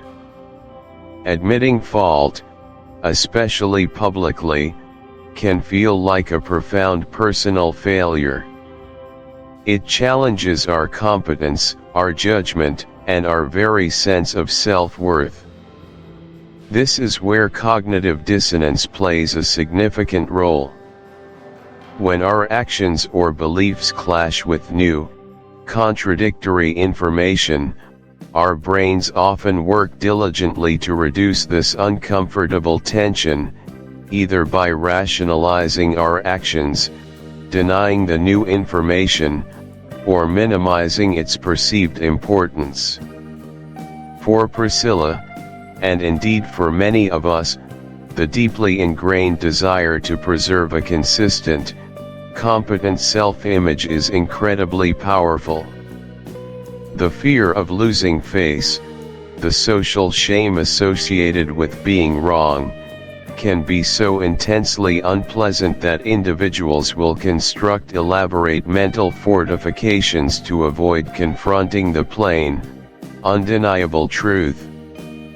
Overcoming these deeply rooted psychological barriers requires not just courage, but a profound capacity for self-reflection and a genuine willingness to embrace vulnerability, seeing mistakes not as catastrophic failures, but as invaluable opportunities for growth and a deeper understanding of both ourselves and the intricate dynamics of human interaction. Chapter 22, Homeward Bound.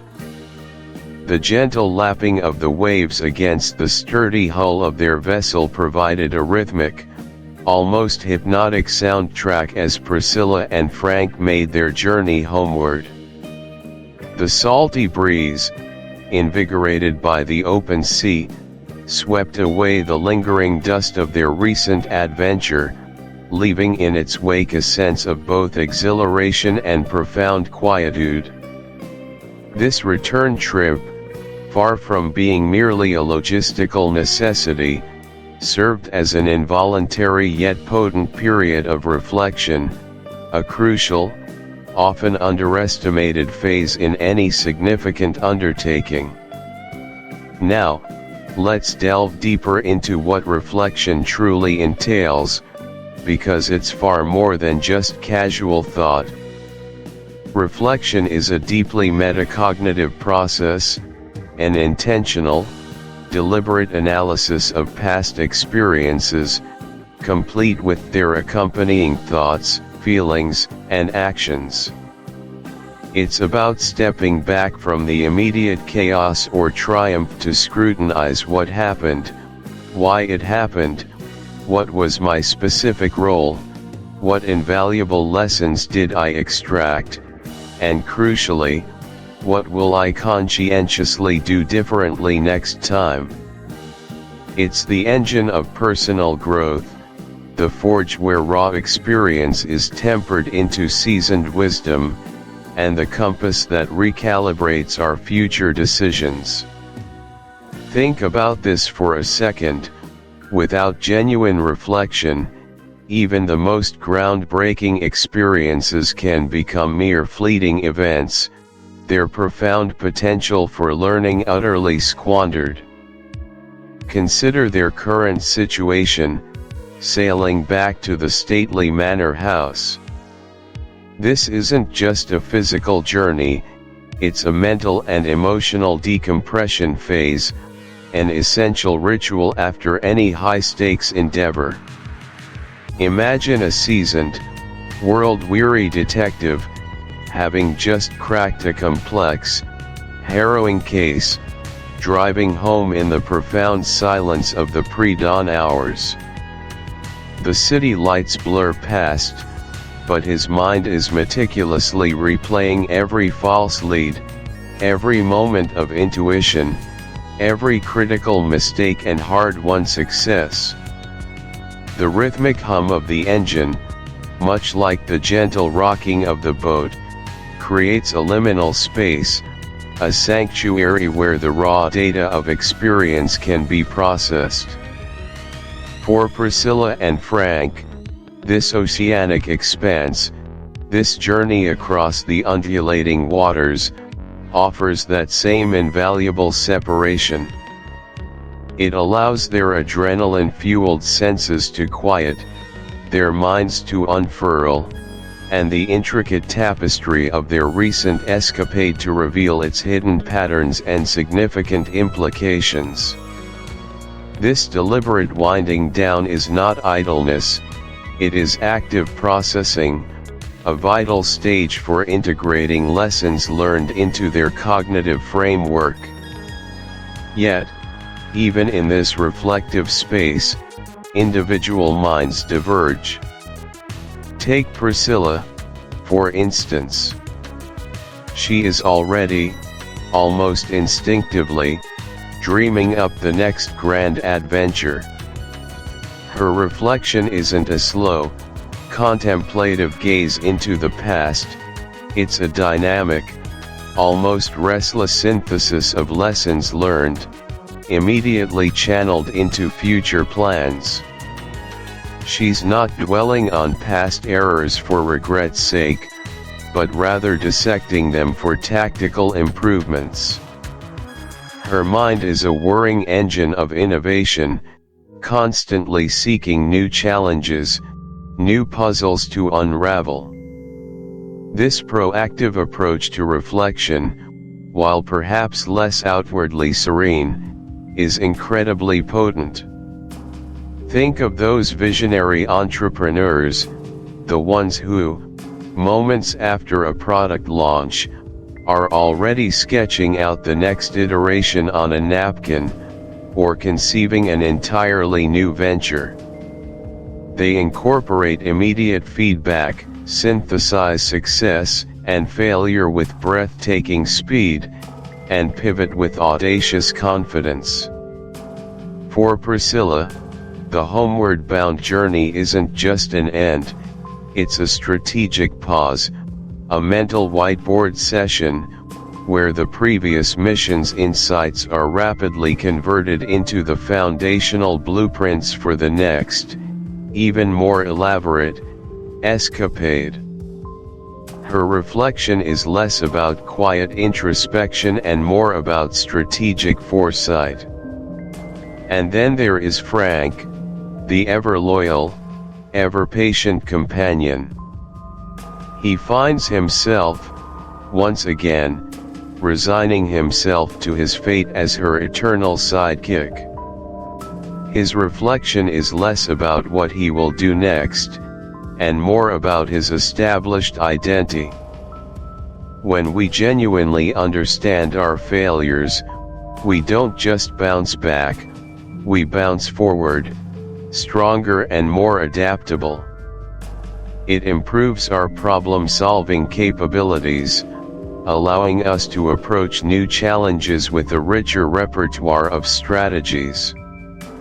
It fosters deeper empathy, as we reflect not just on our own actions but also on the perspectives of others involved.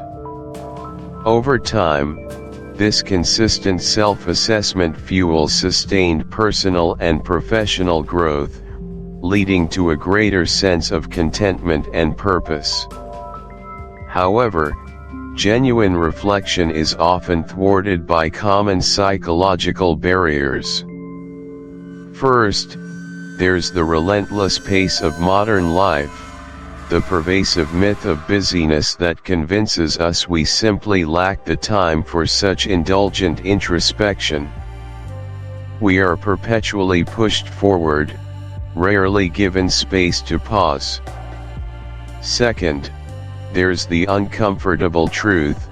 Reflection often requires confronting mistakes, acknowledging negative emotions, and wrestling with self-doubt. This discomfort is a powerful deterrent, making many opt for avoidance rather than engagement. Third, cognitive biases play a significant role.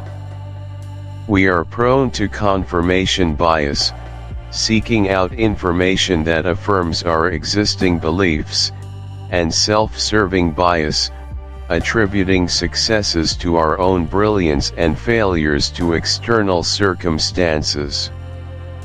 These biases can severely skew the honesty of our self-assessment.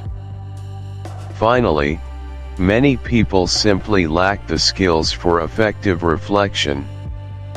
They don't know how to ask the right questions, how to process emotions constructively, or how to translate insights into actionable plans. Our culture, too, often values immediate action over contemplative pauses, further discouraging this vital practice.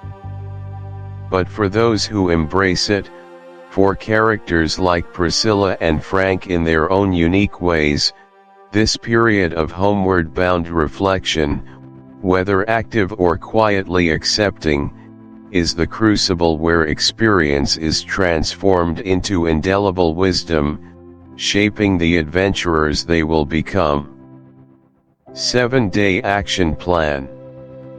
Welcome, fellow adventurers, to Chapter 7, the 7-Day Action Plan. Throughout Priscilla's Spies, we have delved into the clandestine world of extraordinary observation, quiet courage, and the profound power of living a life less ordinary. Now, it is time to translate those timeless principles into tangible, daily actions. This chapter is your field guide, a hands-on manual for embarking on your own week-long initiation into what we call living with Priscilla's spirit, or simply, the adventure method. Think about this for a second. What if every single day were an unwritten chapter, filled with potential discoveries, unforeseen encounters, and opportunities for subtle heroism? Priscilla's spirit wasn't about grand gestures alone, it was about cultivating an inner landscape that saw the mundane as magnificent, the routine as ripe for revelation. The adventure method is precisely that, a deliberate shift in perspective, transforming your ordinary existence into a thrilling, ongoing espionage mission into the heart of everyday life. It's about becoming a secret agent of your own experience, constantly gathering intelligence, making connections, and operating with a heightened sense of awareness. It demands curiosity, yes, but also a deep well of resilience, an unwavering commitment to presence, and a playful willingness to step beyond the comfortable confines of habit. It's an active, vibrant way of being, where every moment holds the promise of an unexpected learning or a fresh perception. We are not just observing the world, we are engaging with it, influencing it, and allowing it to transform us, much like a seasoned operative learns from every mission. Let's dive into your mission, day by compelling day. Day 1, Observation. Notice 3 unusual things in your neighborhood. This isn't just about looking, it's about truly seeing. Most of us walk through our neighborhoods on autopilot, our minds already at our destination or replaying yesterday's conversations. To live with Priscilla's spirit means to awaken your senses. For this first day, your task is deceptively simple yet profoundly challenging. Identify 3 specific details that genuinely stand out, something you've never consciously registered before. Perhaps it's a tiny, forgotten statue hidden amongst overgrown bushes, an intricately carved door knocker on a house you pass daily, or the surprising pattern of shadows cast by a particular tree at a specific time of day. Consider a real-world case. A young urban planner, Elias, decided to take this challenge seriously. He chose a different route for his morning walk. Instead of staring at his phone, he scanned his surroundings. He noticed an antique, bright red bicycle chained to a lamppost, rusting beautifully, yet with a freshly polished bell.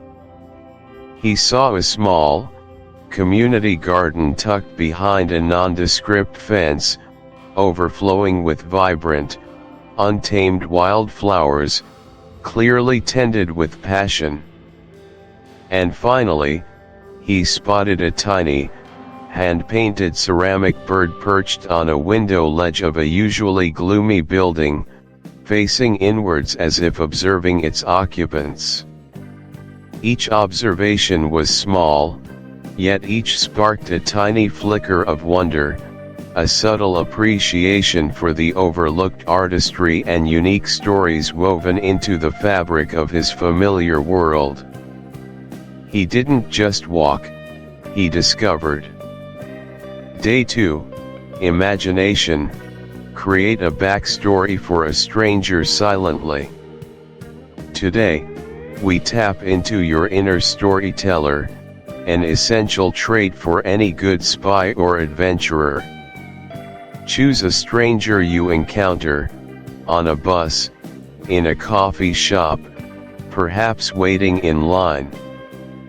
Without speaking to them, and entirely within your own mind, construct an elaborate backstory. Where are they from? What is their secret passion? What mission are they currently on? Are they a retired opera singer, now secretly running a clandestine bakery? Or a quantum physicist with a hidden talent for competitive knitting? The more intricate and specific, the better. This exercise is not about being correct, it's about expanding your empathy and creative muscle.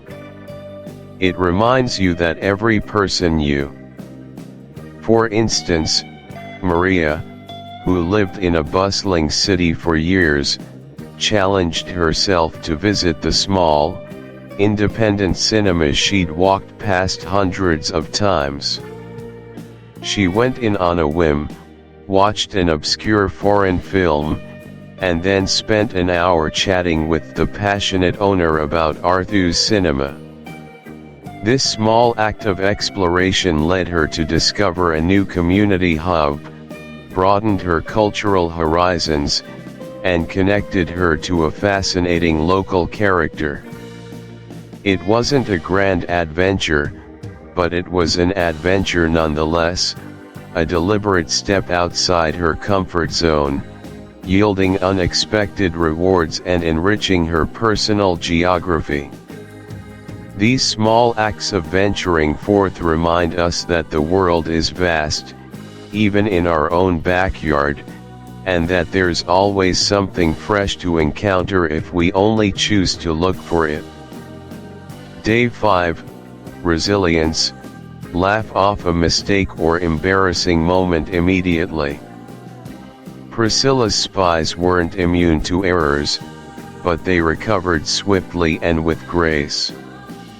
Today, your mission is to practice immediate, light-hearted resilience in the face of a minor blunder or moment of embarrassment. Did you trip? Spill something? Mispronounce a word publicly? Instead of dwelling on it, feeling shame, or letting it ruin your mood, respond with immediate humor. Laugh at yourself, make a self-deprecating joke, and move on. Consider this: David, typically a very composed individual, was giving an important presentation when he stumbled over his words and accidentally knocked his water glass onto his notes. For a split second, panic flashed in his eyes. But then, remembering this challenge, he simply paused, took a deep breath, and with a genuine smile, said, "Well, that certainly watered down my key points, didn't it? Perhaps it's a sign I need a cleaner slate." The audience chuckled, the tension broke, and David calmly continued. His immediate, good-natured response not only saved the moment but also endeared him to his colleagues, demonstrating a profound emotional intelligence and an unwavering spirit that refused to be derailed by a minor setback. This skill is vital for navigating the unpredictable terrain of life, allowing you to quickly recenter and maintain your mission focus. Day 6, Leadership. Convince a friend to join a spontaneous activity. Today, step into the role of an initiator, a quiet leader. Propose a spontaneous activity to a friend, something unplanned, perhaps a little out of the ordinary, or simply a spur-of-the-moment walk in a park you both enjoy. The goal isn't just to do the activity, but to practice the gentle art of persuasion and connection. Perhaps you suggest exploring that new cafe you spotted on day 4, or revisiting a childhood haunt, or simply taking an evening stroll to look at the stars. The key is the spontaneity and the act of reaching out. For example, Sarah, noticing a beautiful afternoon, called her friend Mark and simply said, "Forget your to-do list for an hour. The weather is too perfect for prose. Let's grab an ice cream and just wander through the old town square." Mark, initially hesitant with his own plans, was swayed by Sarah's infectious enthusiasm and the unexpected invitation. Their impromptu walk turned into a delightful afternoon of shared laughter and stories, strengthening their bond and creating a cherished memory. This isn't about control, it's about inspiring shared experiences and fostering connection, a subtle yet powerful form of leadership that enriches both your life and the lives of those around you. Day 7, Reflection. Write down your week's adventure log. The final day is dedicated to consolidation and appreciation. Sit down with a notebook and pen, no screens, please, and write an adventure log of your week. Don't just list what you did, reflect on your observations, your imaginative leaps, the sensations of disconnection, the feelings of exploration, your moments of resilience, and your acts of connection. What did you notice that you hadn't before? How did you feel when you unplugged? What surprised you? How did you recover from that mistake? This ref. Summary. Welcome, dear listener, to the reflective chambers of our final chapter, a summary not merely designed to recount, but to truly deepen our appreciation for the wondrous journey we've undertaken through the enchanting world of Priscilla's Spies. This isn't just a simple playback of events, It is an invitation to revisit the profound emotional landscapes, the vibrant characters, and the timeless lessons woven into the very fabric of our narrative. We're here to unpack the luggage of our shared adventure, to sort through the memories, and to understand not just what happened, but why it matters, and how it continues to resonate within us long after the final page is turned. Recapping the heart of a story is far more intricate than merely listing plot points or revisiting character arcs. It is, in essence, an archaeological excavation into the soul of the narrative. We're digging past the surface, beyond the thrilling escapades and the clever banter, to unearth the core truths, the universal emotions, and the transformative insights that give a story its enduring power. The heart of Priscilla's Spies, as we've discovered, beats with the rhythm of untamed imagination, the unwavering pulse of familial affection, and the delightful cadence of Irish wit. It's about the exquisite alchemy that occurs when ordinary children, propelled by extraordinary circumstances, choose to see the world not as it is, but as it could be, if only they dared to dream a little bolder. Think about this for a second. What makes a story truly unforgettable? Is it the grand gestures, the earth-shattering twists, or is it something far more subtle, a quiet whisper that touches a chord deep within your own experience? For Priscilla's Spies, the heart resides in its celebration of the human spirit's capacity for joy amidst peril, for ingenuity when faced with the inexplicable, and for steadfast loyalty when the world seems to tilt on its axis. It's a profound testament to the idea that the greatest adventures often begin not on a distant shore, but within the boundless confines of a child's mind, fueled by curiosity and an unbreakable bond of kinship. This story has shown us that to recap its heart is to affirm the extraordinary potential nestled within every seemingly ordinary moment, every shared glance, and every whispered secret between kin. Now, let's look at why this happens, and how these core elements elevate Priscilla's Spies from a delightful children's tale to a truly meaningful exploration of life's most precious ingredients. First, we must absolutely reiterate and revel in the unparalleled charm of Irish storytelling and wit that permeates every single page of Priscilla's Spies.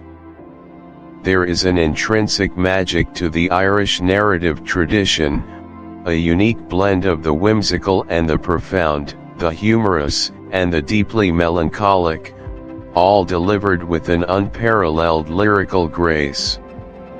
It's a tradition steeped in the oral telling, where words aren't just vehicles for information, but instruments of enchantment. Think of the way a truly gifted Irish storyteller can paint a picture with language so vivid, you can almost taste the damp peat smoke, feel the biting chill of the Atlantic wind, or hear the mischievous chuckle lurking behind a seemingly innocent remark. Let me tell you a story that might encapsulate this essence, a brief, illustrative tale much like the kind you might hear whispered around a warm hearth in a small Irish village. There was once a fella named Finbar, a man known throughout the county for his fantastical exaggerations. One blustery evening, he regaled his pub mates with a tale of how he'd wrestled a salmon the size of a small pony from the churning waters of the River Shannon. He described its scales glinting like 1,000 emeralds, its tail thrashing with the force of a gale, and how, in the end, he'd subdued it not with brute strength, but by charming it with a verse of poetry. Of course, everyone knew Finbar hadn't caught a fish larger than their forearm in his life, but they listened intently, their eyes wide, their laughter hearty. Why? Because Finbar understood that the truth was less interesting than the glorious, embellished version. He wasn't lying, he was elevating reality, transforming the mundane into the mythical. That, dear friends, is the heart of Irish storytelling. It's not about strict adherence to fact, but about the artful weaving of wonder, humor, and a deep appreciation for the sheer theatricality of life.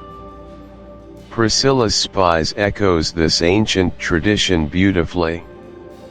The characters' observations, their delightful turns of phrase, the way they navigate bewildering situations with a blend of earnestness and wry amusement, all stem from this rich cultural wellspring. The N.A. Here is where the bond truly shines.